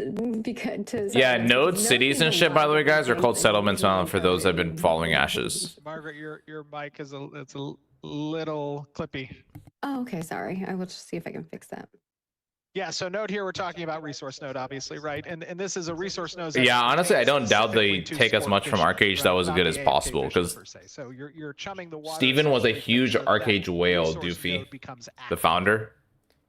And then you're going to have a fishing pole, as you presumably have one equipped. You're also getting a new lure slot in the next update, and there will be a lure progression system. So there will be fairly easy, cheap lures to craft, but that means that you won't have access to the full suite of fish that can come from that node. And they will do less damage. There will be more medium ones that halfway down, and it's going to follow the same progression of the Apprentice, Journeyman, Master, Grandmaster. And those lures, as you get down to the more expensive ones, will open up chances for the larger size fish, as well as the more gold selling for fish. And let's talk a little bit about, Blair, a little bit about the dichotomy in sport fishing, right? Because you have sport fishing that exists out in the open seas, which we know falls under the umbrella of lawless territory that players can essentially incur this PVX risk associated with it. But then we also are going to be introducing freshwater sport fishing as well, which may not have as high a return as the greater risk of being in the open seas, may not require as good of lures or as good of a fishing pole per se, but players will be able to sport fish within the freshwaters that are under Muzzy, the umbrella of a law. My boy, I'm going to make a guild named the Corrupted Juans, and the goal will be to farm those PvE boys and extend that event. We're going full lawless, baby. You want to go out on Steven's cool, the Corsair. God damn it, Arnold. /loop. We're still playing with the name of the You're gonna go Corrupted then, see money? It ended up more looking like a Corsair. There's so much corruption penalties, like a lot of PvPers who like to PK are pretty scared because the penalties are super steep right now. Everyone's super excited about it. And you go out on the open seas, you find the nodes. It's riskier. You have a couple fish holds on that ship that you can put the fish in, so you can carry more than just what's on your back. And then you take it back to the harbor and you sell your fish and you make good money. Or you come back to your ship and there are pirates. And you have to fend off the pirates. This was one of my experiences in Arcade. I went out swimming to pick up a fish. I came back and there were 3 dudes on my boat and they instantly kicked me, took my fish, sailed my boat away, burned my boat. I was sad. But that's what Doofy's talking about. Experiences that could happen. So the Corsair side of this is the addition to the Navy, essentially, right? It accommodates the space you were talking about earlier, where we want to have a separate class of vessel that's going to accommodate some of these additional attachments. And really, as we approach our damn, you're gonna harpoon a person's ship or some shit. Classes are really just a template for attachment types, which are how the class is determined for the ship, right? Certain types of attachment points on certain ships will have available attachment types that can be placed on them. In the Corsair's example, you can use, different weapon attachments in these slots, or you can use, in some of the concept art you're seeing now, you can use a fish hold, essentially, right? Which is, Blair, as you described, that combat mechanic where you're sport fishing, you're deteriorating health of the target fish, and then when you successfully deteriorate that to the point where it's nothing, you can go acquire the crate on your back and bring it back to the ship and store that within this attachment. Talk to us a little bit about other attachments that we're working on for the Corsair as well. So what's funny is you jumped over. I hadn't gotten to the mini game yet. You kind of leave. Oh, my bad. Oh, go for the mini game. Do mini game first. I'm sorry. I'm not following the run of the show. I apologize. I was just like, hey, wait a second. Did I say that? Okay. So, Spoiler. Before we get too far along, I want to acknowledge chat that came up with the Blair Fish Project. Yeah, I like that. That's I don't good. know how we've avoided that one this long, but appreciate it, chat. oh boy. It is now going to be that it's, internally. So you get your ship and you go out with your buds or not, and you chum the node. It's now active. It'll stay active for some period of time, 45 minutes to an hour, whatever we tune it to. You cast your rod in the water based on the quality of lure that you're using. Again, through that progression is how fast you will potentially hook a fish. And then you'll play a mini game. And it's for those of you who have played a similar game before, the fish goes left, you move your rod left. The fish goes right, you move your rod right. And you're basically wearing the fish down to the point that ultimately he turns into an NPC corp, because that's the mechanic that we have. And you swim out to it, you put them on your back, and now you've got your trade pack slot consumed. Now, in the future, our Navy will probably have a fishing boat that will have more than 2 potential cargo slots for fish. But for now, we've got 2. We're building the tech. There will be even more cool things like hooks and things for the really big fish, because there's multiple sizes of the fish, the small, medium, and large. And the smaller the fish is, the easier it is to catch, but presumably you have less fishing skill at that point. And if you need more fishing skill, do some AFK fishing while you make a sandwich or clean the house or do whatever, right? And that will. Yeah, I don't get that swimming to the fish part. Numbers. Like to AFK fish. Why do we have to swim to the fish? I'm ready to play tonight, and I want to fish. Let's go fishing, honey. And you'll be able to see what kind of fish someone has, right? Because like we have some images of this. I don't know if Kyle can switch to one of them, but like the fish are actually on the backpack thing. It looks so cute. Mm-hmm. I love it. And I told I like how to get into the water to grab it and get eaten. Make them comically large. Oh, look at it on the there it is on the crate. Big, and I'm like, that's not quite comical. Like, it needs to be big. And you're like, yeah, I've had this. I think it depends. It should depend on the fish. Like, if that's the actual size of the fish, it should be that big. Well, you have 3 sizes. Remember, there's the small tuna, medium tuna, and the gargantuan, which is your comically large one. In fact, we're showing right now. Yeah, there's. Oh, that's cool. Right there. They have those backpacks in the game, like a little strap on your back, so that could be pretty close to the in-game model. They're worth different amounts based on the type of fish. So to answer Stephen's questions, earlier question about getting back to the Navy and component slots, we are developing the Navy at the same time. I have a we can peep it, dude. For all the holes we need to create to launch the game, and the component slots is all of the unique fun stuff. So the Corsair will get a harpoon on the front that's unique to the Corsair, and you can fire essentially snare drag bags that stick to a player's ship, and those drag bags will create drag on that ship, and it will slow it down. So the more you attach, just think of the movie Jaws, right? The more barrels you put on the shark, the slower, and it can't go down. On other ships, it will slow them down. So this is not a rope that's rooted to the ship that's firing it. This is a projectile that has a drag bag on it, and when it impacts the enemy ship, that bag essentially drags the water as the ship moves, decreasing its speed. And you can have multiple bags that have hit up to a stack count, obviously, on a target ship, and then multi-class will be able to respond Fisher to that on the enemy ship by interacting with the bag location. Class name would be angler or what? Vessel. It's like a harpoon. What do you call it? Drag bag. Like I like water drag balloon. bag. Yeah, exactly. So an aquatic parachute.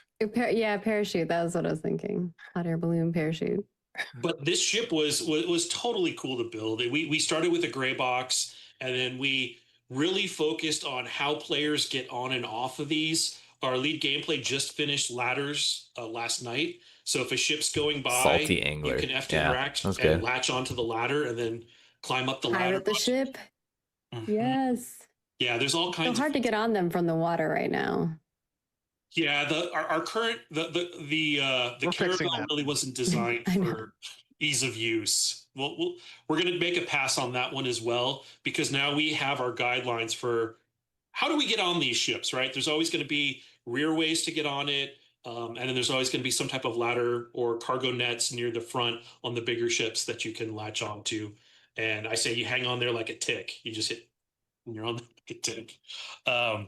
So there's a lot of fun stuff coming with sport fishing, because it's also the intro to our future Navy and the future ships and fun components. Like Steven's like, hey, wouldn't it be cool if the harpoon also could heal other ships? If you could swap it out with a different type of harpoon unique to the Corsair. So when you think of our different ships, think of them as different, basically classes, right? This is going to be the light, quick fighter. This is just like a small gunboat that has one potential gun on it and a mast and a steering wheel, and that's it. And then we're going to go up to the even bigger ones. And they will be limited to how many players you can put on there by their buoyancy stat before you actually slow and scuttle the vessel. So don't put too many people on there. Yeah, and we talked a little bit about. Oh, sorry, go ahead. We talked a little bit about the. Yes, you the can be a kind of, seaman in this game. Seaman. Sonar component as well, right? And that's going to add a new dynamic Ooh, to a Greek fire on a traveling in ship. the open seas, right? To engaging with these types of fishing resource nodes, to transiting crates to different harbors for turn-ins.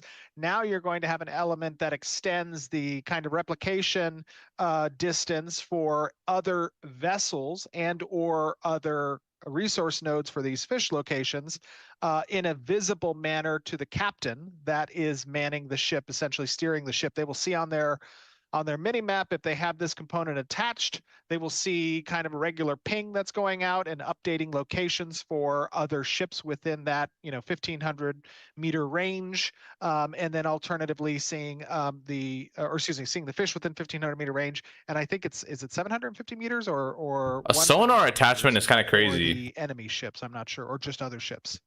Right now, the radar 1,000 and 1,500 were the two ranges. The sextant is the 700. This is the shorter one. Once we get to more advanced components that do slightly different things, because again, we want to make the component choice interesting to customizing your ship, right? So we're going to give you components that do slightly different things, maybe a cheaper one. C Money says, gonna be a lot of seamen in this game. Sounds like a sticky situation if you want to make money. A lot of fun. And it's great that we're getting Come on, man. all of this, the more sandboxy game loops that can just exist by themselves for someone who just likes fishing, right? And if you just like printing money, right, then go sport fishing, because this is a way of creating new money into the economy is by sport fishing. But and I think that component the scanning component we were talking about is the radar arrays, right? Mm-hmm. Yeah. Yep. And then I think the last one that we wanted to talk about was the sail variants, and I don't know if you want to go into how those will function. Did you say the sail variants? Yeah, the sail variants, the different sails that folks can have. Are we delivering on sales for November? I didn't think we were. No. It was on the list, but maybe we're not. No, Okay. we're not. No, there won't be. So obviously, long term, we do intend to have a lot of components that go into very similar to how you have caravan components that, apply different stat values and or abilities to your caravan. She got him caught up right there. He's like, okay, so do you want to talk about the sail variants? He's like, bro, we didn't work on that. Like sails, like rudder, like figurehead. Blair and the team are part of defining what that is going forward. It's not going to be in the November deliverable. Everything Crazy how much of a little slut I am for a good fishing mechanic in an MMO, says Connor. Yeah, a lot of people like fishing in MMOs. It's kind of interesting. I didn't know it was this popular. Most fishing trips with the guild, we'd have a few groups that were just there for security. I think there'll be stuff like that, just like arcade, just like any sandbox game. It will not be done. It's not going to be fleshed out. There's a lot more that goes into building it, including additional ship classes. Can't you just use a flying mount to drop it on the ship, or do you need a special? Much further beyond November, so flying mounts are very okay. So flying mounts in this game are very minimal.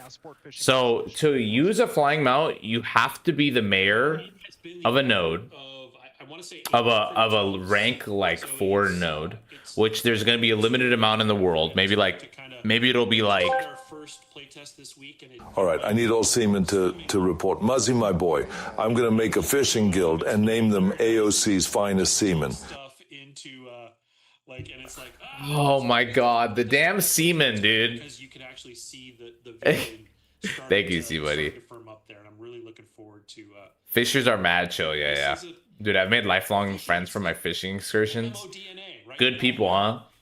So flying mounts are for a limited amount of mayors of very high rank cities, which are basically like 6 or 5 of them in the world. And they have a limited amount of time they can use their flying mount after setting out from their city. So in the future, realistically, like when the game's out, the flying mounts are not incredibly useful outside of their areas of influence, their capital cities. And we're going to let Blair take a little moment, and we'll be right back with the rest of us to go into. Book you all later. Thank you, Blair. Thanks, Blair. C Money dipping into his takeout fund as ship posts. I love C Money's ship posts. Shout out to Arnold.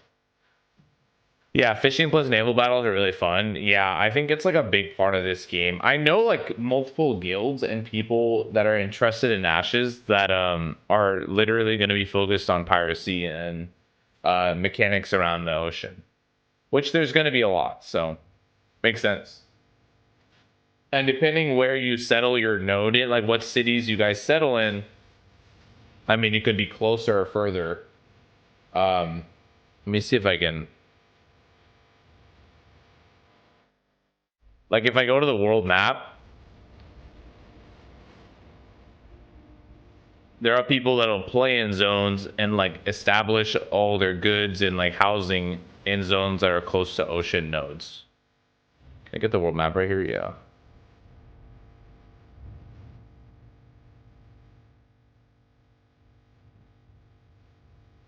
So like maybe they'll end up playing and becoming a node citizen of like, or settlement citizen they say now, of like, oh, here you go.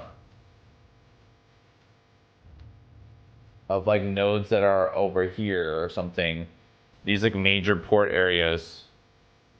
And there'll be cities in these areas. Like if those cities rank up, so there's a lot of systems to explain, but you could be a citizen of these kind of coastal areas and do a lot of that stuff. There's been a lot of it. We have done a plethora of reports on the community side for development, daily reports, weekly reports, community specific reports feedback on various different topics.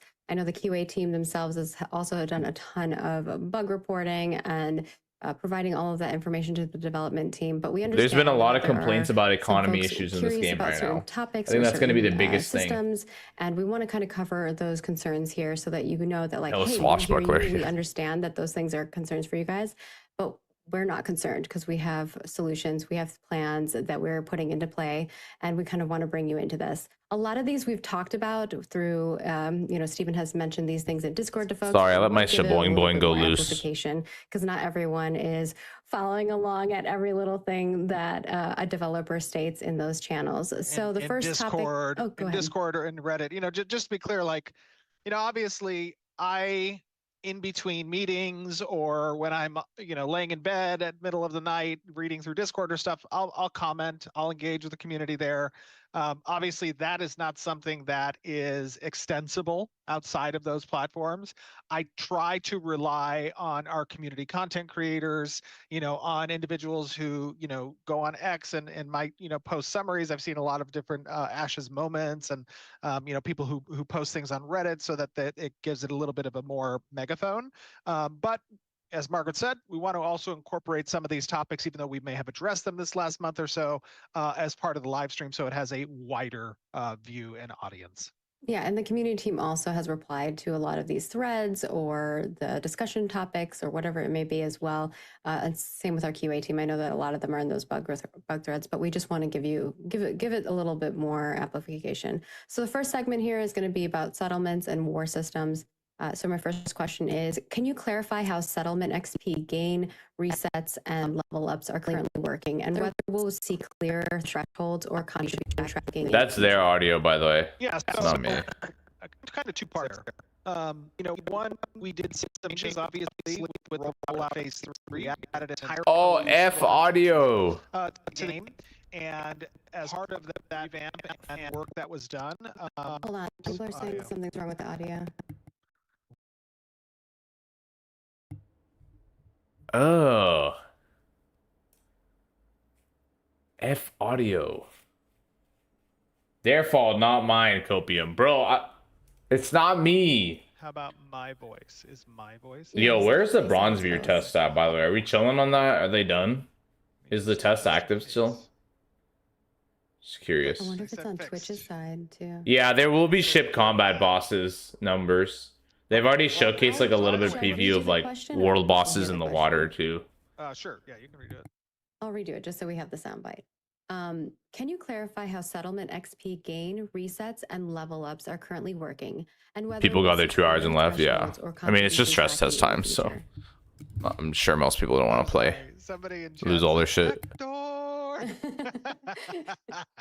That is so great. I love that.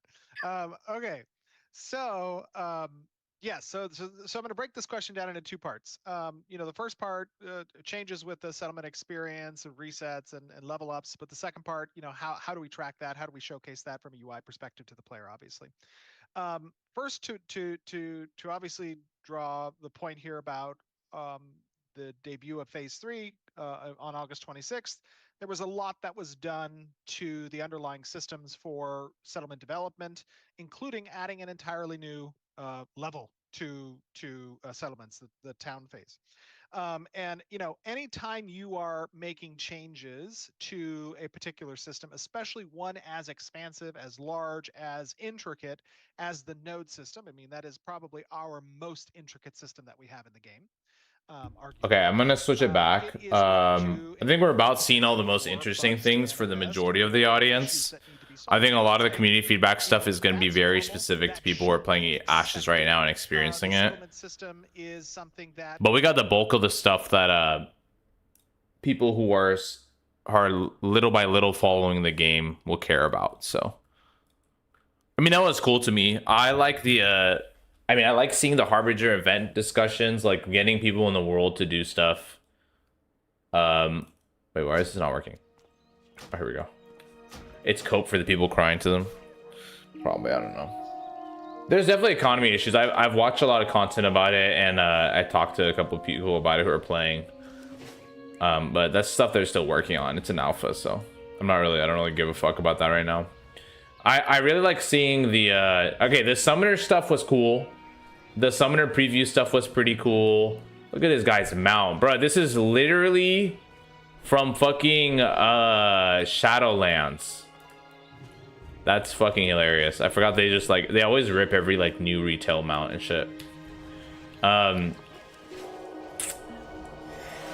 Yeah, so I like the summoner preview. I like the idea of the Harbinger event they're doing. So open world, world-changing events that could last weeks, dynamic events and stuff. That's really cool. I think at this point I want to see the augment system, which is the secondary class system. I want to see that from Ashes of Creation soon. That would be nice, but I think that still might be a ways out. Yeah, just gonna play the wait and see game. Yeah, seriously, it's the best way to do it. It is the best way to do it, man. I'm just gonna fuck around here a bit, and then we'll probably hop off. I mean, it's just stress test, so I don't want to fucking spend a bunch of time on progress we're losing. Might be cool to just walk around and see what the hell. He's a fucking Rykul, dude. Can I find a priest item here? It will with my guild. Yeah. I think the systems are gonna be really cool. But yeah, it's a ways out, so it's always nice to check in and watch the monthlies and see if there's any cool stuff. That's how I've been watching the game recently. And I've played the Alpha 2s quite a bit, but I'm ready to just wait, play other games in the meantime. Yeah, Doofy, I agree. As long as you can pop on and solo stuff, those big world events can be alright. If you need to constantly find a raid or a party, it will suck. Okay, I'll say this. I'm okay with finding a party if the culture of the game is good enough in that, it's not a fucking pain in the ass to just get a couple people to group up. Even in Epoch, if you remember how annoying it is when people are like, oh, I don't want to group with you. I just want to solo. Everybody doesn't want to, they don't want to share tags, stuff like that.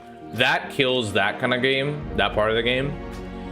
But I think I'm willing to find a party on the fly, but if everything is dominated by guilds, it'll be problematic. It'll be very problematic. That's cool. They have all this shit in the game too. Loss of control built in. They have mouse overcasting. They have action camera in the game. That's cool.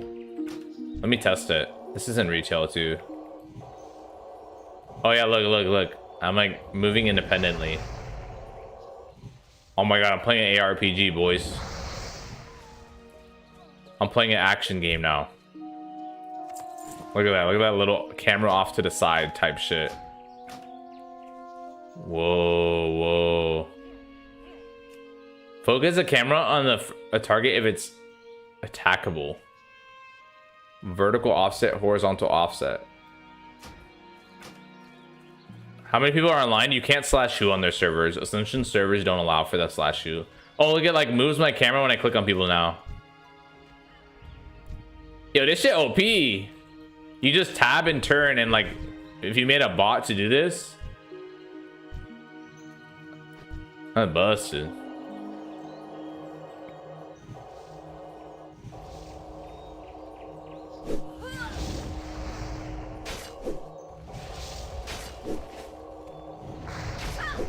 I missed.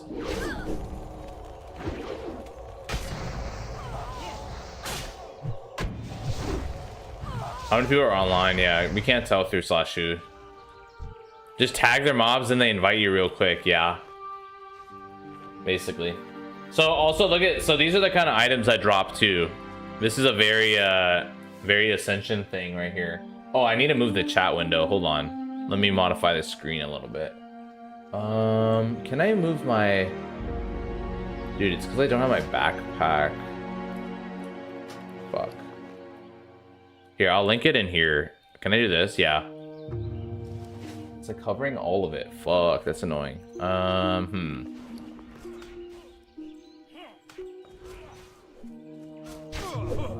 What the fuck? Yo, this camera, this action camera is so weird. I don't think I'll use this. When I got hit by this guy, it turned me around. I wonder if your guy could put a target macro on your spell spam click, you'll always be facing the right way. Yeah, right? That's true. If you do a target macro, you would keep turning. Oh, level up, baby. Hold on, let me kill this shit.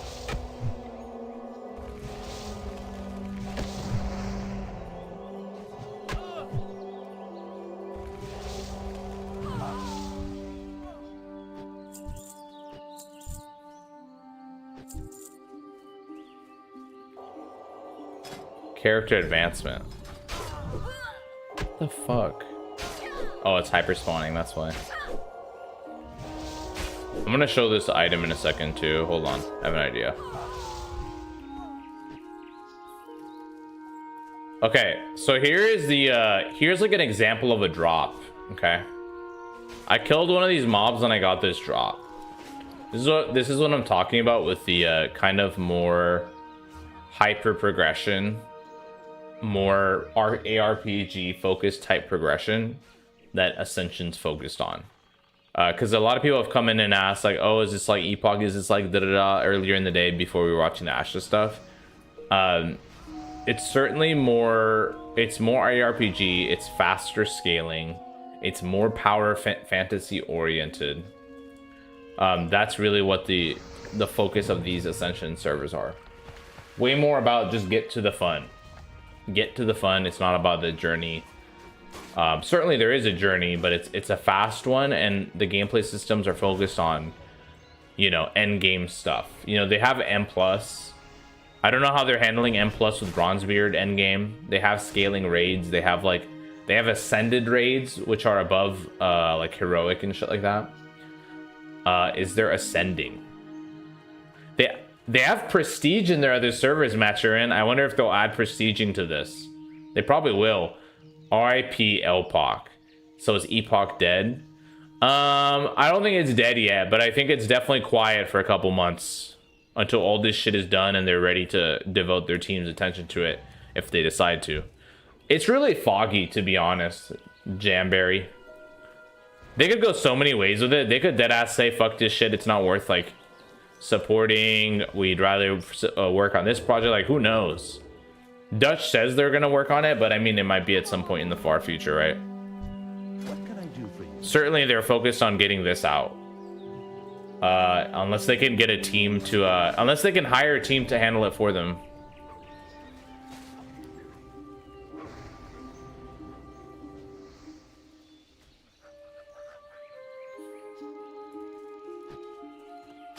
Let me turn that shit off, by the way. That shit annoying as fuck. I never got into action camera. Did any of you guys play action camera on retail, or like when they added it? They've added it here. You also get to find people with the expertise and willingness to understand. Exactly. You have to find devs that are willing to like understand and put in time to learn this new code base, which is like Epoch's code and everything and the content. I don't know. You just think about it, and it's really a process. It's really going to be a long process, I think.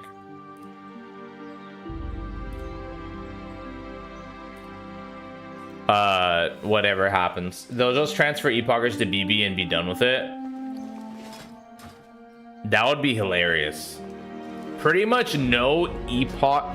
I bet you almost nobody that was like super hardcore Epoch classic only would come over, but I'm sure there's a lot of people who are willing to just play different games for fun.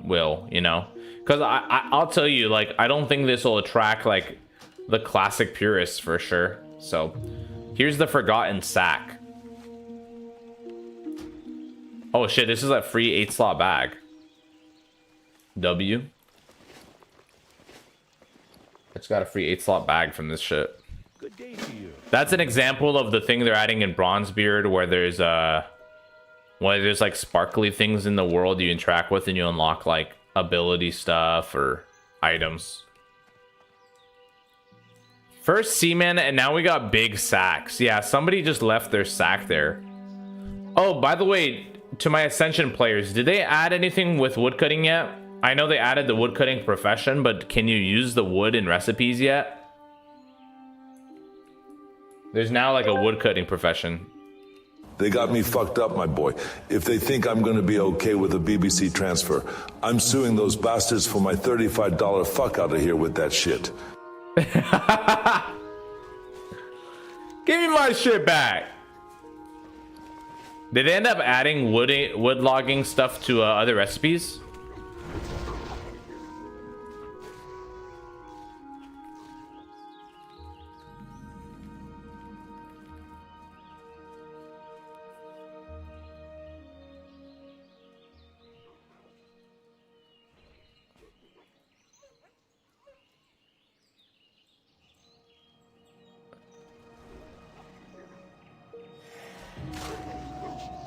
Homebound portal. Holy shit, look at this guy's car, man. Purple drive car. This guy's got the pimp mobile. What the fuck? It comes with two NPCs called Backseat Beauty and Backseat Babe. Are you fucking kidding me? A repair NPC, I'm guessing, and a bank. It's a bank. It's a bank NPC and a fucking repair NPC on this mount. Blink, blink. What the fuck is this pimp mobile, bro? We need that car in Epoch. Dead ass. Hold on. Key bindings. How do I hide my interface? Where is this? I didn't think it was that low.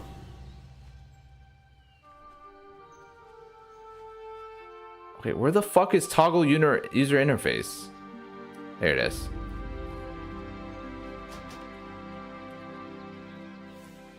Most action the bro has gotten. $200 mount question mark? Does turning on Transmog also turn off these ridiculous mounts? Probably not. I mean, how would they? I doubt they could hide this mount via just like a toggle. Because then what would you see?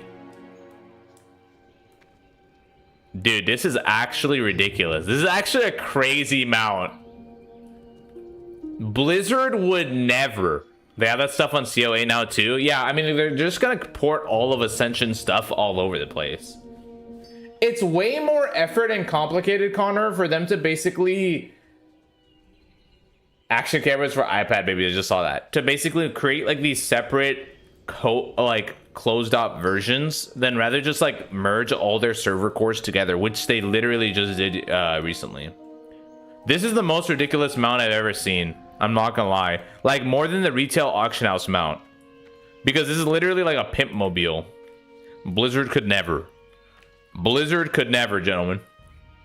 That's funny as fuck. That's really funny, actually. By the way, did I ever get to sync my shit? Dude, what vanity stuff do I have on this account? Let's see. Wardrobe. Cosmetics. I've collected the Embrace of the Viper. Oh, this is the Wailing Caverns shit. What do I have in here? I don't have any toys.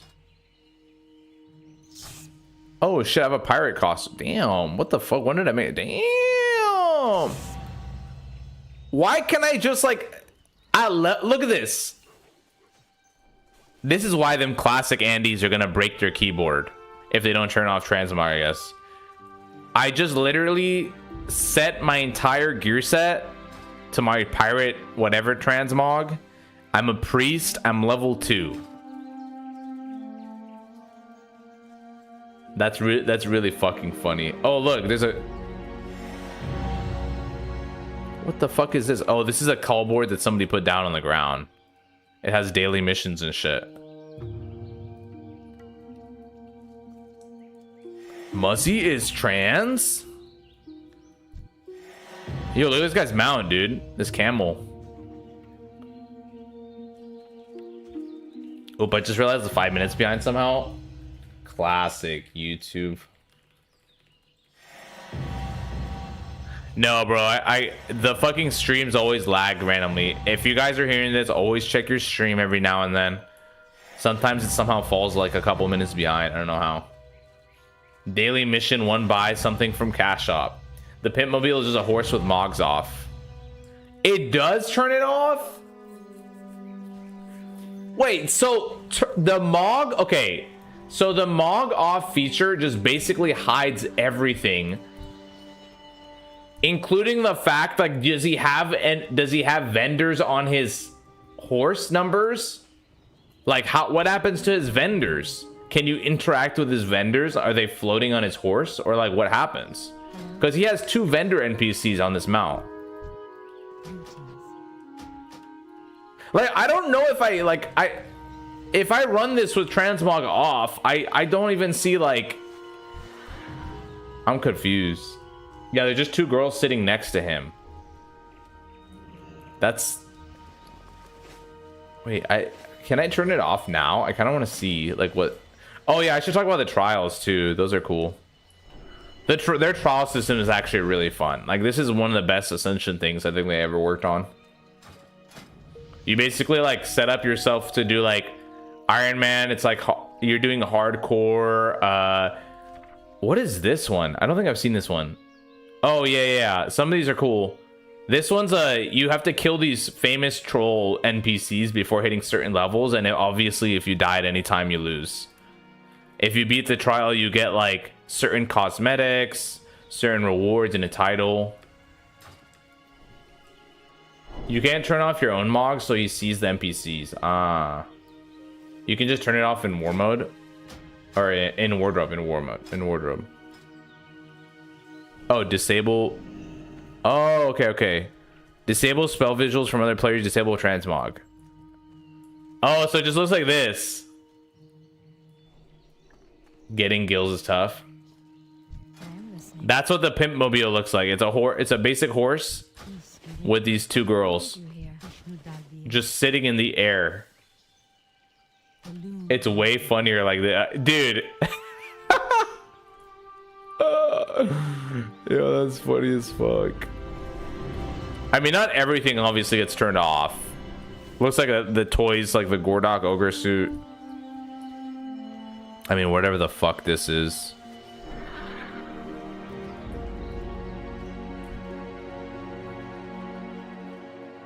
Broke boy vision.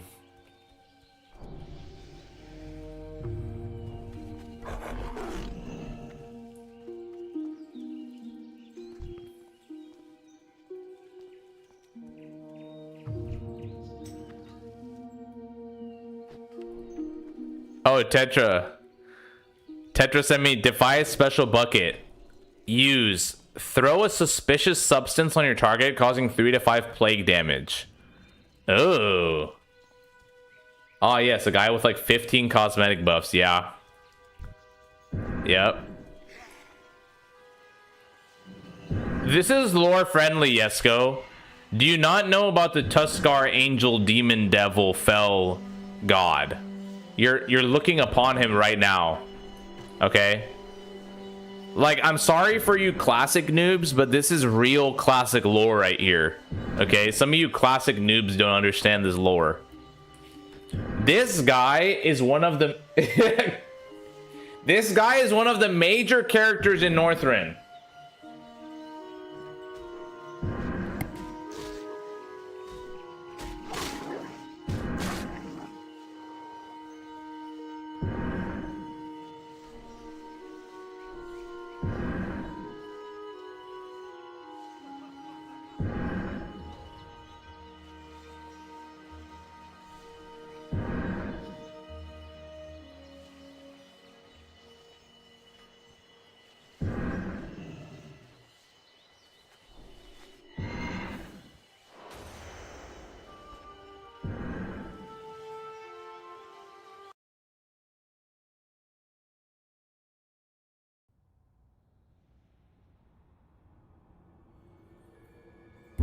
No, Miss Muzzy was calling me. Miss Muzzy was calling me, Yesko. I love what you say, and then your theory of Groot being Miss Muzzy is about to be even more. You're like, see, it's Groot. Hey Muzzy, how's the BronzeBeard looking? It's just a stress test. We're just messing around. It's cool. It is what it is. I'll give it a try when it comes out. No promises I'll get super into it or something, but yeah. All right. This shit's going up and down like a million times. I think I had my time on there. Let's keep it pushing. Let's get on to the next part of the show, okay? He's literally admitting she's Groot right now. No, I'm not. I'm not, bro. Yo, let's go look at... Wait, with all this shit going on, I'm actually kind of curious. Can I go see... Should I go look at Epoch's pop? What's going on over there?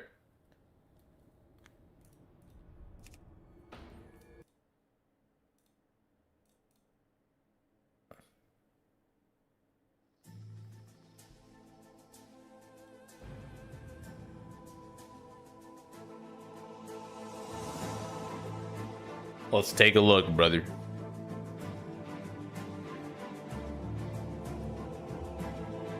$3.5K. Okay, pretty typical then. I mean, I think it was closer to 4K yesterday or 2 days ago, but... Can I get an Ubers done real quick? Let's see. I'll do an Ubers. I want to do some MoP Classic shit today probably as well. I'm trying to level my MoP tunes so I can play some arenas with my friends. But I want to run an Uber too. Ooh, damn, there's only 11 people on. 3.4K, too bad. Oh no, why am I getting the Doom right here? Ooh. Ouch. It's okay. I don't think it'll take me that long to get an Ubers group. Guys, don't worry. Don't worry.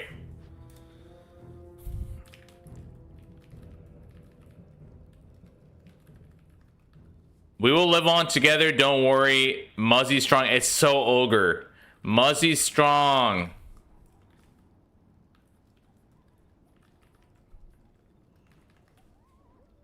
Oh my god. No, people are messaging me shit.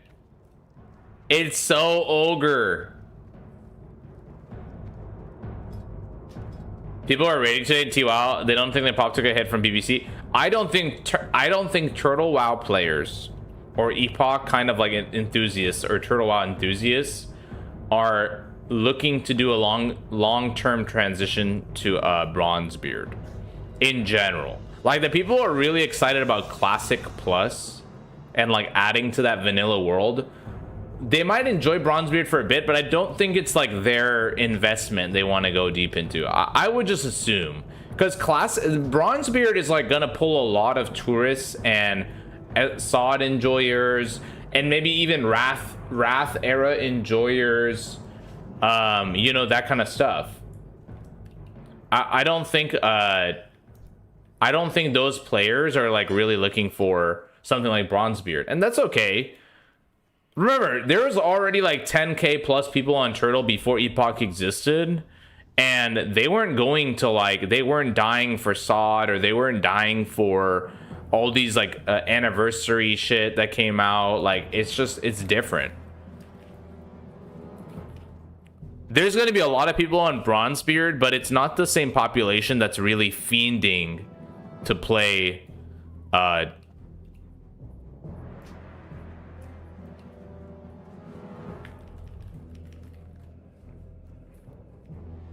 Can you check right now? People are telling me 3.5k. 3.4. 3.47. 3471 Khan Yutku. BronzeBeard would be far more appealing if there wasn't crazy source stuff everywhere, especially from day one. Yeah, I mean, I agree. I feel like the problem is with those realms, yeah, even after day one,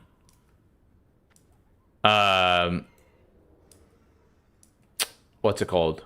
Once endgame rolls around, yes, once people hit 60, all of the Ascension type shop stuff will fully be activated anyway, right? Maximum profession scrolls, heirloom gear is buyable, auras of experience and whatnot, which is three times XP for you and your party.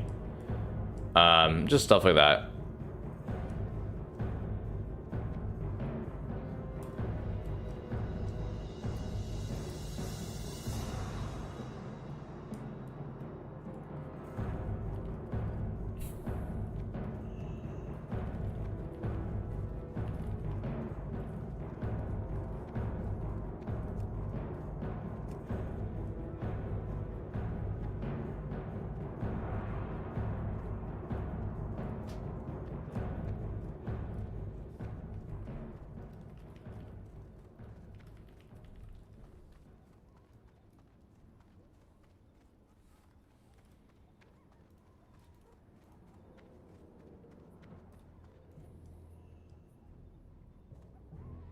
I remember Turtle when at 70 players online, they persevered. They did. They really did. That was the very early days.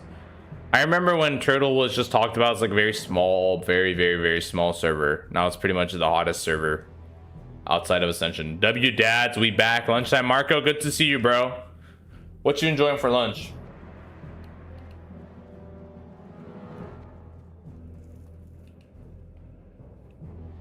Dude, I don't know how much patience I'll have to get this Ubers group, bro.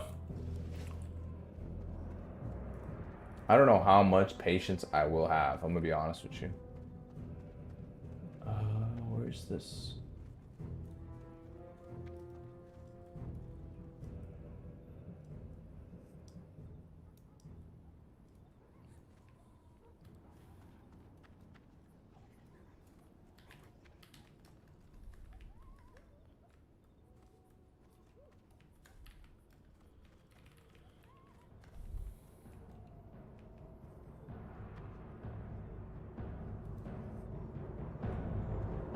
Sliced chicken breast, 3 eggs, protein, beautiful. That'll fix the, yeah. That's gonna fix that Red Bull you had, bro.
I think they might. I'm looking at the. I have a feeling they might close down the Epoch Discord soon, because I think it's like very barely managed. Like, I'm looking at the Live Now channel. So the Live Now channel used to prune itself like their other Ascension ones, for streams, and it used to prune itself every like so often. And then you have to repost like your stream in it or whatever if you're going live. They don't even do that anymore, and it's been unmanaged, and they haven't, like, people have been typing like just things in the live. The people have been just typing things in the Live Now channel, like do you remember like when they were like, oh, like, don't type regular messages, like the only thing you need to put in the content channel is like content, live stream links, etc. So like they haven't even moderated if like somebody types regular stuff, and they haven't like cleaned the channel up. And used to clean up like every 2 hours. Honestly, I could see them being like, there's no reason for us to like also maintain a second Discord, and the Epoch server should just be another category on the Ascension Discord, which it already is. I could see them clean up that redundancy, I'm not gonna lie. So don't be shocked if they do close that down at some point, and just have everybody who's playing Epoch use the Epoch channels in the Ascension one. Exactly, says AK. Writing on the wall, no reason not to. Yeah, I mean, like, what is the purpose of the Epoch only Discord now? Because now the Epoch team has left, and it used to be like that was their Discord. They should just tell them Epoch on maintenance for like 46 months. People would chill and leave. I think people would chill and leave, yeah. But can I find a fucking tank or heal? Bro, I'm not gonna find a tank or heal. Epoch Discord is garbage at this point. I mean, yeah, there's nothing. It's just like a veteran channel. It's just, if you go in the veteran channel, it's just people coping, like, not coping, but just discussing kind of like the shitty state of it. That's it. I mean, it's like whatever, but there's like 4 or 5 Ubers teams looking for healers and tanks.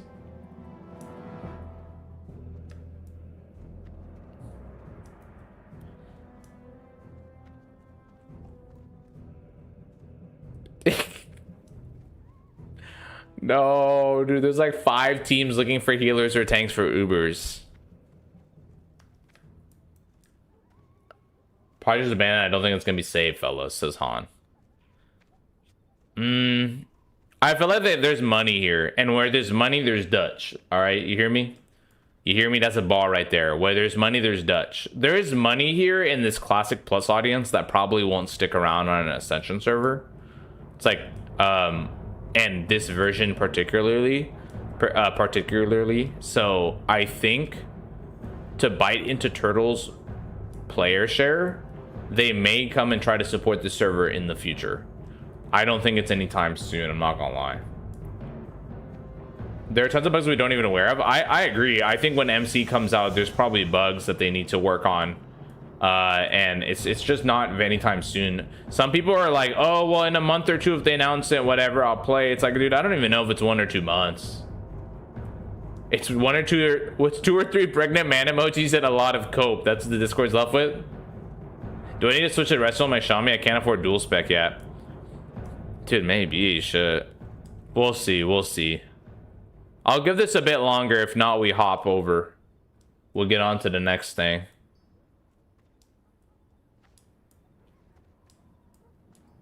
With current shop, Epoch isn't going to make cash at all. Yeah, but I don't think they need to open the shop up to like convenience stuff. They don't need to. I think they can have more interesting cosmetic options and make the money, to be honest. But that's just down the line. They gotta work on all that stuff. And if they want to, like, yeah, like, who knows? Is there still a possibility Dutch just goes and says, okay, we're not gonna work on this anymore, never mind? You got time to get gold for duels. See, mine is like, look, AK, you got time, baby. Get that gold, you chilling, bro. You're gonna get dual spec. They're making far from money on BronzeBeard, the Epoch having just transmogs. I mean, yeah, their seasonal servers make a fuck ton of money. Forget about just BronzeBeard. Every season of Ascension that comes out for classless realm makes a fuck ton of money.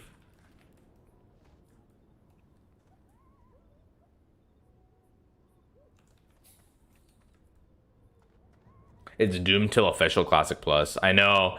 So on Wednesday we talked about that too. I don't know if official Blizzard Classic Plus is coming for a while. That might be another year or two. Mom, I'm on YouTube. That might be a while too, bro. With the way that they're working on the Chinese servers first, and then it's still doomed because Blizzard sucks. Yeah, I mean, I don't think the Blizzard Classic Plus, again, if I'm playing Blizzard Classic Plus, which I probably will dabble in it, if it's anything interesting, like anything close to SOD, I'm in the school of like no fucks given to like gold buyers and all this botting bullshit. It's just a sad inevitability, right? I hope they don't have GDKP. When they do Blizzard Classic Plus, do you guys like, would you guys like them to also restrict GDKPs and shit? Like at the minimum, I would want that. Can't wait for Muzzy to get arrested in the middle of BlizzCon, dude. I know. I think that'd be really good for my exposure, Han. I'm gonna have to do some IRL shit from BlizzCon for sure. So I was just talking about this earlier in the day. I want to go to, for my birthday, I wanted to go to this like football game here, or a Lakers game. I might try to do some IRL shit at that game. That would be kind of fun. I don't know to what extent it's permitted, but on the second extent of just like, I need to get the gear for it and shit too. I ain't giving Blizzard money. Blizzard Classic Plus is gonna suck. Yeah, and nerf mage boosting, I don't give a fuck. Yeah, I think they should. Also, even if it's Classic Plus, people still complain about anyone changing, saying it's no longer Classic. Well, fuck those people. At this point, the no changes crowd is gone. All the no changes crowd pussies are gone. Those fake ass motherfuckers who basically, which I think were an extremely loud minority of players that basically were like, oh, keep everything the same until they realize how fucked up it was. And then now there's like chrono boons and shit. And now they're not saying shit. Who's your team for NFL? I'm actually an Eagles fan, my boy. Eagles, baby. I'm gonna go watch that Eagles Chargers game, I think, on my birthday. I'll sub if you get arrested. Appreciate you, Connor. They wouldn't do that, Shirley. Less money from their WoW tokens, yeah. Dude, honestly, Yesko, what if they add what's it called? Oh, what if they add the WoW sub to the Game Pass? What if Microsoft makes them do that? I don't know, though. That'd be kind of stupid because they're getting this income for the sub. I don't think they'll do that. It'll suck if you get arrested. No, bro, I'm not getting arrested. I'm not getting arrested at BlizzCon, even if someone happens to recognize me, which they won't. I'm getting arrested at BlizzCon because C-Money's going to be drinking and doing drugs. Please, Lord, pray. Oh, do you want it on the Game Pass, Con? I just want Classic Plus with no mage boosting GP and no WoW token. Yotza says hi, chat, by the way. Chat, say hi, Yotza. Hi, Yotza. Hi. Hello, how are you, sir? I'll come to BlizzCon and do cops, robbers, roleplay with you. You'll get arrested. Thank you, bro. Dude, this is... Wait, listen, Yesko. We got to do what we got to do. Content is content. Let's fake me getting arrested and we'll cause a hubbub. And then you can announce on like a loudspeaker, like, I've arrested this Muzzy TV guy, private server entrepreneur. We have the script already, Poggies. I know, dude. Like, content is content. That's a strat. Wait, does this have to? Does this happen after I meet S-Fan? Oh, I love that clip farming. Yeah. Muzzy television. Yeah. Does this happen after I meet S-Fan? Maybe this happens while I'm meeting S-Fan. Famous YouTuber gets arrested at BlizzCon. More at 6. Exactly. I really hope I can snag some BlizzCon tickets, man. That's gonna be just fun. I never got to go. Now I'm older. Can buy a ticket. It's just like exciting. Even if Blizzard's products aren't like exactly what I visioned and like the most exciting version of it for me, I still enjoy retail, so it's not a big deal, but I think it would be fun just to be there. I really wonder if they're gonna announce some new IP at BlizzCon, like something new. You'll be the news at the gym? Yeah. Yeah, Marco.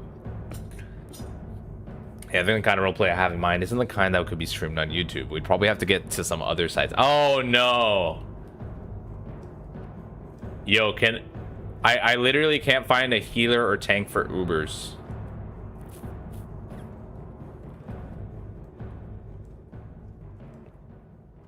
I just want to go so I can laugh when they announce Season of Discovery 2. No. Ayo, he says, ayo, yes, go send the link. Bro, that's going to be on the subscription members only page, okay? Muzzy arrested, gone NSFW. Oh, shit.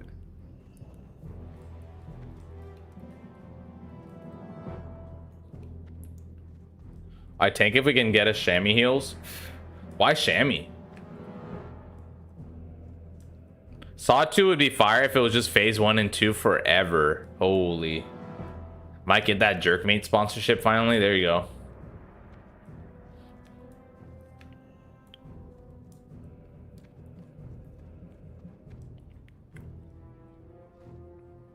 Chamois equals Mana Spring. Oh, I guess he wants Wind. Oh, he wants Wind Fury. That's why I knew he's his warrior. Yeah, we also have Warrior Rogue too. Yeah.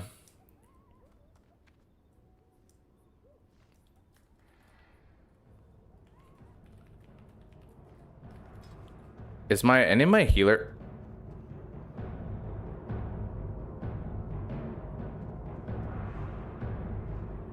Guys, why is everybody offline? Guys, where is everybody?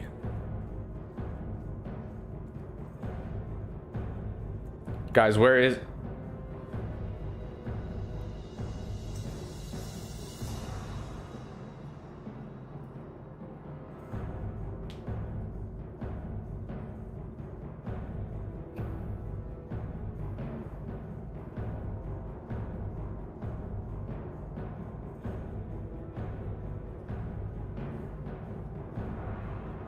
Hey, Nuiz, what's good? I'm so naive. I hope for a Turtle Wild presentation at BlizzCon and their co-op announcement. That'll be insane. It's over.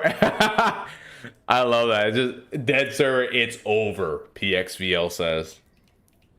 Guys, it's time for death by pool noodle. It's time for death by pool noodle.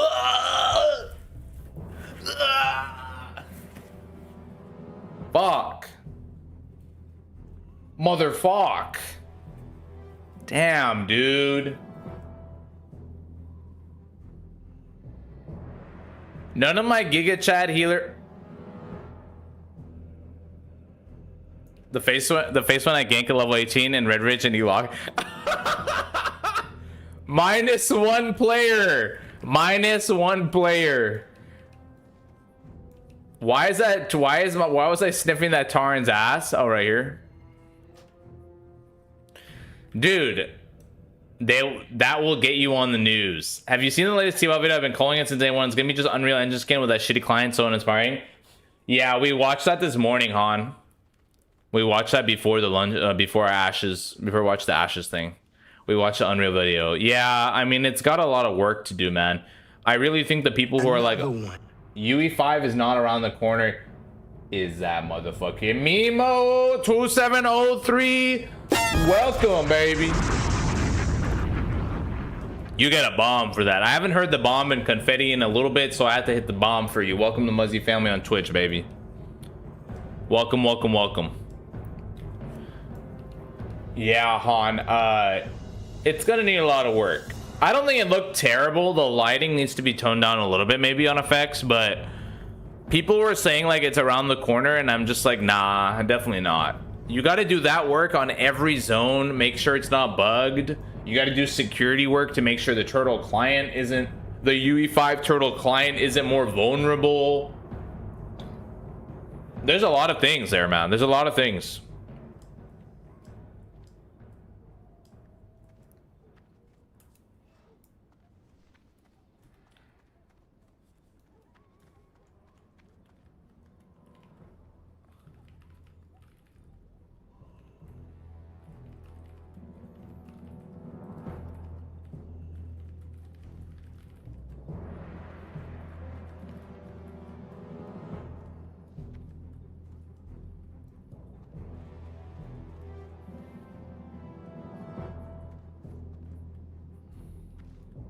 Right around the corner, like AoC release day. Hell no. Hell no. Both of them joints is 3 years out.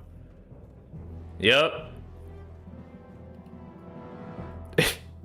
What the fuck? My guildmate? Look at my guildmate. Look at my guildmate. This is almost like bait. I don't care about lights and everything. I know it isn't the same old ass client. I think it'll be a newer client, but it has all its own. Having a new client has all its own. Look at my guildmate, man. Who gonna tell him? Who gonna tell them? Wow, someone already killed Onyxia. Oh, on Turtle. It just launched 10 minutes ago. MC and Onyxia just came out, huh? Damn. You want to know how I identify suckers on Skazan? I see that of the Epoch title. Devs took that money and skedaddled. Hey! I'll have you know, I use my streamer bennies on this title, Tetra, okay? I'll have you know. Dude, who's gonna tell this dude? Poor Crow. What did I miss on AoC? So there's the new Harbinger. You should watch the video, bro. It's worth it. There's sports fishing, which will be interesting, but they showed the Summoner Byrel. It looked pretty cool. It's like the base version of it. It has like Warlock abilities and then like a tank healer or a DPS pet. And then what else did we see? The Harbinger world event. So the world will evolve, and like if players don't do stuff, that event will go longer and longer and intensify. But watch the video, it's worth it. It's on YouTube. Also, Muzzy, did you know you look like Biamba from the TV show Marco Polo? For real? Who's that? Let me see.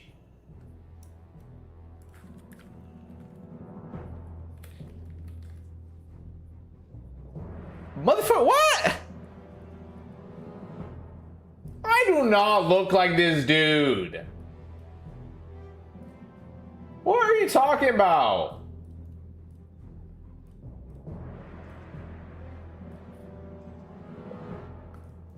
What are you talking about, bruh? Also, what is this show? I have not heard of this show. Can I fucking click on this dude's shit? There we go. What the hell? Bit weird. Is Dutch paid Katos anything just to leave it as it is? Oh, if Dutch paid Katos anything just to leave it as it is. Interesting. Yeah, PvE lawless event. Yeah, the event becomes a lawless zone too. It'll be like, yeah, guild v guild type shit. I think there are a lot of smaller guilds on Epoch which plan to raid but won't have enough players when it eventually comes out. I mean, people will just like, if there's 1,000 people on when MC comes out, people will figure it out. To be fair, dude, people will do all of the raids and shit with lower pops. Like, even if 1,000 or 2,000 people play Epoch when MC's finally out, you're gonna have enough people to do the content. Then you have another question. Then you have the next question.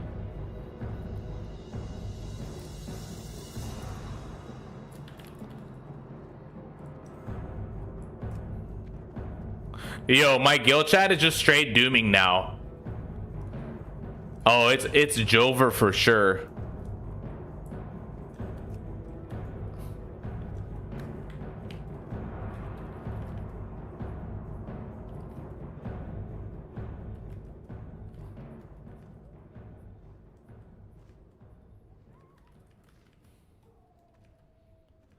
Yeah, you don't need a mega server for sure. Like, if even 1,000 or 2,000 sit around and play when MC comes out, they'll get to do the content. I mean, guilds will have enough people, but it's a situation where it's like, if MC comes out in 4 months, Okay, you know what? Poll time. Poll time. Let me also end this shit. Fucking phone tech. No, you're good, bro. I don't mind the typos. Also, check Ahmed from Marco Polo. Same picture. Motherfucker, I do not look like that. That show is about a guy in a pool that covers his eyes and tries to find people. That's funny as fuck. Muzzy kind of looks like 100 Eyes. Bro, what is this show? 100 Eyes Marco Polo actor. What? All right, now y'all just saying shit. Now you guys are just saying shit. I don't even look 1% like this dude. All right, give me another guy. Give me another guy. Oh, you're saying... No, definitely not Lorenzo either. Who do I look like, bruh? Let's try this again. You don't need Mega Server Pops to have a well-functioning server, but people still need to know it's not abandoned all the same. Yeah. Okay, we're gonna end this poll in a month. What is the Kazan's Pop? So 112 people voted. Okay, 112 people voted. The majority, or not the majority, sorry. 44% of y'all voted less than 2K. Okay, definitely a doomer mentality. Maybe rightfully so. Maybe rightfully so, okay? Y'all making shit up and calling me... I don't look anything like this guy. I don't look anything like Tom Wu or the other guy. Muzzy kind of look like Coca Chin from...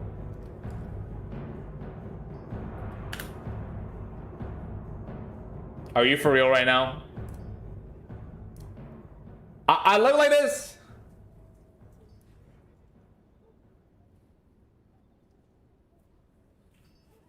I swear to God, I'm gonna end this shit. I swear to God, I'm gonna end this shit if you keep... What the fuck? You've got Wesley Snipes vibes, to be honest. I do not in Minecraft.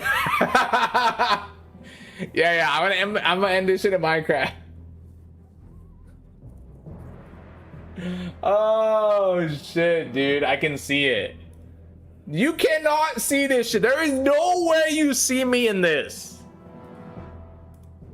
Who else said I look like somebody? Ahmed. Man, that's just racist. Cause I'm Persian, I look like an Ahmed. Okay. Hold on. Let me cook. I mean, I have a little bit of thickness in the brows. His shit kind of thin, low key. Go full cam for a second. Yeah. Hold on. Let's put this shit on the. Let me see how to do this.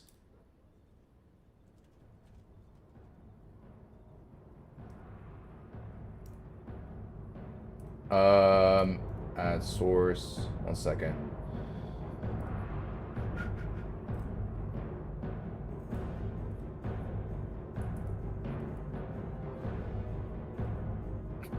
No, stop it, bruh. Ah, good God. It's hideous. Beautiful in an ugly way, but mostly hideous.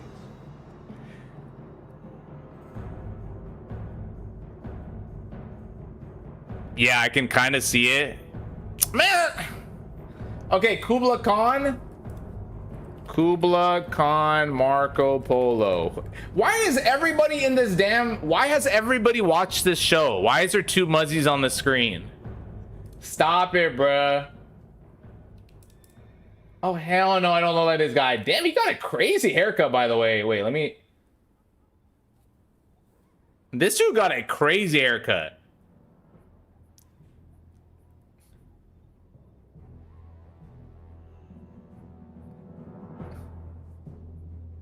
Guys, if I take this to my barber, what's the chances they cut it? What's the chances I get them to cut this shit?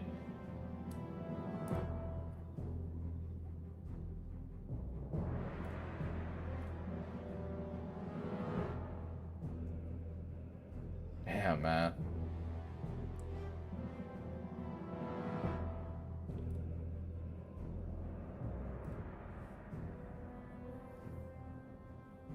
Muzzy, you actually kind of look like Muzzy from Muzzy TV. Thank you, Yesko. Yeah. I've heard that a lot, actually. Check also Bez Bepek Joker. Quite similar. What?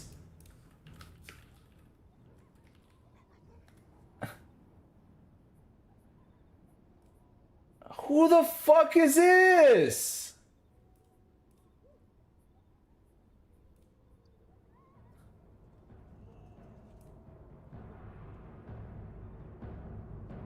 Oh, hell no.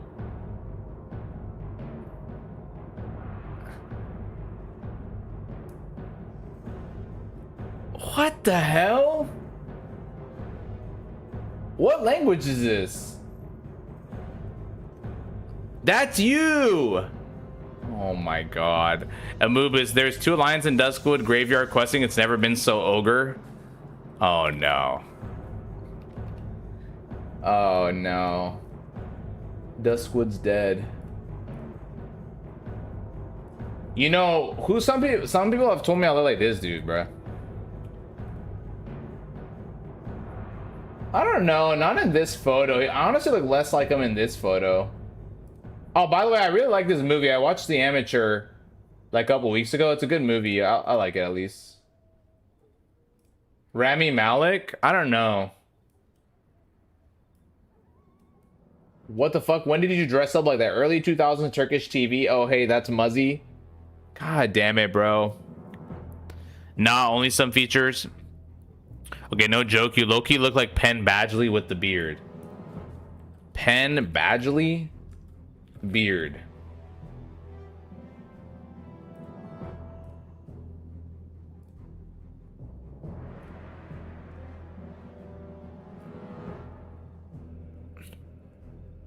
I don't know.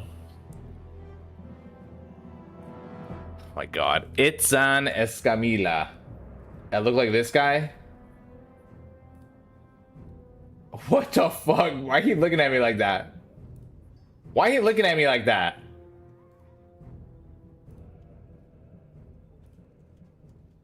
What the?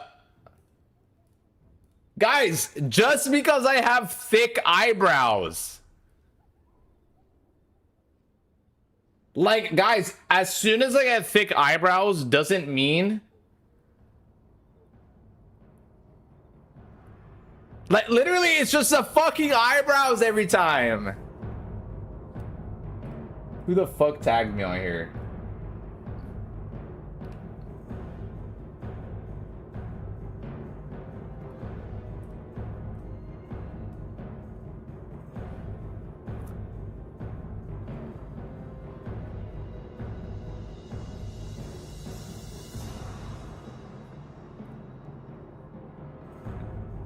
Yo, don't look at the...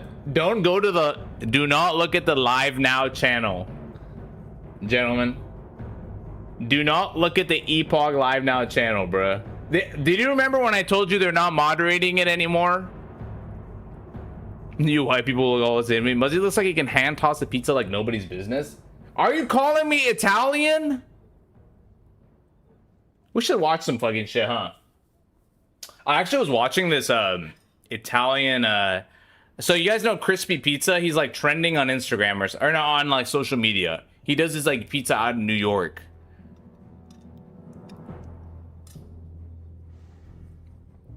Oh, it got removed. Yeah, it is, Yesko. It is. It is. I just saw it. I'm telling you, this shit not getting moderated again, bruh. Crispy Pizza. Let's see what I'm talking about, bro. I've been watching like this dude's stuff recently.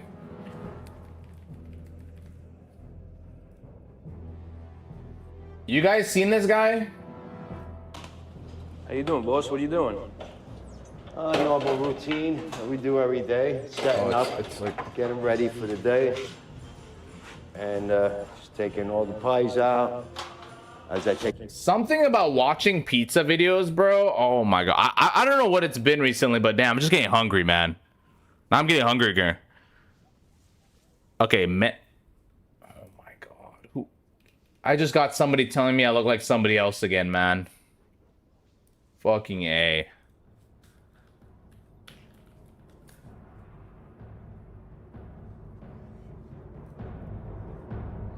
I don't know.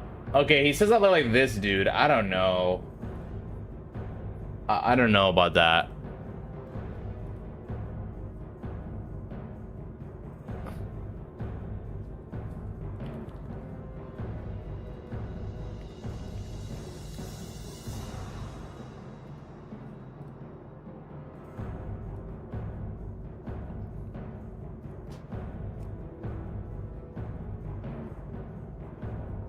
Yo, look up Jackie Chan. You look like twins. All right. All right, stop. You don't see it? Okay, Loki, you look like Bayek from our Assassin's Creed Oranges. Oranges? I should say oranges, dude.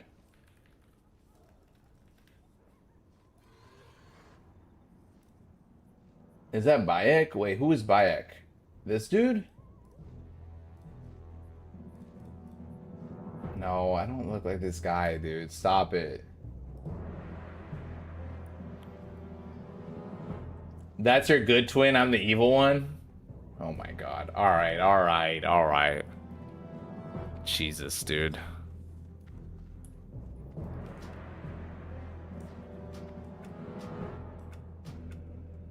One second.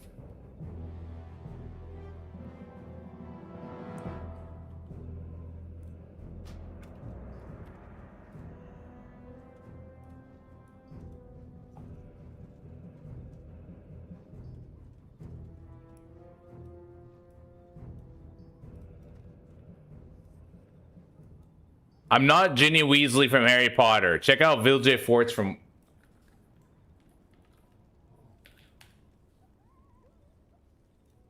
That's literally me. Oh, shit.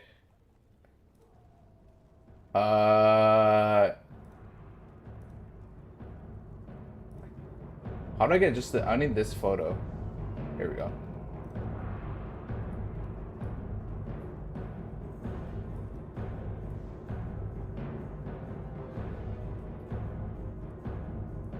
So I'm gonna just put this over here.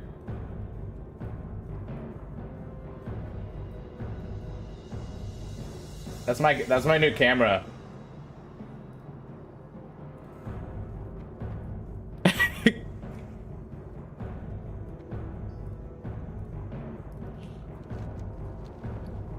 You guys ever want to watch Vilje Forts from Witcher play Epoch? You've got it here.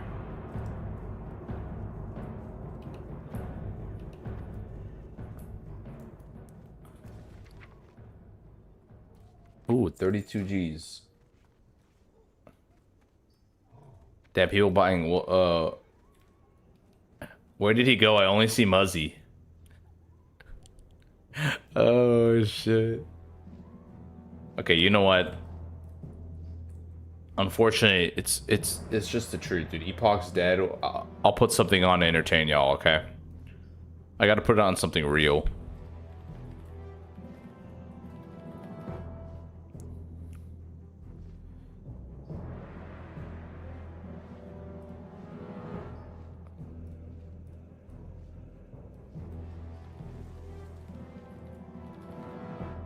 All right.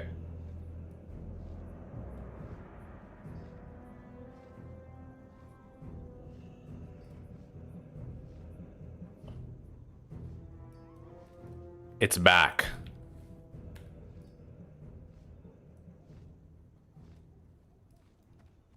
So we playing Tari? Tari WAD? What? Doofy, when are they even doing that, bro? There you go. Now you guys can watch some real shit.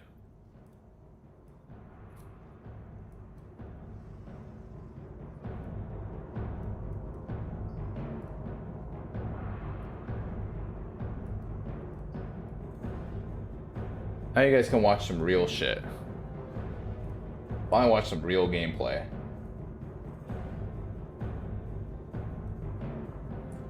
Kato's running away from Blizzard lawyers. 5 or 6 days.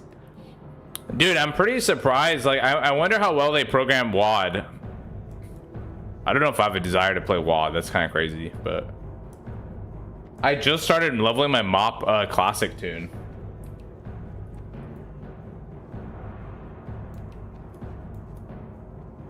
We gotta put this over here. People need entertainment. Okay. Wait, how many more of these can I get going? Wait, I have a good idea. I know how to create maximum engagement in my stream. Okay.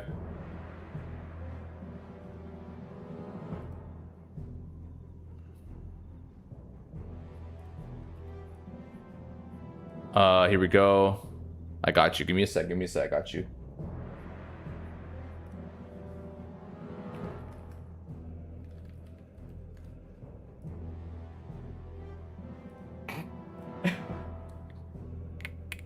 Oh my god, dude, I'm dead.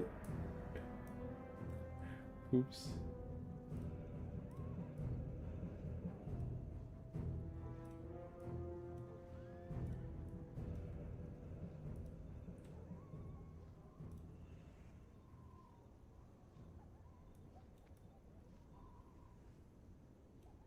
This is how you give people ADHD.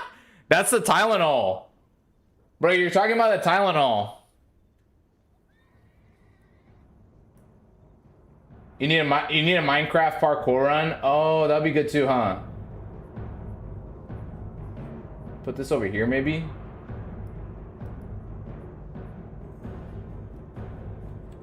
Who messaged me in game?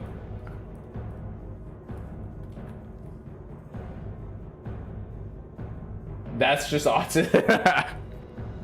Oh, that's what. Oh, yeah, that's a Tylenol. Okay, okay.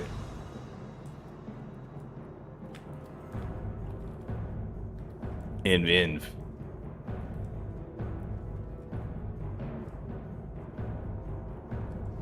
I remember Temple Run. Wasn't that an iPhone game in like 2011? Yeah.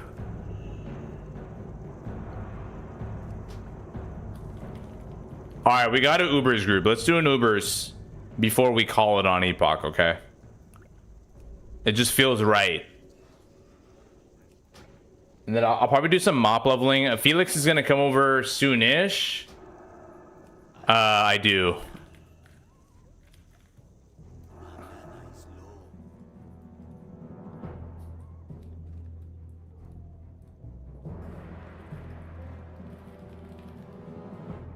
This dude said, do you have Arcane spec?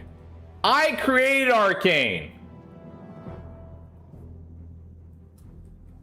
I created it. Oh, and we need a little muzzy text bouncing around the screen and we get all excited about hitting. Oh, I ain't even home and I'm calling this shit. What are you calling? Brain needs more. You've got me inspired to watch on the stream at the same time. There you go. There you go.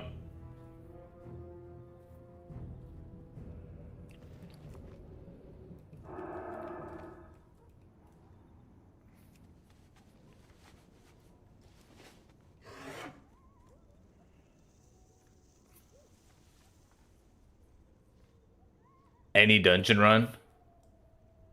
That's funny as fuck. Oh, Zoris, bro, what's good?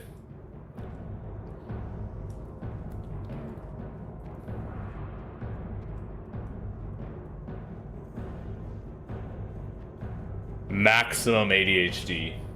Like the DVD logo, huh?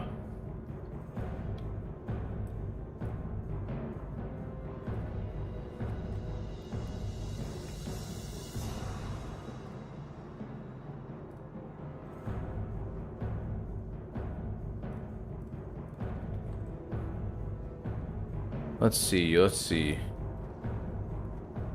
Okay, let's just go to Kargath. I don't know in Trekrar. It looks like they're full. They have a Hunter, Pally, Shaman. We have all 5, so I doubt it. I doubt it, at least. And get the fuck out of here. Let's get this shit going. Like, see, this is the problem. I was distracted by the temple run. Didn't see you had all 5. Yeah, I had that over the. Yeah, my bad. I had that over the party screen.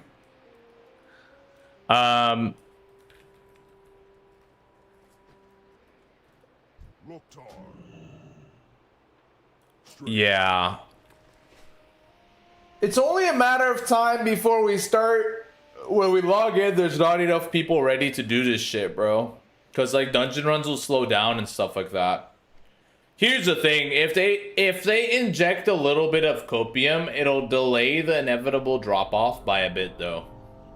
If they just make an announcement this week or next week, that's like, we will get to it after we're done with like doing this BronzeBeard prep. People will probably stick around and still run some dungeons for trying to get like close to BIS.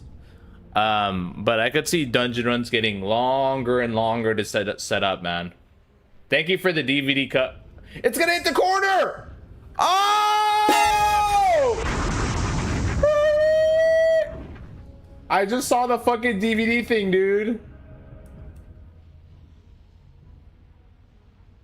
That's sick as fuck, dude. I just saw that. The DVD thing hit the corner, gentlemen. That's fucking dope. But yeah, I can see it slowing down until they need to give it some copium. I'm ready to, I do need a little more copium laced with Tylenol. Oh, that might make you that might make you fucked up, my boy.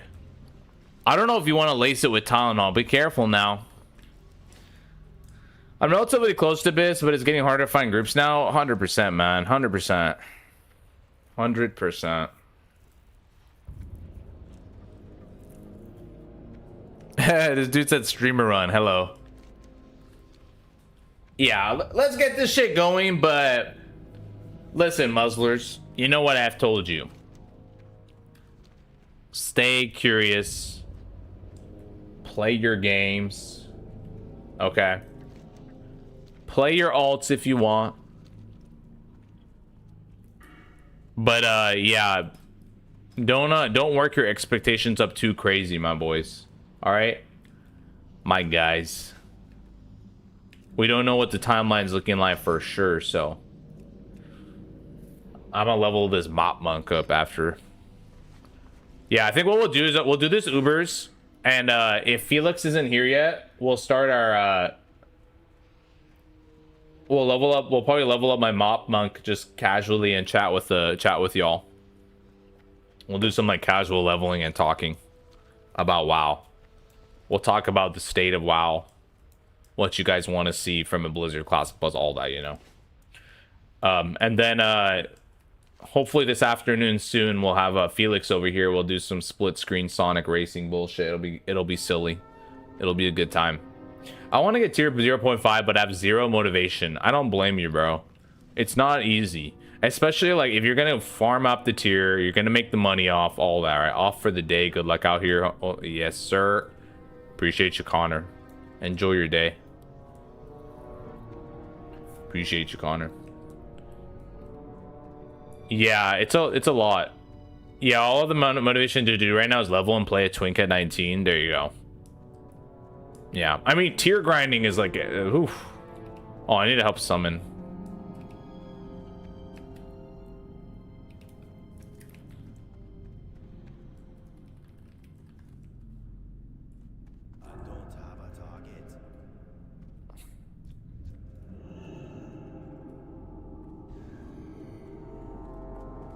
Some of it's not good. A lot of people are going for it, but I'm not sure why. I mean, mine's not that good. I'm not going for it. I'm not going for it for twofold. I don't think it's that good for me. Like, I don't think it's gonna necessarily beat I don't think it's necessarily going to beat. That's Zorus, we already have him. I don't think it's necessarily gonna beat just doing arcane shit, because the mage one is like you weave in ice lances when there's a proc. I don't think it's necessarily gonna beat just going straight arcane and not worrying about the proc. And then on second of all, the level of effort is insane. Fuck, I forgot about the AoC stream. We got any big news? Summer date, maybe? Yeah, we didn't get a summoner date. We did hear that Suda might be on the PTR slide. We watched it. And then we got to see the Harbingers event, which sounded pretty cool. Sly, I liked it. And then they talked a little bit about sport fishing. The only in-game gameplay we saw was the summoner preview, little preview cinematic thing. Yeah, Mage's set is pretty retarded. Yeah, I don't think it's that good.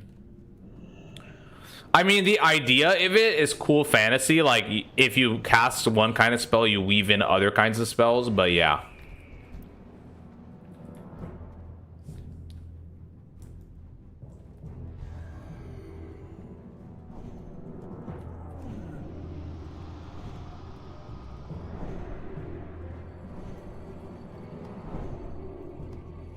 Give me the conjured bread. Give me that conjured bread, my boy.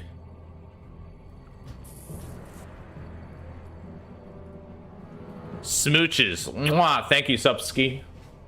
Just get the PvP gear. When is the expected release date on it? I think November is the expected one for the Harbingers update, but Summoner doesn't have a date yet. PTR is gonna have it soon though, bro.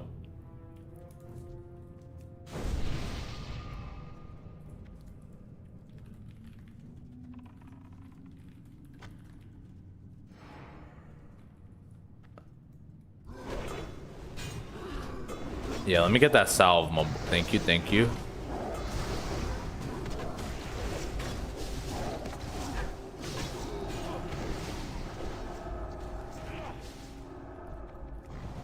Oh, we have a prod. Okay, our pally is not tanking. Oh, get milk is a holy pally. Okay.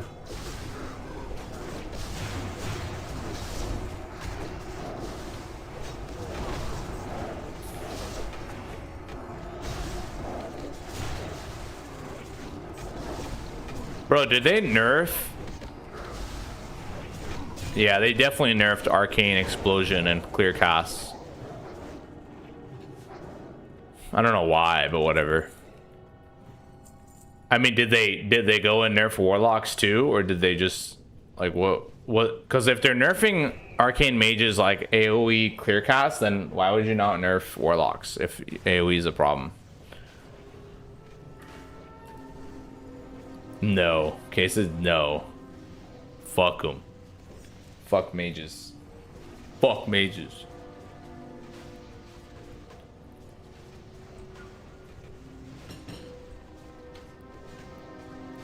They're actually the most brain dead ninja nerfers. Like, well, I don't even know what, like, where is the patch note? Why are you tweaking the clear cuts and like just make a patch note at least, like just so we know if it's a bug or not. I haven't played my mage or epoch as a whole in 4 days now. Jesus.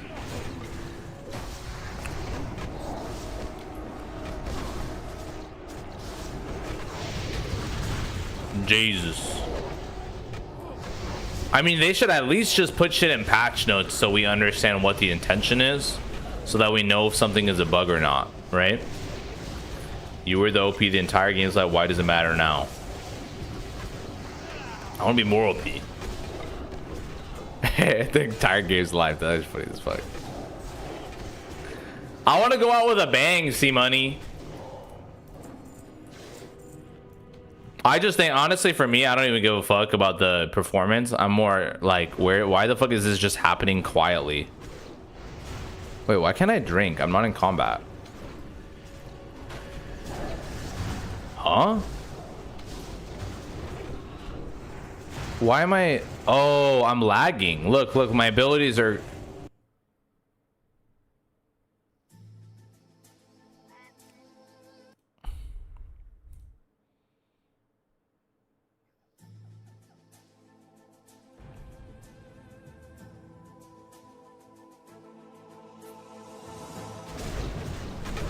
This game be pissing me the fuck off, bro. That's your bang the devs heard? The true epoch experience? I'm trying to give this game a damn chance and this shit disconnecting me and shit. What the hell? Same.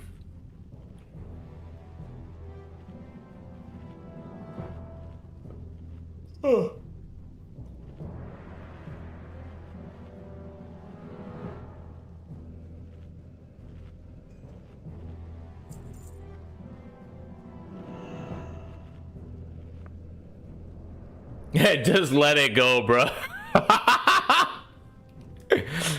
Dude, you gotta do the rose, the thing that the new gen be doing, bro. They do the rose wilting emoji.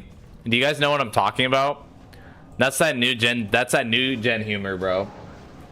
They do just let it go. They do the broken heart and the roses wilting. My old ass saw that shit. I'm like, I don't get it, but shit, it made me giggle. That's what the kids be doing. It ain't even just the kids, it's like the current internet wave. Yeah, there you go, Han. Yeah, thank you.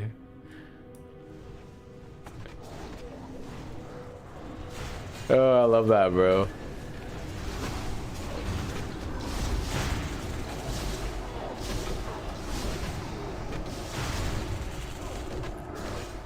It's okay, guys.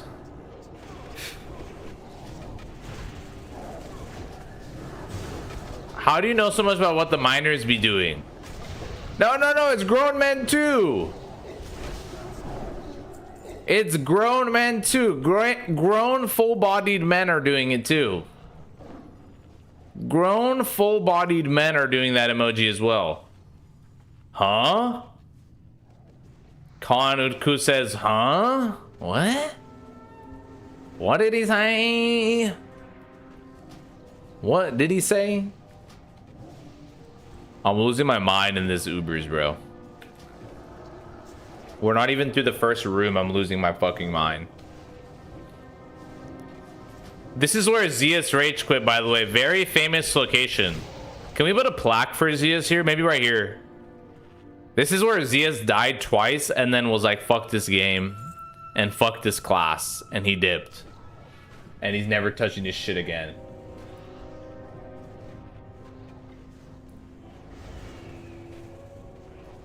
Reshi just sent me a fucking... Oh, shit. Why did you send it on Discord, bro? He sent me a meme reaction. If you guys know the one of Jimmy Butler looking at the page like, what? What's Muzzy yapping about? Yeah, I've lost it. I've lost it, dude. This is what a man on Epoch looks like. I have no idea what the fuck bro talking about. Stop it. I know you know that shit too. Did you tell him to reroll Paladin? Dude, Doofy. This was Zeus's crash out. He died twice. Links aren't allowed here. You have to do it on Cord. Yeah. Oh, that's you, Han. Yeah, so what happened is... I gotta decurse this shirt. They're all gonna die. He died twice in this section. And he was like, fuck this shit. Fuck prop paladins, fuck feral druid, I'm out.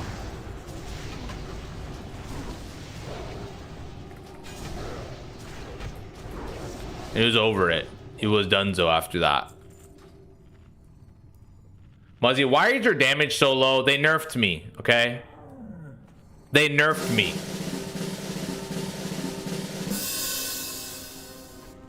I know you, it's Smani. Uncle has finally lost it. What the fuck is this bootleg ass meme you posted? That shit is absolute garbanzo beans. But why is the damage so low? Honestly, like, to keep up now, I have to spend like double the mana. Because they made it so my clear casts on explosions are nerfed pretty hard. So now basically all the I feel like the outside of in AoE, I think other classes are gonna start getting stronger too. Rare C money L Keg W. I think that's part of the joke. It says a fucking blurst, the fucking cursed spelling, dude.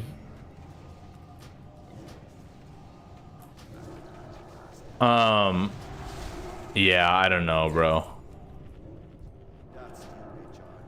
Mage damage is definitely gonna be more ass. Hey man, look, if there's no MC, there's no way for you to tell if the class is nerfed, right? Warlock untouched, by the way. Gotta roll Warlock now. I don't know what's going on with the changes though, for real. Like, they need to if they're gonna do like a random change overnight, like why would that not be posted? Invest in Warlock today. Says Special Officer Doofy. Another one. If you want to pump meters and get big stacks on the details, invest in Warlock today. Look, I just used my own mana pool just to keep in line. Oh, let me guess, by the way. Let me start ranting. Let me guess, by the way. Let me just make a crazy guess. Are enhancements still bugged? Do enhancements still benefit from Wind Fury on both weapons? I'm about to get Subski caught out, bruh. Might have been unintentionally changed on a bug fix. That's what I'm thinking, but I don't know. Like, there wasn't even a bug fix relevant to it. I looked. No one is doing class balance changes. Exactly. Warlock's bad enough. PvP, no nerf, please. Unless the Warlock is 100% dead, in which case just nerf it. Warlock is always top damage in dungeons before the server open. I was reading the Warlock is their broken hero class. It was completely intentional. I mean, yeah, I think Warlock was going to be strong, but yeah. Seed spam is like it's like a TBC thing. But yeah, the enhancement bug is still there. You use Wind Fury on one weapon, you use Rockbiter on the other, you get the benefits of two-handed Rockbiter plus Wind Fury on both weapons. By the way. You hearing me? This is no knowledge / spit. Paladins are busted as shit, Warlocks busted as shit, Shamans busted as shit, Ninja nerf Mage to all hell, Paladins busted as shit, Druids are trash / spit. K is about to crash out on K-Fold. Seed spam is crazy. Warlocks are about spreading their seed, dude. Druid's top PvP class. Yeah, I think we're just talking in fucking PvE context, but I mean, what do you even think from the PvP balance context, Yesko? I've seen people on Guru chat complain a lot about balance with other random shit too. Hunters got nerfed hard when Muzzy talked shit earlier in the week. That's true. I'll control it. To be honest, fuck Hunters good. I went the wrong class. Says see buddy. That's funny as fuck.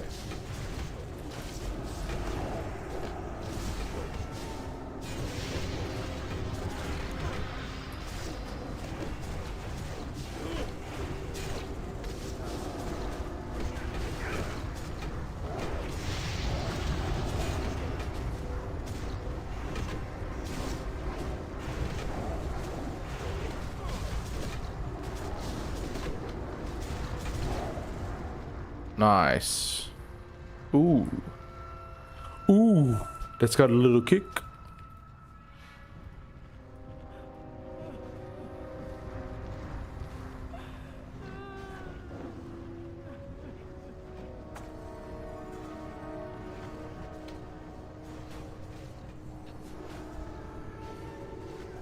Epoch made a few cool bosses, but so much shit is broken. Like, I think they've made cool quests. I think they've made cool dungeons, earlier bosses, the way they remade Dead Mines and Wailing Caverns. Dead Mines more than Wailing Caverns, in my opinion.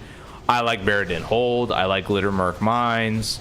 They made a lot of cool content. It's there. But unfortunately, their team got gutted, like, when in the release process. And the release was already fucked up, right? Like, it's funny as fuck because we're so focused on what's happening right now. Do you guys remember just like a month and a half ago when it was dooming about, like, yeah, the server wasn't even up, it crashed, and then there was all the bullshit where we were like playing GeoGuessr, which is really fun, by the way. We should play some more GeoGuessr as a community again. Doing React shit. It was fun times. We played Warcraft 3 and stuff, but I mean, there was already those problems. And now you're talking about content level problems, and then you're talking about the team getting absolutely gutted and basically leaving the project. Which at this point, I'm like pretty much even more certain that they're all gone and not working in the background, because we would have seen more changes by now. So I think they are actually done for sure, like actually hiding, because like they probably don't want to risk anything anymore. So I don't know. It's a shame, for real. I'm sad about it. It's a shame. Like, the content, everything was amazing, and like now it's up to Ascension to eventually support it. Epoch is the biggest what if, says Badmiral. Yeah. Kato just deleted his Discord user. Oh, Grassy, by the way, thank you for the follow on Twitch. Did I say that? Why do I feel like I missed that? My bad, Grassy. I've seen you on here too, on YouTube too, but appreciate you, man. Appreciate you for the follow and the support on every platform. Growing our brand everywhere. Now they just got the money from Ascension and dipped. I don't even know how much they would get paid though, because how would Ascension value this? Like, what do they put a value on? Do they say like this is a $5,000 server? Is it a $10,000 server? Like, what is the value? I don't know. 2 kebabs. We could have been holding hands, singing right now, blasting Ragnaros, says Badmiral. There you go. Exactly. Hell yeah, Grassy, appreciate you, bro. Or should I say Grassy?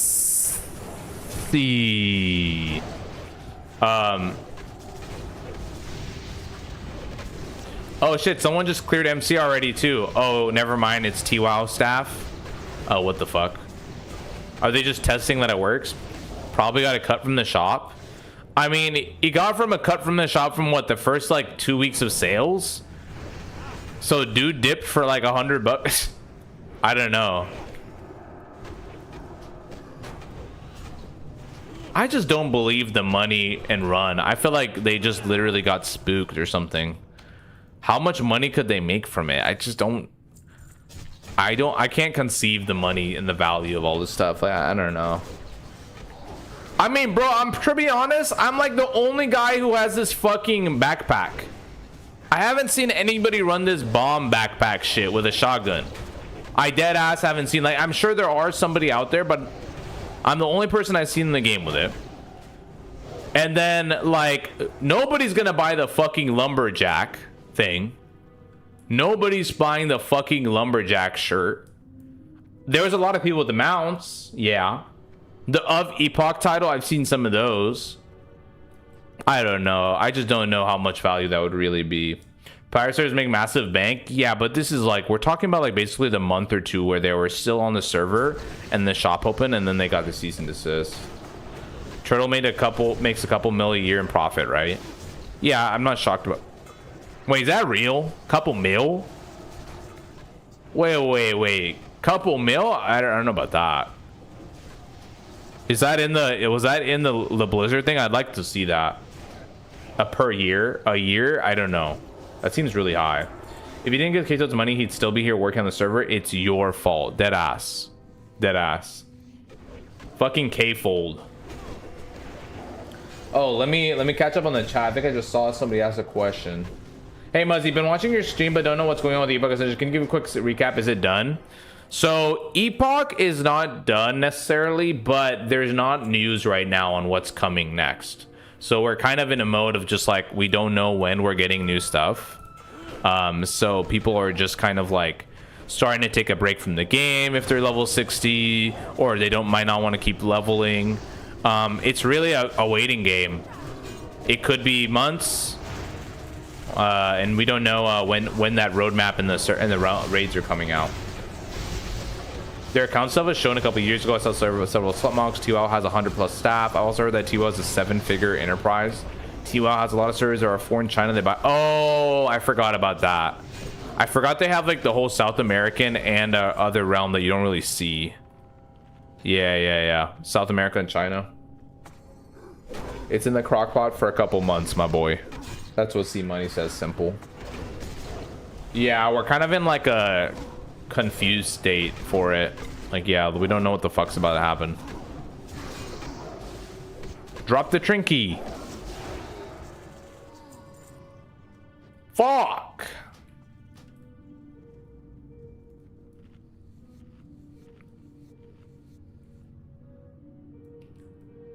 Behind me.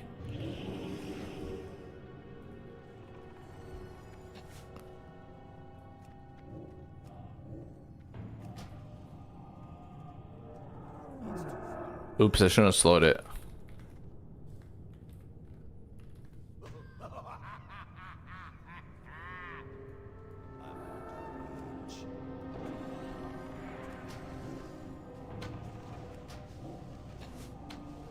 Epoch is in a sort of maintenance mode where they're kind of doing some bug fixes that don't tell us shit. I think, yeah, like I think what they said earlier is until they find a new team sample, they're not gonna like announce like official roadmap and content plans. I think it'll come out eventually, like a roadmap. It's just gonna take a lot longer than people thought. BronzeBeard seems like Garbo. I mean, it's just retail kind of stuff. We need the Epoch fail crash out video from you. Oh my god, dude.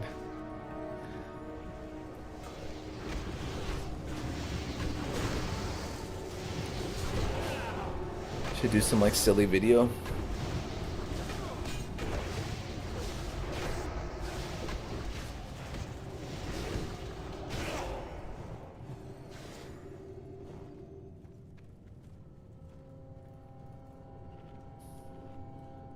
Yeah, BronzeBeard is very I think it's gonna be fun if you're into the SOD plus type crazy progression power, class power, and class fantasy stuff. Like, I think it'll be fun for folks like that, but definitely not if you're looking for like a long classic adventure type thing that Turtle or Epoch are doing. Green screen yourself jumping from Thunder Bluff. Can't slash who on BB, cringe as fuck. Yeah, you can't slash who on any Ascension server.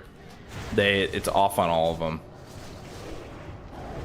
I see why they do it, because honestly, every time like every fresh server I remember, people slash who the whole time, and then they all post in who chat like, oh my god, we're 4K today, oh my god, we're 3K today, whether or not it's like natural content cycles or not.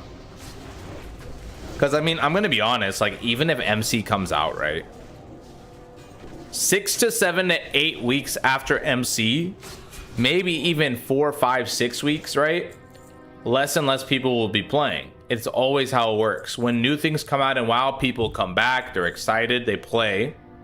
Even in retail, they play. And then after 5 to 6 weeks, it's like, okay, I saw the rides, I rode the rides, I rode Ragnaros. I'm ready to take a break. There are normal content cadence population movements, right? Conby, hello, greetings. How are you, Conby? Good to see you. We're doing a little POC before we get into I'll probably like if Felix comes over soon, we'll do our dual screen shit we were gonna do with Sonic Racing. If not, we'll do some casual MoP leveling and talking. I have a MoP tune I'm leveling to play with some friends. All the friends that I abandoned and told them I'm gonna be focusing on Epoch, it's gonna be a good ass time, they were playing MoP and they were telling me, well, look, if you enjoy Epoch, do Epoch. Oh well, we'll be over here waiting for you. Okay. And look who got the last laugh. These panda motherfuckers. Okay.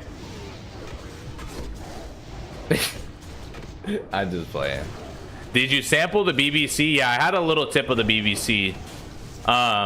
We like ran around the stress test for a bit. It was cool. I mean, it's just a stress test. I didn't really like experience a bunch of shit. I saw some like custom areas of Elwyn Forest added. Bro went crawling back. Your failures. What was that? What's that line? And where did your failures leave you? Or led back to me. People are absolutely going to ebb and flow with the content side. There's so many other games to play that it's in the middle. Back in 04, there's fewer games to play, so everyone just play WoW. 100% Intragrar, thank you. That's actually a great point. Muzzy really enjoyed BBC. Muzzy gonna do furry things with his furry friends in Pandaria. How did you know that I made a panda? How did you know? I know I posted in Discord too. Yeah, Miss Muzzy made my character. Miss Muzzy saw that dude, it was pretty funny. So I launched Miss Pandaria. Miss Muzzy walks by the room, okay? And she's like, what you doing? Are you on Epoch? And I'm like, oh, I'm doing the I'm playing the other version of WoW right now. She has like somewhat of a understanding of a few WoW mechanics I've explained to her, like the different versions of WoW. She knows how Mythic Plus works, by the way. She's asked me a lot about Mythic Plus. They're really funny. It's just like random things my the wife knows about this stuff, right? And then she realizes that I'm on the panda version of WoW, so she screams and she's like, you have to play a panda. And I was making a troll. Like, I was about to click create on troll. I was gonna make a troll druid, I think. and she stopped me and made me make a panda monk. So now I'm playing some Kung Fu Panda shit. BBC dungeons are such a disappointment. It's super brain dead, chain pull AoE. You don't even need to stop to breathe. And when you ask people how the M+ dungeons, they'll say it's a little harder. Yeah, I've heard of that. I've heard that about BronzeBeard. That dungeons are pretty much very... See, the BronzeBeard dungeons remind me of like MoP dungeon shit. And I'm gonna probably run some today. You might see it if we get to that. You literally just chain pull strong. Your characters are all strong as fuck superheroes. That's how it is. Yeah, okay, buddy. The great furry cover-up. Yeah, sure, blame her. Kung Fu Panda. I'm not... I can't convince my wife to play WoW at all. She calls bosses drug lords. That's so funny, man. Why? Like mafia bosses? He's not a furry, he's a scaly. There's a difference. I do have an evoker tune on retail, okay? That doesn't make me a scaly. Damn it. Yeah, and I actually like what Integrar said, by the way. I want to bring that point up. People are absolutely going to ebb and flow with content cycles. In 2004, when WoW was one of the biggest, if not the biggest online game, there weren't that many games to play, especially online persistent like that. So people just chilled on and played WoW. WoW was like a form of social media and obviously a game, right? And it was a persistent online game to play that not many games supplied that kind of experience, right?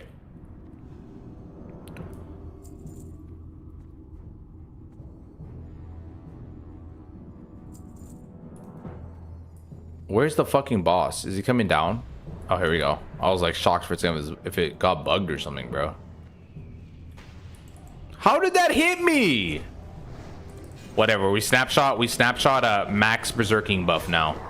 Oh my god, I'm lagging. Holy fuck, I'm lagging. Wait, I'm lagging really hard.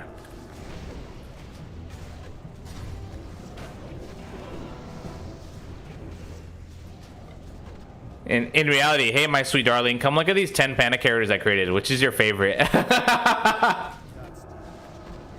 That's cute, bro, actually. I should have done like that. That's cute. And WoW predates social media. We used to replace AOL Instant Messenger. Oh. Okay, I don't remember the timing and all this shit. I'm a little bit of a young blood myself. I'm a young unk. I'm old. I'm young old. Okay.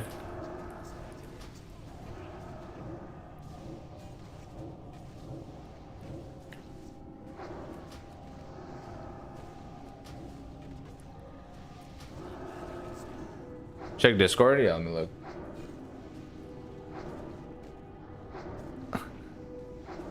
Yo. Oh, did you see my... Han, did you see my Back to the Keeper short from Rematch on TikTok? Is that what you linked me? I see the file name. I haven't looked at the video yet. What the fuck is this, dude? Did you fuse my face with Jimmy Butler? Oh, my brain hurts. What the fuck? I think the correct term is washed up. I'm just young old. Oh, I gotta dispel this dude. Yeah, it's my favorite video of all time. What the fuck?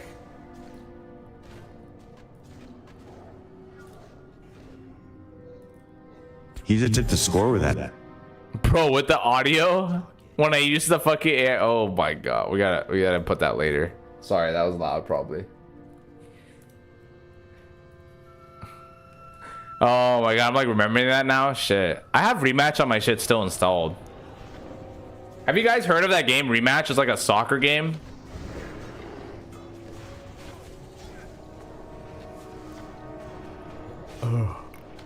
Yeah, I think in 04 is just different. Now, like, there is so much stuff to play with people, and people are playing so many different games. It's like you play part of a raid release, and then in a month or two later, there's another thing people want to play together, like are you and your group of friends, or just something else you're interested in has another new season. So like a season of WoW comes out, you play that for a bit, a season of another game comes out. It's just like, I don't know. There's just way more variety and stuff to play, and it's very accessible. It's extremely accessible.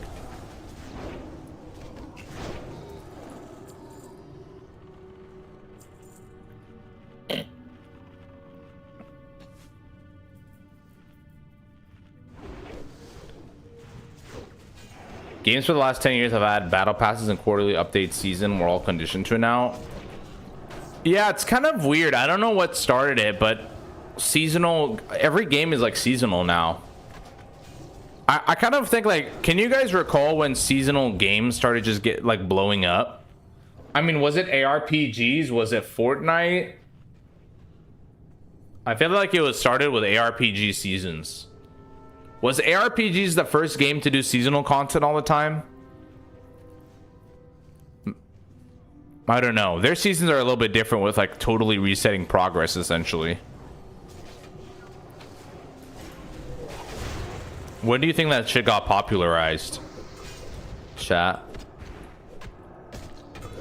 What are they attacking? What? I don't see a mob.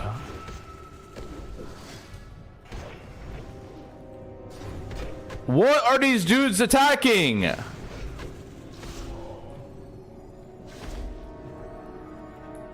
What? Did you guys see that?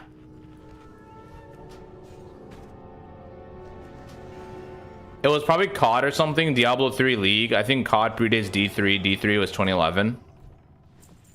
Did Call of Duty do seasons? Really?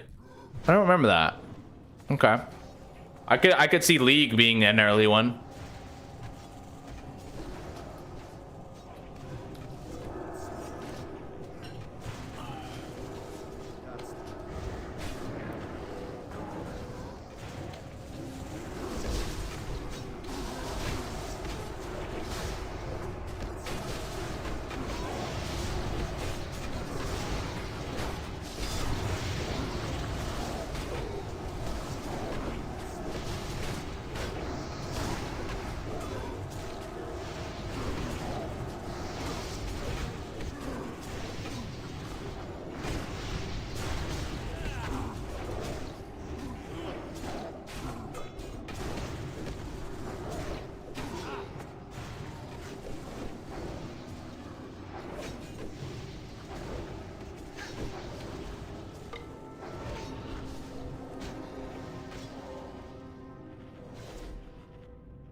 Actually, Diablo 2 had ladder season, but it wasn't quarterly. Ah, okay.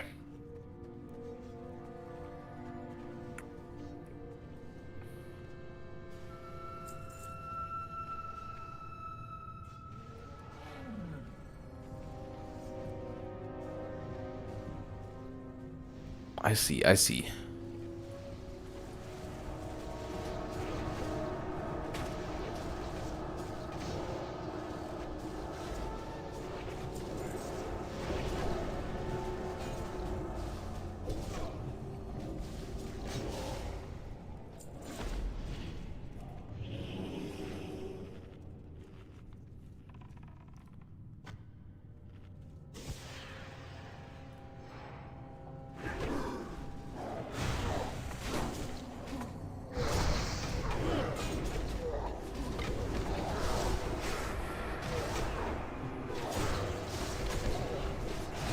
Alright, we're almost to the end.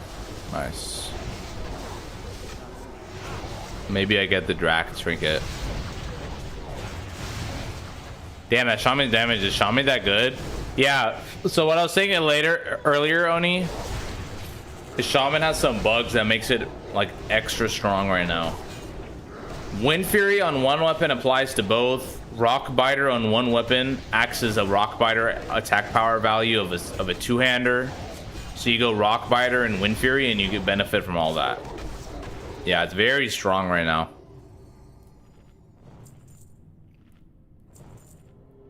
Very strong. Bug Pock.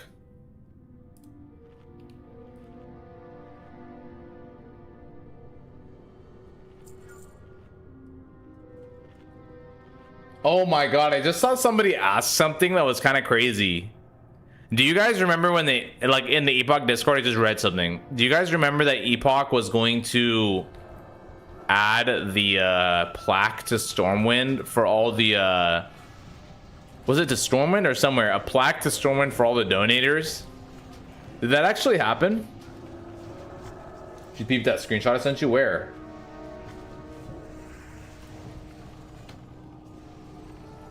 When? Right now? Where'd you send it? Do you guys remember that they were gonna make a plaque for all the donators, bro? Did that even get done? Did that even get done before the cease and desist hit? Ouch.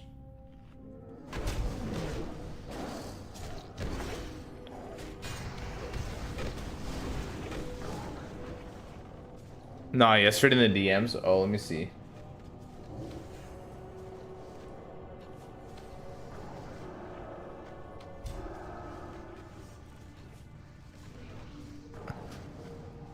Wait, are you talking about the one with Apostle?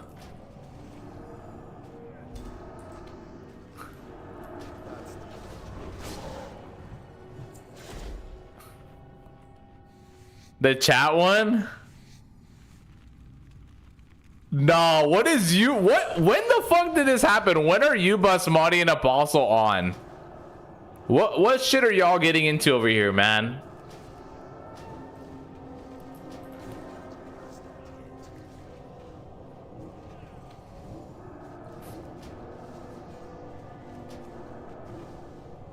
Con B was there too. The fucking goon squad.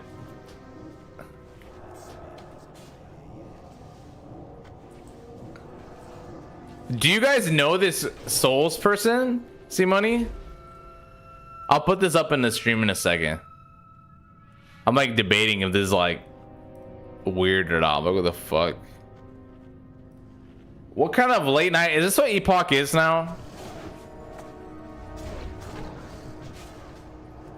For how much you glaze pally tanks, you sure are running with dungeons and everything, but I know, dude. I gotta take what I gotta get. I gotta take what's there, Artho. I'm telling you, Artho, all the pally, she came on to us, bro. All the pally tanks are done. They got geared within like 2 days because their dungeons take about 30 minutes. And then they're gonzo. You know?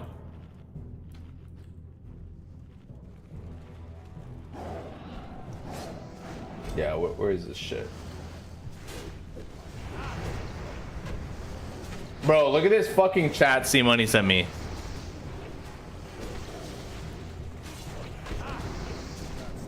So, we had a couple Muzzy homies in here. Apostle, C-Money, Basmati, and Combi are in a party. And then this like person that they group with said this shit in the chat. Apparently there's booba streamers on Epoch now, okay? The last couple people who are playing Epoch are booba streamers. I'm the last non-booba streamer. True story.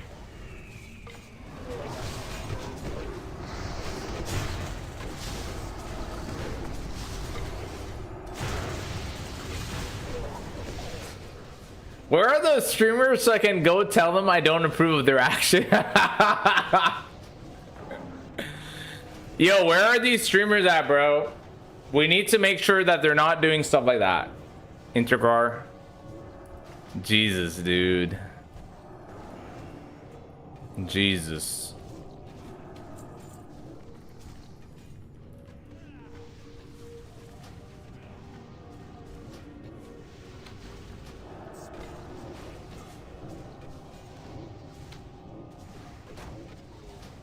I've been watching you since before Epoch release, waiting to see your boobs, but you just keep disappointing me. I'm sorry, Yesko, I'm shy.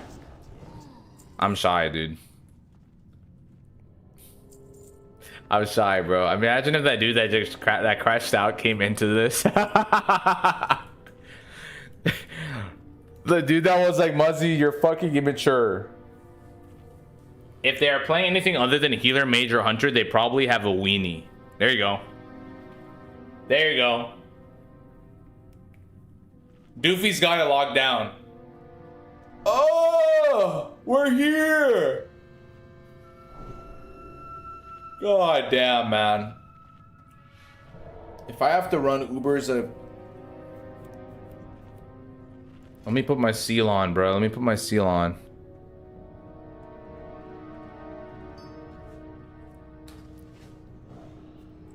It was a female gnome healer. Uh-oh.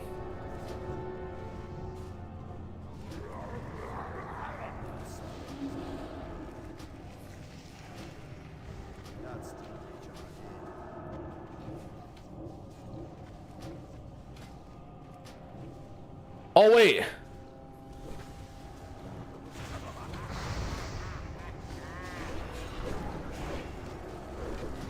Bro, good thing they caught that. My seal had cooldown.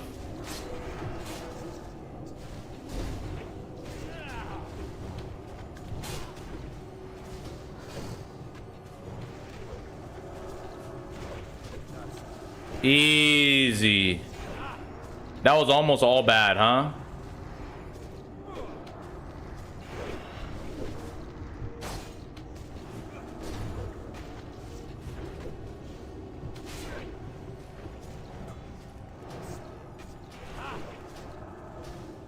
Okay, there's got to be somebody else. Yeah. Good, good, good. Almost really bad. We're good, though. We're good.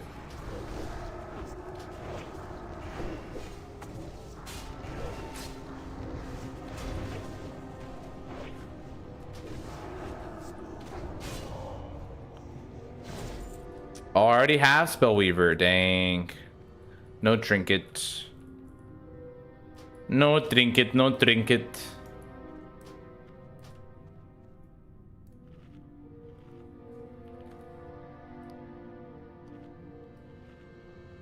Oh no, there was one people were memeing on in 4chan and they doxed him and found out it was a transformer from Brazil with a big nose.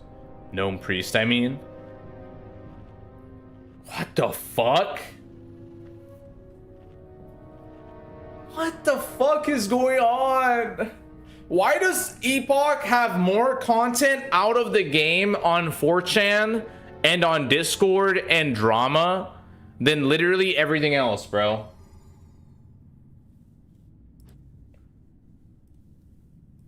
Fuck, you forgot. I forgot to take it down, Yesgo.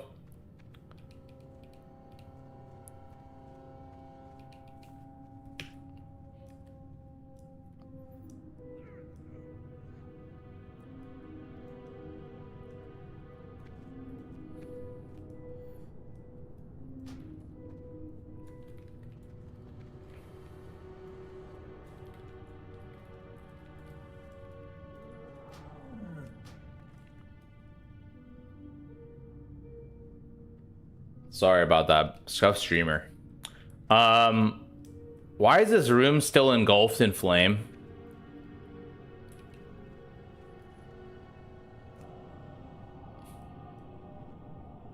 Like, why the fuck is this room still engulfed in flame? Like, I swear to God, Epoch has more content out of game than in the fucking game. There's like all this like drama shit. Like, I remember the weeks before, bro was just admiring it. Oh my god. I remember weeks before when the launch failed, there was like so much drama on like Katos is connected to this, or like all the investigation into Magic, like, oh, Magic is connected to this and he's not actually, he didn't leave because of this, he left because people said like his code was whatever or something, or he didn't do this and that in the project. And then all the dramas with the mods. The fire still hurts, don't touch it. Yeah, dude, I just saw fucking Get Milk here, our paladin, just run into it and get one tapped.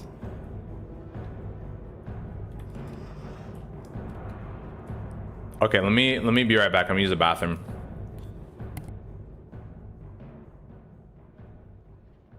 AKA money. I'm rage quitting right now. All right, be right back.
All right, bro.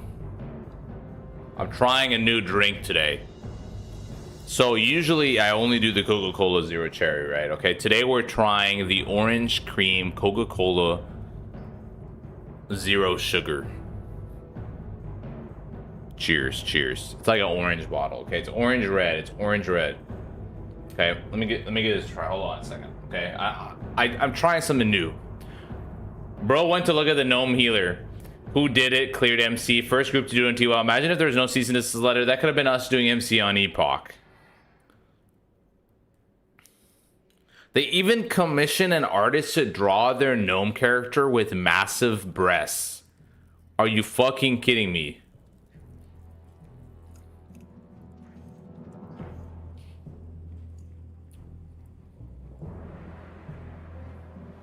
Hold on.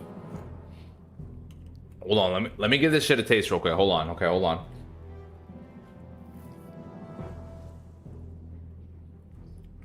It's kind of weird. Have you guys had like those vanilla cream sodas? It's like something cream always. Like no diddy. Like it's always something cream, orange cream, vanilla cream, like those different kinds. I don't know if I like these kinds of ones. I really like the cherry one, but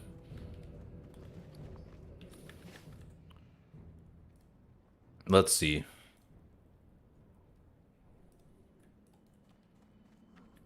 I am putting no cream in my mouth, my boy. The fuck you on about? The vanilla cream soda, bro. The soda. All right, the soda. Okay, we're gonna give 1 second. I'm gonna boot up something in the back. We're gonna try a little something. What the? A new challenger approaches. Who is this? Hey, I noticed you talked about shop items and what to expect for BronzeBeard. I got some data mined screenshots if you're interested to take a look. So it's data mined. Okay, all right, sure. Why not? What's up, data mine?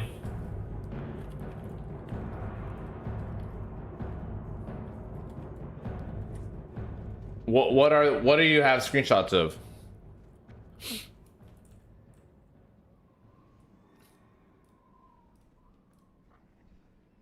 Check Rordiums on Discord. All right, let's see.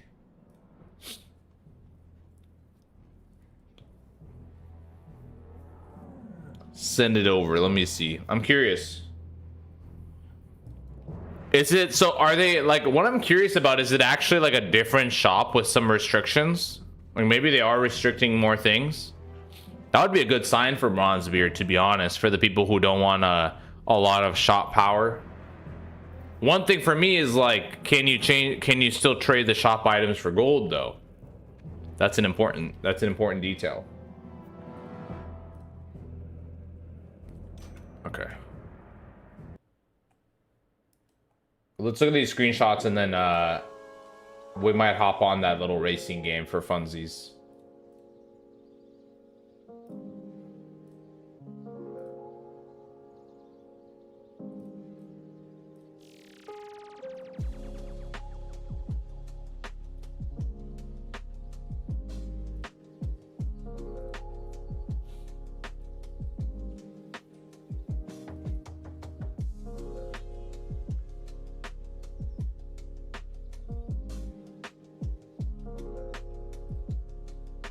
No way.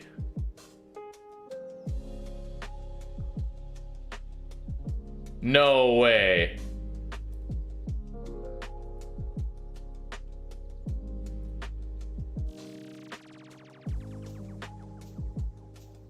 Are these for real?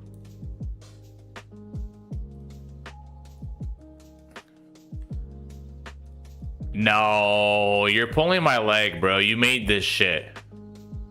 You're pulling my leg right now, Roar. Roar's typing.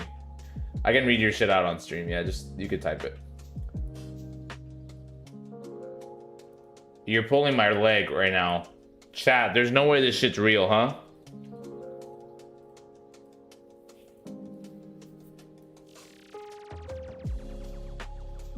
There's no way.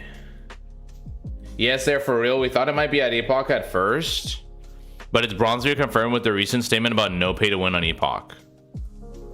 Ah, okay, I see. So you data mined this, but then you saw the Dutch announcements about like they're going to continue to do no pay to win. So you're like, okay, it's probably then at least not for Epoch. How is Epoch doing? Haven't logged in a few weeks. I think it's gonna be quiet for a while. Wow, Digi.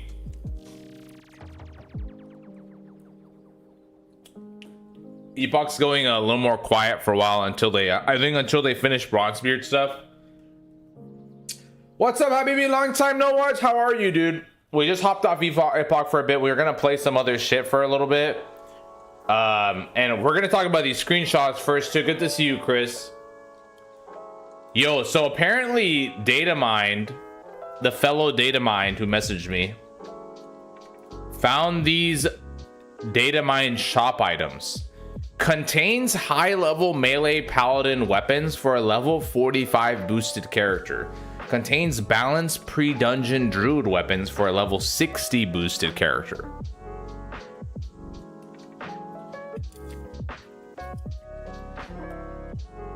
Very interesting. And he's pretty sure it's not obviously for Epoch because they said themselves they were going to do pay to win. No plans on raid on Epoch? Yeah, they still haven't announced anything. The Boosty Boys will raid release? Yeah, no announcement recently, unfortunately. I don't think we'll see something for a bit. Wait, this is kind of crazy. Yeah, the Boosty Boys are gonna be out.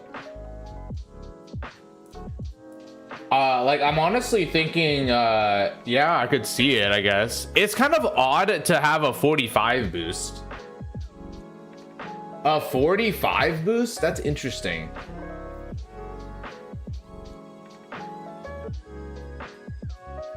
Another one. What the fuck, blood? Welcome to Muzzy family on Twitch, baby. Wow. Are there any other things you found, Roar? Yeah, a 45 boost is so odd. What the fuck, Blub? Thank you for the support, man. Welcome to Muzzy family on Twitch.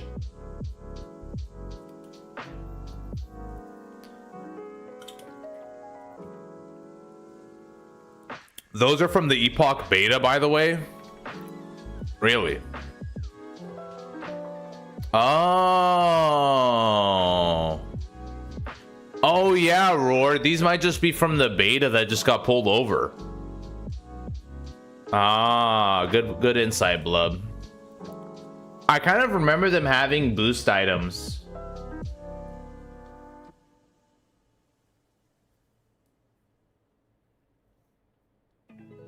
By the way, Grassy, are you here still? No, not more than this. Yeah, Roar, they might actually just be from the beta. Because the 45 boosted is a little sus. I almost don't see them selling like a specific 45 boost. 60 boost I've definitely seen on 60, 70, 80 boosts I've seen on Ascension store before, but thank you, Blub.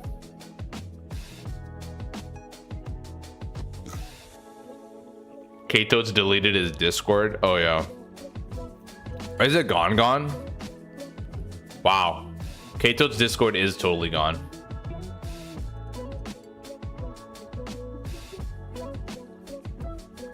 The homie is just done with that online presence. It must be really freeing. Like, remember the other day we Googled that shit? You'd find this shit here. I kind of would feel like, oh, he hasn't deleted this. Yeah, it's just, yeah.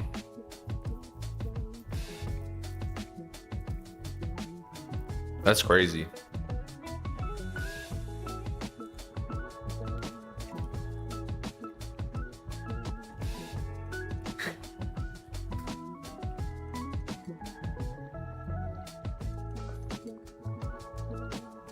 Is BronzeBeard worth it? Have you played it? Any plans? I did the test.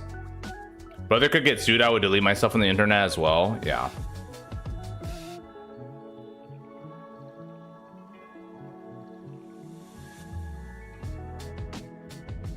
Yeah.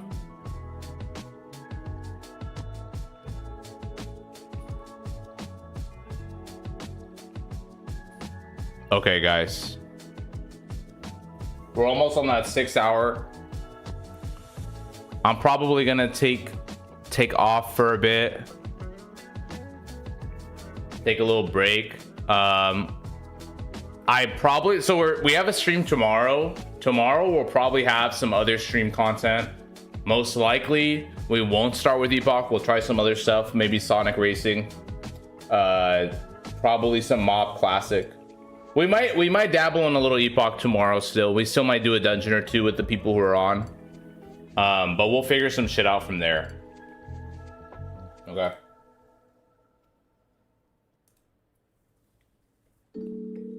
Garfield cart soon.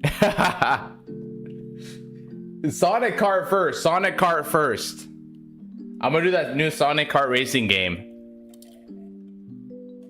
I think it'll be funny. I think it'll be a fun time. And then obviously we have a lot more releases coming out in October too. So I'm gonna head out. I appreciate you guys for the support. We're gonna do some new stuff tomorrow. Definitely more gameplay involved. We'll have less stuff going on. We don't have BronzeBeard stress test unless they run another one. Ashes and stuff we did today was cool too, but we'll do some other stuff soon. So thank you guys for the support. I'm gonna head out. I will talk to you guys later. I'll talk to you guys on Discord. Let me know if you guys want to chat or do something. I'll be available. So appreciate you guys. And here's that smile.